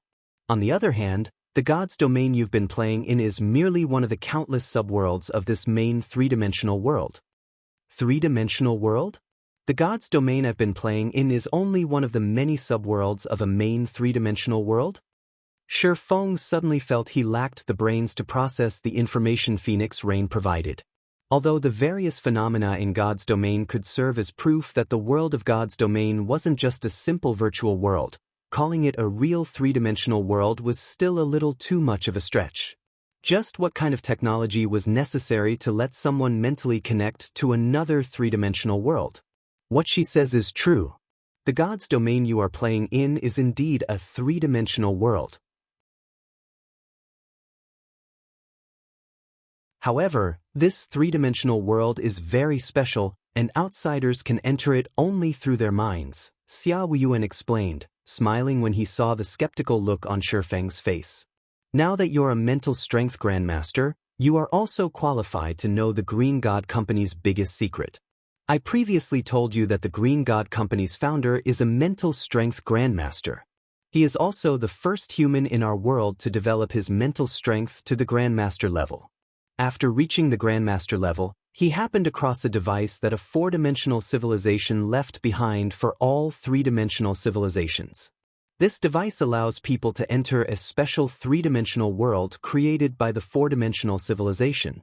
This three-dimensional world is akin to a game world where everything is statisticalized, and people in this world can continuously grow stronger by training. In addition, the four-dimensional civilization left all its technologies in this three-dimensional world and made it so that whichever three-dimensional civilization succeeds in taking control of this world would inherit all its technologies. Therefore, any three-dimensional civilization that discovers this special world will try to compete for it. After all, with the four-dimensional civilization's technologies, not only can a civilization's citizens gain a near-infinite lifespan, but a three-dimensional civilization can also become the ruler of all other three-dimensional civilizations. A four-dimensional civilization? Although Shi Feng still felt skeptical after listening to Xia Wuyuan's explanation, He was now open to the possibility of God's domain being an actual three-dimensional world. After all, the humans of Earth were merely three-dimensional creatures. They couldn't possibly fathom the strength of a four-dimensional civilization, just like how two-dimensional creatures couldn't understand three-dimensional creatures. Our world is very fortunate. Not only did it produce a mental strength grandmaster, but we even discovered the device the four-dimensional civilization left behind. Hence, our world has the qualification to compete for the special three-dimensional world. It is also because of this special world that the Green God Company has managed to create so many miracles thus far. However, we were very weak when we first started out in that special world and could hardly acquire anything. This is because only mental strength grandmasters are capable of using the inherited device, and each grandmaster can bring along a maximum of only 60 people when entering that special world. Moreover, all the companions must be at the half-step grandmaster standard. Hence, the group our people formed in that special world is no different from an insignificant small guild in God's domain. Fortunately, as the people of our world continued developing and the number of half-step grandmasters increased, we eventually managed to secure the rights to control a subsidiary world, which is also the God's domain you are currently playing. Since it is only a sub-world, the entry conditions aren't as stringent. So long as one isn't an infant or a child, one may freely enter this subworld. Improving one's mental strength also becomes a lot easier in this subworld, so we can keep developing half-step grandmasters. In your case, you even managed to become a mental strength grandmaster. Speaking up to this point, Xiao Yuan looked at Shi Feng in excitement. Now that Earth had gained one more mental strength master, they could bring an additional 60 half-step mental strength grandmasters to the main three-dimensional world. This would greatly enhance Earth's overall strength. So, this is why other gods' domains are trying to invade us. They were trying to gain the ruling rights to another subworld. Realization dawned upon Shi Feng. The subworlds of God's domain were akin to a nursery for nurturing newcomers. The difference between having and not having a subworld and between having one or more subworlds was massive. Entering the main world isn't an easy task. The more subworlds a civilization controls, the higher their chances of producing Tier 6 players or half-step mental strength grandmasters. In Phoenix Rain's case, she managed to enter the main world out of sheer luck. It's a pity nobody else managed to be that lucky, Xiao Yuan said, sighing ruefully. Phoenix Rain's entry into the main world can be considered a rare opportunity. If she logged out of the game, she would no longer have this opportunity. Thus, upon noticing the anomaly, we immediately transferred her body to the core area. With the core area's power, she won't have to worry about her physical body even if she remains in the main world for a long period. Shi Feng understood what Xiao Yuan was trying to say. Since a mental strength grandmaster could bring only 60 people with them into the main world, every additional combatant Earth could get into the main world was incredibly precious. Hence, it was only natural for the Green God Company to want Phoenix Rain to remain connected to the main world. But it's fine now. With you here, we'll have a much easier time in the main world, Xiao Yuan said, smiling. It doesn't matter even if Phoenix Rain returns since you have brought 60 additional slots to our world. Once news of your breakthrough spreads, the various upper zones old bastards will probably try to buy these slots from you. However, you mustn't sell the slots to them on a whim. Back then, those old bastards stole a lot of resources from Yuantian City's upper zone. Our upper zone will be relying on you to reclaim our reputation. If you wish to deal with Fu Jiuzhong, you can also apply to get him banished from the upper zone. I bet that old bastard in Haitian City's upper zone won't dare say anything about it. Shi Feng nodded at Xiao Yuan's words. As for Fu Jiuzhong, Shi Feng was no longer concerned about the Infinity Master. This was because a mental strength grandmaster was many times more powerful than a 3-star mental strength master. He could even make Fu Jiuzhong suffer a mental breakdown. Afterward, just as Xiao Yuan said, the general managers of the various upper zones around the world all paid a visit to Yuantian City's upper zone, and every one of them wanted the entry slots for the main world of God's domain. Moreover, without Shi Feng saying anything, Haitian City's upper zone had taken the initiative to banish and imprison Fu Jiuzhong.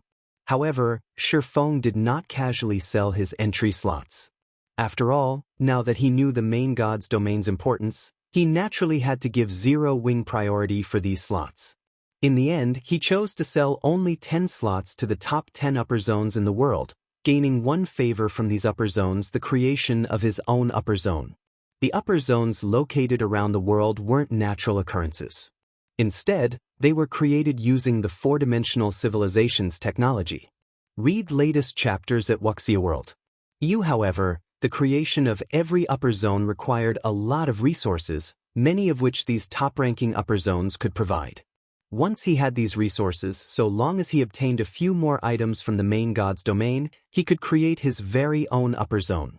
Once he had his own upper zone, he would no longer have to follow the rules of other upper zones. He could bring anyone he wanted into his upper zone. Time passed swiftly. In the blink of an eye, 3 months had already gone by since Shi Feng became a mental strength grandmaster. During these 3 months, Shi Feng had brought his family and Zero Wing's many core members into Yuantian City's upper zone one after another. Afterward, he had Zero Wing compete fervently for resources and players in God's domain. He had even tasked the guild with preparing to invade the outer world and plunder the resources there. In addition, thanks to the upper zone's resources and the ancient god's legacy, Gentle Snow, Aqua Rose, Violet Cloud, Fire Dance, Cold Shadow, Yen Tianxing, Lifeless Thorn, and Blue Frost also successfully reached Tier 6. This meant that they had become half-step mental strength grandmasters and were qualified to enter the main god's domain. Inside a large mansion in the core area of Yuantian City's upper zone. After looking at Gentle Snow and the others, who lay inside their respective special rest cabins, Shi Feng entered the main cabin and readied himself to begin a new journey. Log in. You're tuning in to the Wang Lin's Journey YouTube channel. Don't forget to subscribe and join us on this journey to catch the most captivating stories.